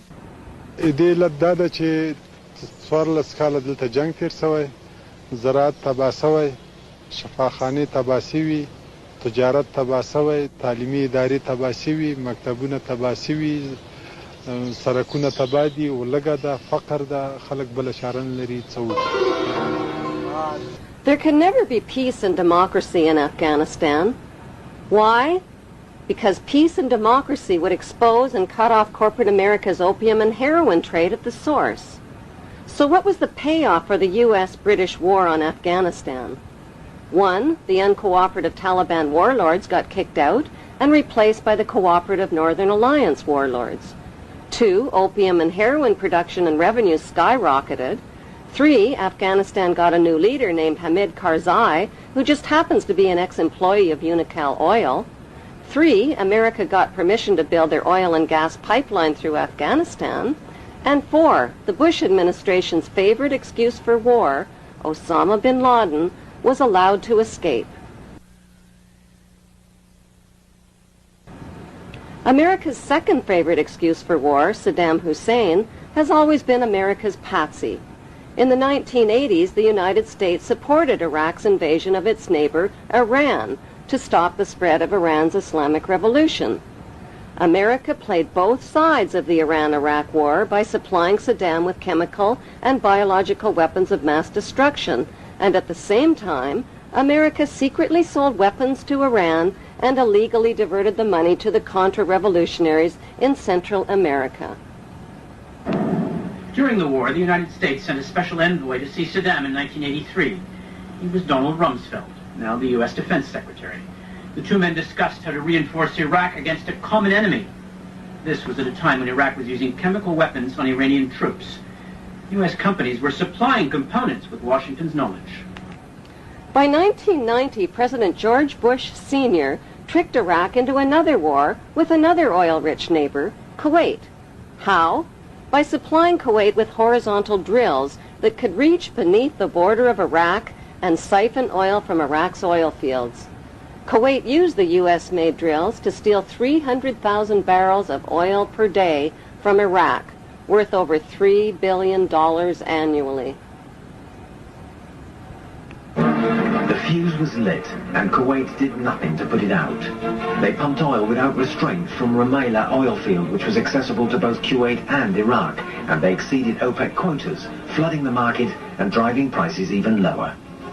George Bush Sr. officially promised not to interfere in Iraq's legitimate oil battle with Kuwait, but when Saddam's army entered Kuwait to defend their oil reserves, Bush pounced on them. Our goal is not the conquest of Iraq. It is the liberation of Kuwait. America disposed of its toxic waste problem by building radioactive depleted uranium right into their bombs and dropping them on Iraq.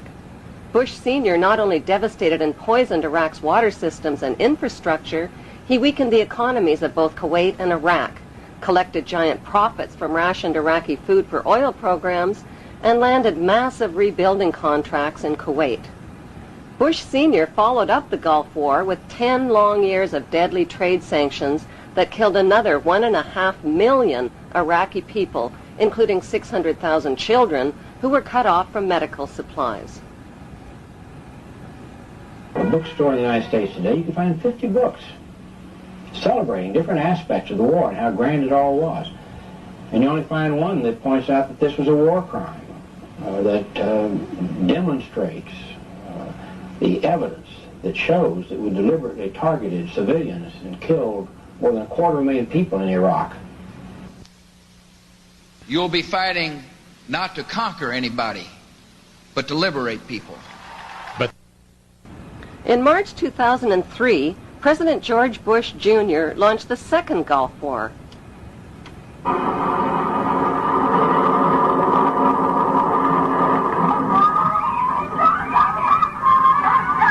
The war on Iraq wasn't about revenge for 9/11, since not one of the 19 accused terrorists were Iraqi citizens. It wasn't about weapons of mass destruction, which inspectors hadn't found. It wasn't even about Saddam Hussein, who had been financed into power by the U.S. in the first place and who got his chemical and biological weapons from American companies. No, the U.S. wars against Iraq and against Afghanistan were about mass murder and piracy. They were about big weapons sales, big oil, big pipelines, big drugs, and big rebuilding contracts. They were about colonizing the Middle East and moving 2 giant steps closer to world domination. أنا أروح أشتريها ب6 أنفار. أنا ما أريد هاي الحرية، ما أريد هاي الديمقراطية، وأخويا وأطفاله راحوا من عندي، وهذا اللي ترونه ها من الدماء والجروح واللي الدمار اللي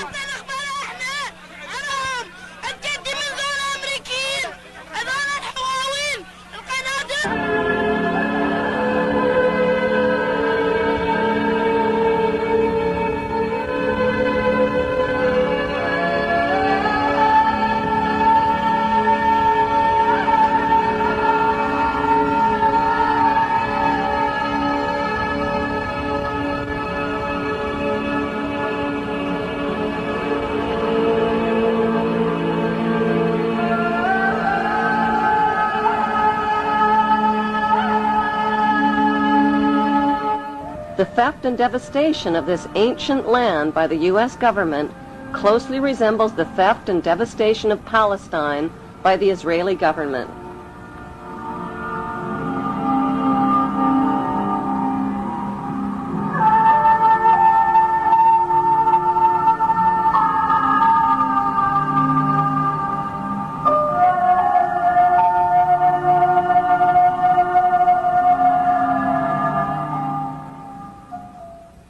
Showed the POWs and the dead soldiers. Al Jazeera showed them. It was powerful because America doesn't show those kind of images. Most of the news in America won't show really gory images, and this showed American soldiers in uniform strewn about a floor, a cold tile floor, and it was revolting. It was absolutely revolting. It made me sick at my stomach. And then what hit me was the night before there had been some kind of bombing in Basra, and Al Jazeera had shown images of the people, and they were equally, if not more horrifying, the images were. And I remember having seen it in the Al Jazeera office and thought to myself, wow, that's gross. That's bad. And then going away and probably eating dinner or something, and you know, it didn't affect me as much. So the impact that had on me realizing that I just saw people on the other side, and those people in the Al Jazeera office must have felt the way I was feeling that night, and it upset me on a profound level that I wasn't as bothered as much the night before. It makes me hate war. Tougher every day. Some soldiers are even taking aim at their leaders. One told ABC News, if Donald Rumsfeld was here, I'd ask him for his resignation. Another suggested the deck of playing cards displaying wanted Iraqi commanders should be revised. The aces in my deck, he said, include Donald Rumsfeld and George Bush. Since 1995, the General Accounting Office has ranked the Defense Department's financial management among the worst in the federal government on the GAO's list of high-risk areas vulnerable to waste, fraud, abuse, and mismanagement. What's more, in fiscal year 2000, the Defense Department's own Inspector General found the Pentagon could not account for more than $1 trillion, trillion with a T. Private First Class Lindy England may never have figured these images would beam into the homes of millions of horrified people. Whatever she might have thought at the time, she says she and her comrades had no choice. So to stand there, give a thumbs up, smile, stand behind all the naked Iraqis in the pyramid, take a picture. Who told you to do that? Persons in my higher chain of command. Why were naked Muslim prisoners positioned on top of each other in the shape of an Egyptian pyramid? The answer can be found in the distant past. In ancient times, Iraq was called Babylon. The year is 586 BC. The armies of Nebuchadnezzar, king of Babylon, descend on Jerusalem with the wrath of an angry God. It is almost 6 centuries before the birth of Christ. The Romans have not yet even dreamed of empire.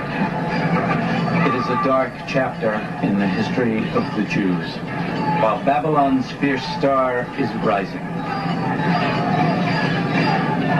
The Bible describes the Babylonian attack. Homes are pillaged, King Solomon's temple is set ablaze and utterly destroyed. Saddam Hussein made the mistake of comparing himself to Babylon's King Nebuchadnezzar. The capture of Iraq and Saddam Hussein was not just about oil and colonization, it was also about settling an old Hebrew score. We got him.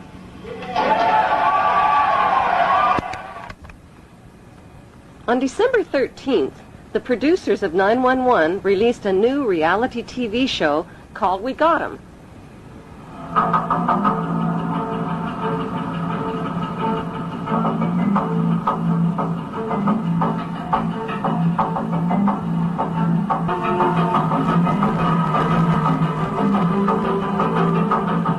The Iraqi people claimed the We Got 'Em video show was staged.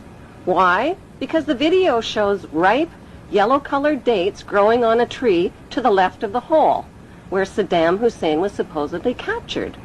Every Iraqi citizen knows that Iraqi dates only ripen and turn yellow in July and August, never in December. Since date trees don't tell lies, the We Got 'Em video had to be staged at least 3 months earlier in July or August, not on December 13th as reported. How could Saddam, who is almost 70 years old and over 6 feet tall with a bloated belly, squeeze in and out of a hole that small? How could he have grown a beard that long in such a short time? Why did he dye his hair black while in hiding? For his CNN close-ups, perhaps? There are 3 books which clearly map out the Zionist plan for world domination. The Bible, written by Hebrews, Morals and Dogma, written by Freemason Albert Pike,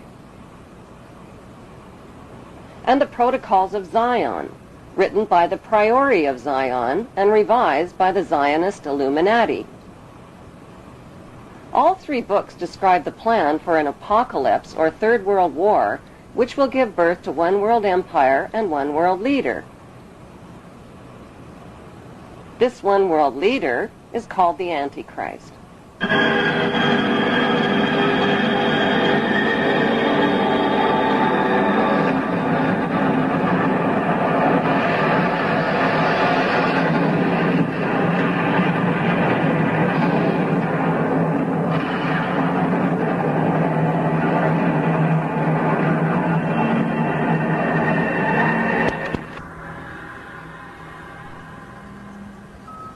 The Bible is like a screenplay for a reality disaster movie, but with a fairy tale ending.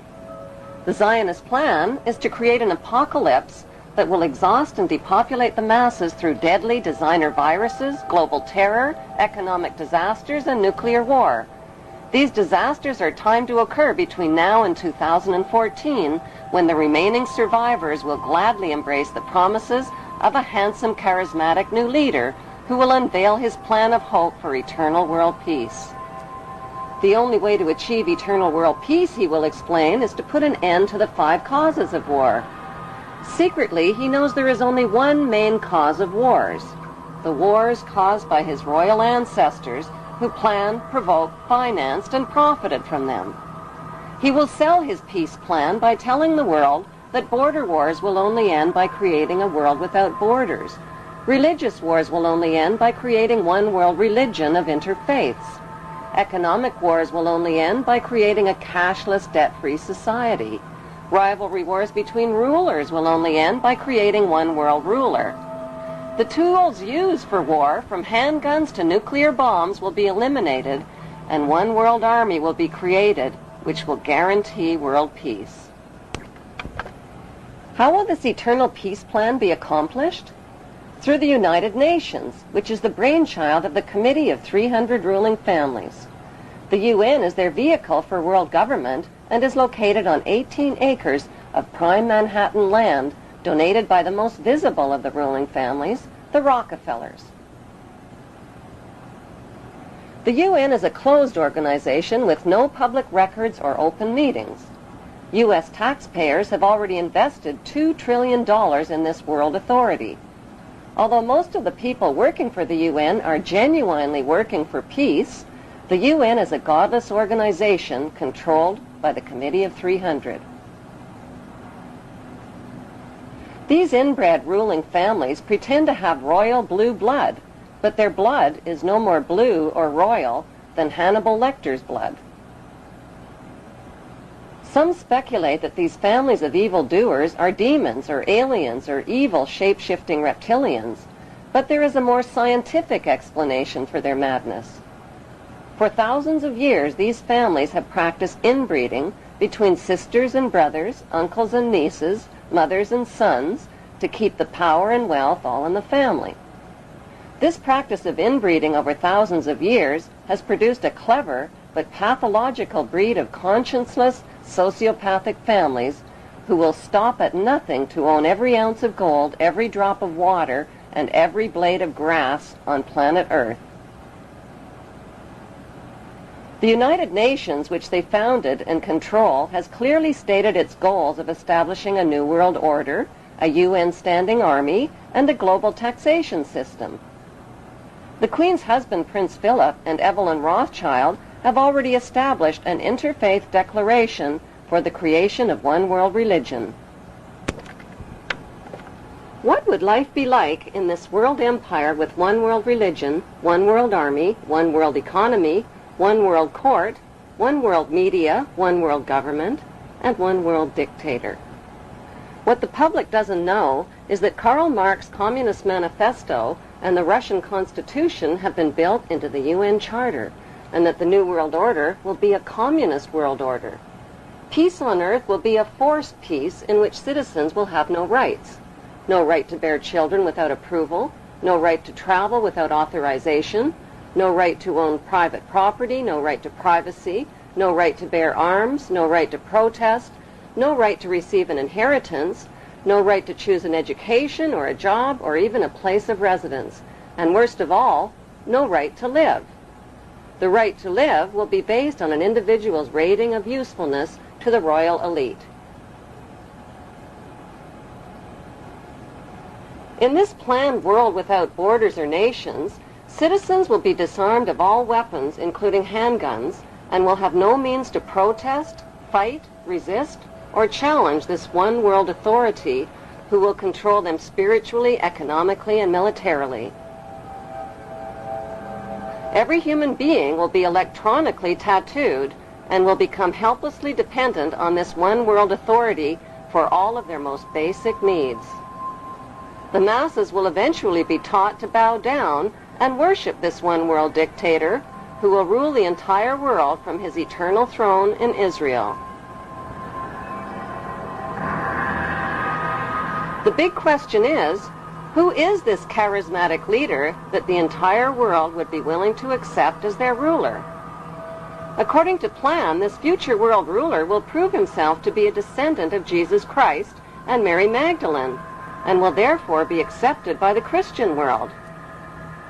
Some will even view him as the Savior and Messiah. As a professed descendant of Christ and a proponent of world religion, he will also be accepted by Buddhists, Hindus, and the Eastern world, where Jesus Christ reportedly lived, studied, and preached Eastern philosophy. Since he is a descendant of the Hebrew tribes of Israel, he will also be accepted by Hebrews and Jews worldwide. By marrying a Muslim woman, he will win the acceptance of the Muslim world. He will also be accepted by worldwide Freemasonry and secret societies, which he is a member of. As the son of Princess Diana, he is already loved and worshipped. When his mother died in the arms of a Muslim man in a Paris car crash, the world embraced him.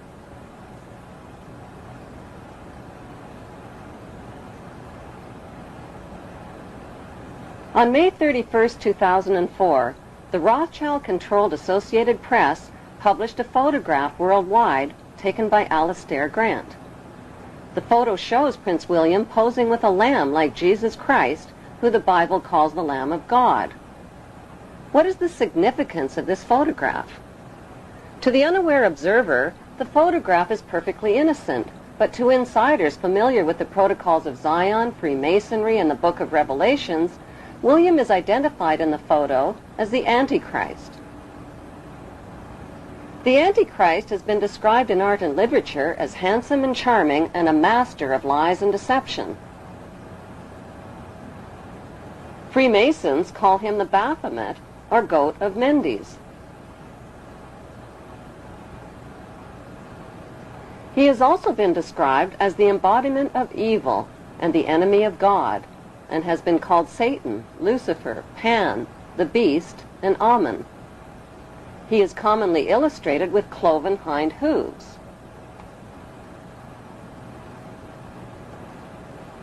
Why is Prince William holding up a cloven hind hoof in the photograph?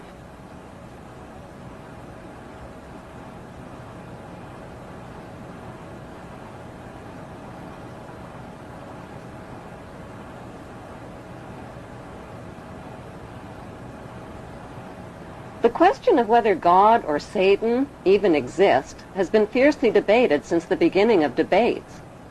Some people believe that God and Satan are inventions of the ruling class to control the masses.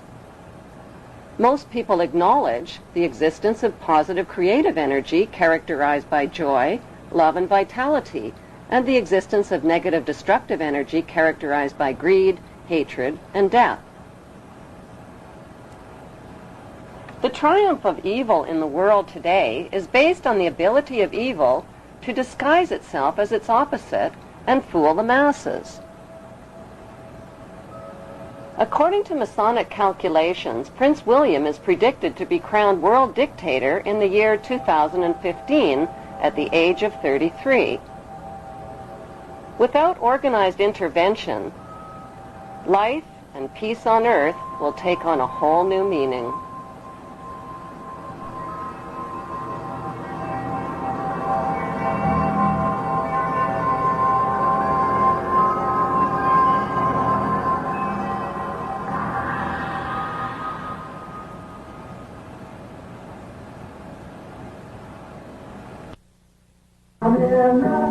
How many people would be willing to play a game of Monopoly with real money if the banker was making up the rules, rigging the dice, stealing the money, cheating the players, and grabbing up all the properties? The answer is almost everybody. The truth is that only 1% of the world's population of over 6 billion people is controlling the other 99%. That 1% owns the world's banks and most of the world's wealth, land, and resources. So why is everybody passively cooperating with this madness? Because the wealthy 1% who write the rules have taught the other 99% to obey them and to feel powerless to change things. When people feel powerless, they cling to passive attitudes like ignorance is bliss, things aren't that bad, or let God take care of everything. Before choosing a passive attitude, remember that the only thing necessary for the triumph of evil is for good people to do nothing. Despite all the red flags, many people deny that a problem even exists. It does exist, and the good news is there are solutions. The solutions lie in knowing what the 3 biggest fears of the world's ruling families are. The first biggest fear is exposure.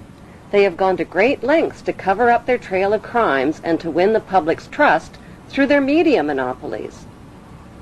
Without public trust, their ancestral plan for global control is doomed. Their second biggest fear is losing public support. If the public stops cooperating, their plan is guaranteed to fail. Their third biggest nightmare is organized resistance by an informed and fearless public. The ruling families know from past experience that the will of the people can defeat all their military and monetary might. Vietnam is a perfect example. There is no doubt whatsoever that these ruling families can be totally defeated by turning their 3 worst fears into a reality. Solution number 1 is exposing the ruling families and their generations of horrific crimes against humanity. What's this junk got to do with electricity over stuff? The most powerful form of advertising is word of mouth. Share information, talk about it, name names, recommend books, videos, and websites. Form your own study group and solutions group. Design a web page, show videos, films, and DVDs. Raise money, give money, organize, lobby, email, and do whatever you can to stop the madness. Millions of people around the world who protested the invasion of Iraq learned a hard lesson. They learned that peaceful protests don't work. Since the Committee of 300 Families created think tanks to mastermind a plan for global control, citizens must also create think tanks to mastermind a plan to stop them. Learn who the past and present members of the Committee of 300 are. At the top of the list are the royal families of Britain and Denmark, the international banking families, and the affiliated political families. Find time to research and read about the Committee of 300. Dig beneath the hype and propaganda, connect the dots, and share your information.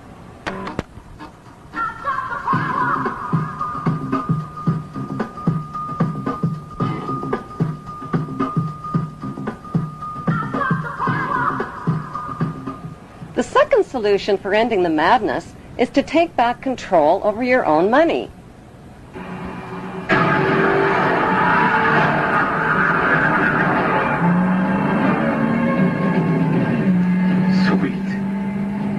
Right now, your money is in the hands of the ruling families who own all of the world's banks, including the privatized central banks. How did they get to be so powerful? It started with the very first banks. In the beginning, banks were a safe place for people to store their gold. When the bankers discovered that people left most of their gold in the bank for safekeeping, they started lending out the gold that didn't belong to them and charging interest on it.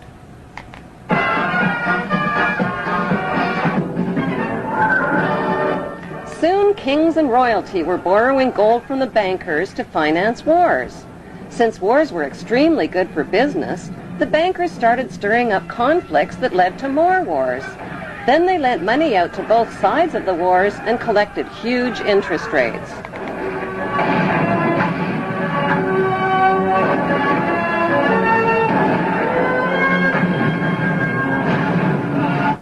Eventually, the bankers got so rich that they built banks all over the world. They made millions in interest just by loaning out other people's money that didn't belong to them. They bought mansions and fancy clothes and hosted extravagant parties. The royal families of Europe became the banksters' biggest customers and rewarded them with high society titles like Lord and Baron and Sir.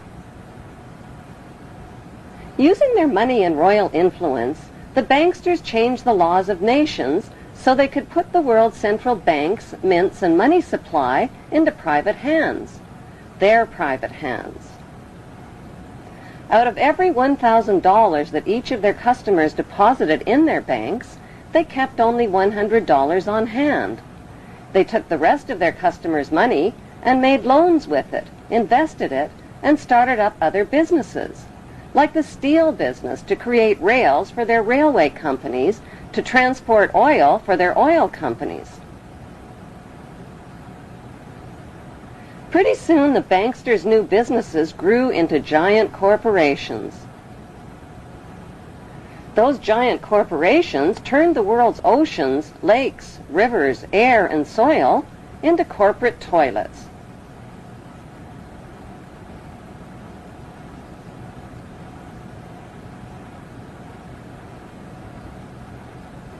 When profits from all their oil, mining, and drug company monopolies soared, the banksters became the world's richest men, but their greed had no limits. They wanted to own the entire world, so they put their heads together and came up with an ingenious scheme to take control of all of the world's money and riches. Whoever owns all of the world's money, they said, owns the world.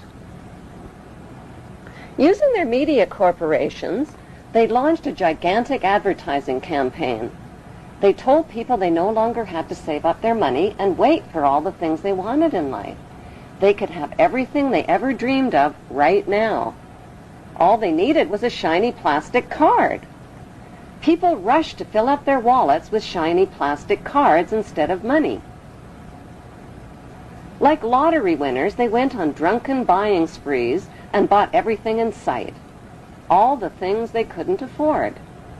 Nobody even noticed when their hard-earned paychecks were automatically deposited in the bank without ever being cashed. Suddenly, people's bills, fines, taxes, and purchases were automatically deleted from their accounts, and paying by check quickly became unfashionable. Eventually, money was phased out altogether and replaced with units of credit, which were really nothing more than numbers on a computer screen. The next thing the banksters did was replace people's plastic cards with their newest invention, barcode tattoos. These barcode tattoos contained all of a person's private credit information and could be invisibly tattooed onto people's wrists. Since having a wrist tattoo was like having an invisible debit card, and since nobody could steal it from you, everybody rushed to get one. All people had to do to buy whatever they wanted in life was scan their wrist tattoo over a scanner, and so the power for people to buy their most basic necessities in life fell completely into the hands of the banksters. Suddenly, people couldn't buy food, medicine, or even a cup of coffee without scanning their wrist tattoo. Eventually, people sobered up from their drunken spending sprees. What do you mean you got no money? They realized they had traded their hard-earned money for nothing more than a bunch of numbers on a computer screen. Their real money had become virtually unreal. Not only did the banksters own all of the world's money, they now had the power to delete a person's lifetime of savings. But why would these friendly banksters do such an evil thing? To force people's cooperation. This futuristic scenario isn't as futuristic as it sounds. Invisible wrist tattoos with all of a person's credit information have already been developed. So what can you do to take back control over your money before the banksters phase out the world's money system? Withdraw your money from their banks. By putting your money in their banks, you are enriching and empowering them with control over your money and eventually over your life. Cut up your credit and debit cards. Pay only with cash or money order or certified check. What are you doing? People are under the illusion that their money is safe in the bank and that the banksters are honest. The truth is, the money you put in their banks isn't really there. Although there hasn't been a global economic crash since the 1930s, another crash could happen at any time and without warning. Economic crashes don't just happen. They are made to happen. Economic booms and busts are controlled by how much money the banksters put in circulation through their loans and interest rates. People believe Alan Greenspan, who announces U.S. interest rates, works for the Fed, and that the Fed is the U.S. government. The Fed is not the U.S. government.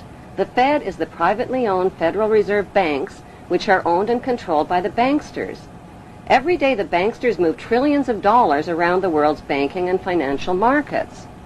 They decide if the markets go up or down, soar or crash.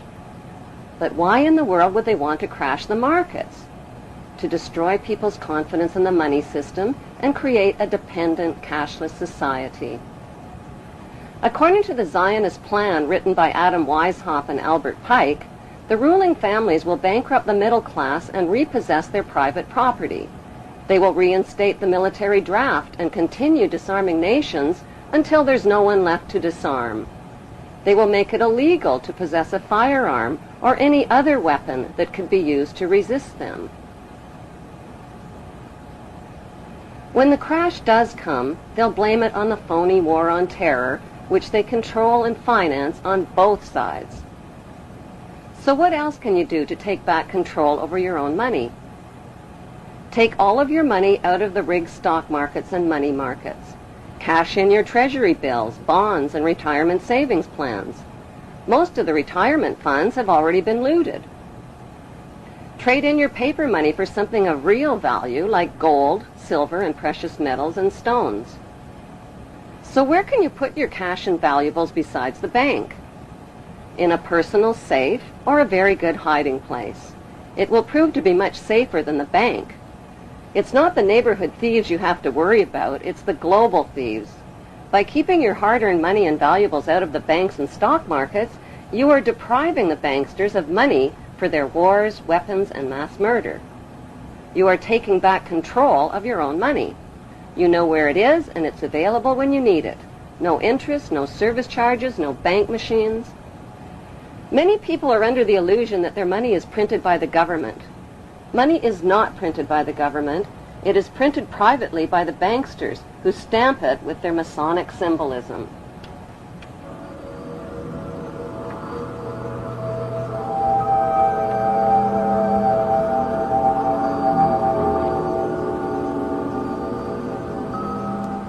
Some community groups are creating their own system of money and buying and selling services and goods from each other tax-free. Monopoly money works great. So do IOUs and the barter system. When the crash does come, the markets and all of the banks will be closed for business. If and when they reopen again, your investments will be worth next to nothing, and your paper money will get you only 10 cents on the dollar. Day tumbling right from the opening bell. The Dow Jones Industrial plunging more than 650 points. If you think you own your car, your house, or other credit purchases, an economic crash will remind you of who the real owners are. Most people believe that their hard-earned tax money pays for things like roads, bridges, schools, and other public services. The truth is that every penny of your tax dollars pays for your nation's national debt to the banksters. The banksters then loan your hard-earned tax money back to your government and charge interest on it for your basic public services. Before the bombing and theft of the country of Iraq, every citizen in America owed the banksters $70,000 per citizen.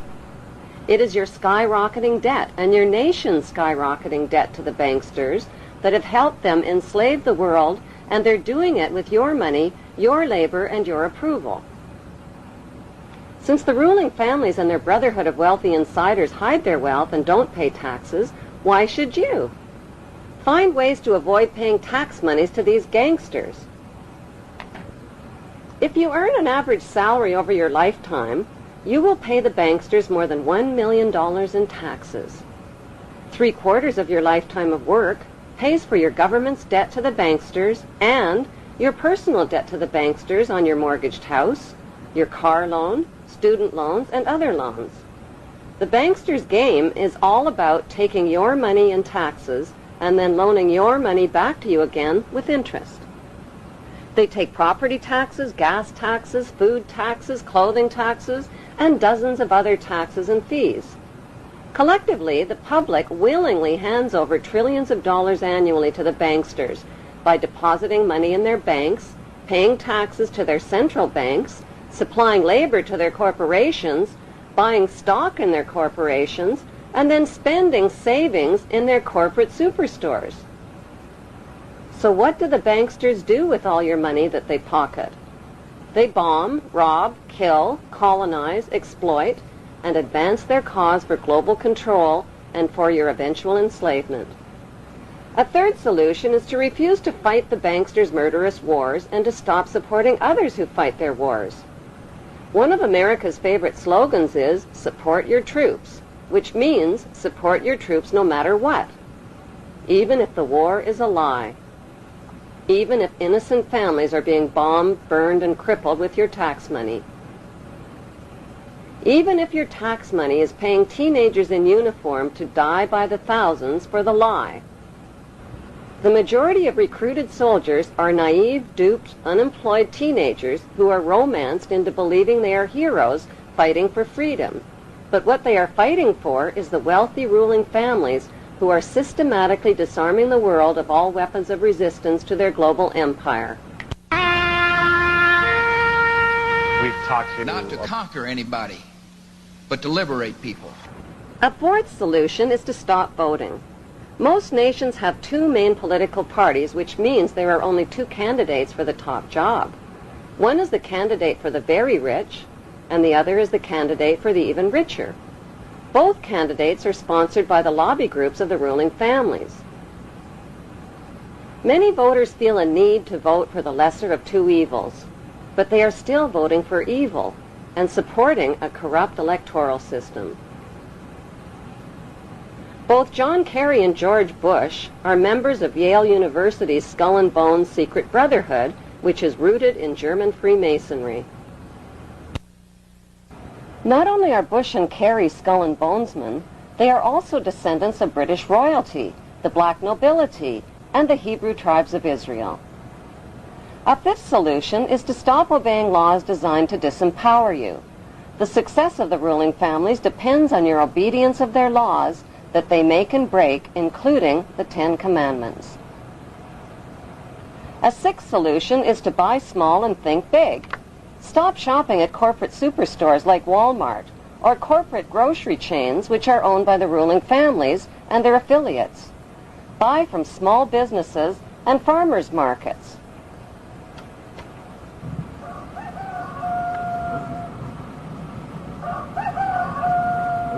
Grow your own natural food.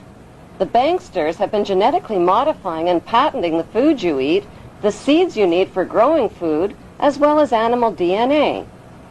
Corporate farming that supplies meat to corporate grocery stores subjects animals to painful, inhumane crowding, filth, cruelty, and abuse.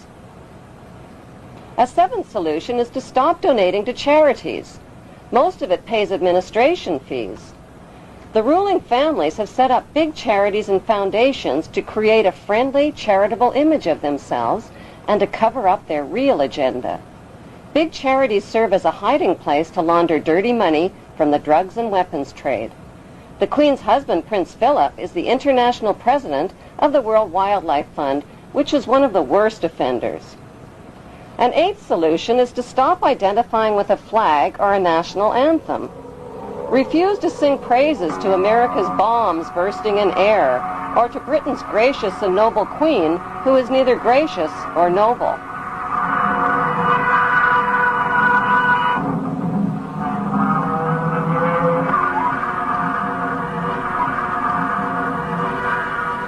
A ninth solution is to refuse to recognize the illegitimate claims of the ruling families to your nation's water, land, resources, railways, airlines, power companies, health plans, and other publicly held properties that they have been busy privatizing while you were sleeping.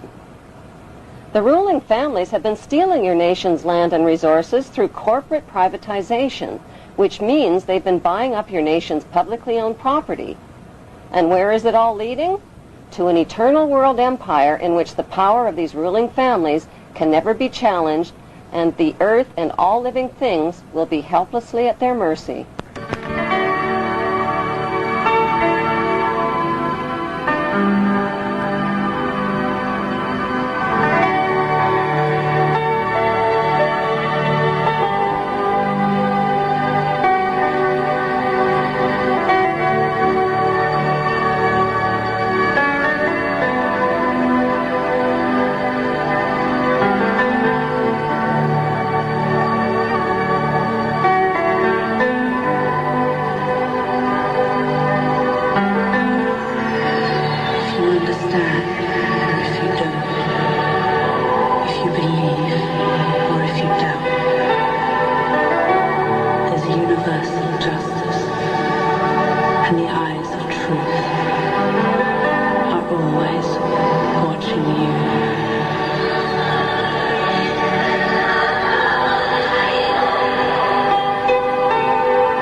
A tenth solution is to name names. Focus the blame where it belongs, on the ruling families, not on their faceless corporations. Corporations like WorldCom, Enron, Merrill Lynch, and Halliburton are owned by real people with real names and real faces. The general public is deceived into believing that ordinary people who invest and buy shares in these giant corporations actually own them. Nothing could be further from the truth. The only shares that really matter are the Class A shares, all of which are owned by the ruling families. Their hand-picked lackeys who sit in for them as company directors get shuffled around like packs of slippery cards. The 11th solution is to reject the propaganda that keeps you passive. Bible believers are taught that an apocalypse and the reign of a satanic world ruler are inevitable because the Bible says so. Don't protest, don't resist, be passive. These messages are repeated over and over again to millions of Bible believers worldwide. Since the ruling families view religion as the opiate of the masses, they provide funding for organized religion worldwide. Christians, Muslims, and Jews have been tricked into praising their god Amen at the end of every prayer. A 12th solution is to arrest the Committee of 300 ruling families for their horrific past and present crimes against humanity.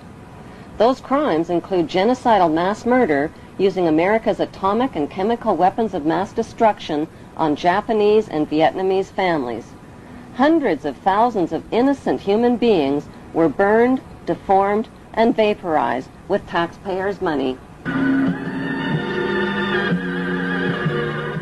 The ruling family's crimes also include espionage, drug trafficking, extinction of species through environmental rape and pollution, extreme degradation, humiliation, cruelty, and torture, blackmail, bribery, conspiracy, slavery, racism and mass slaughter, ethnic cleansing.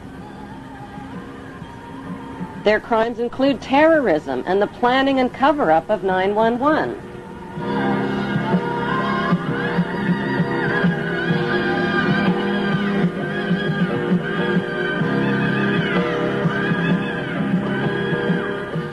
There's grand theft, tax evasion, and insider trading, profiting from Hitler's Nazi labor camps and trading with the enemy, loan sharking, smuggling, corruption, political assassinations, and the list goes on.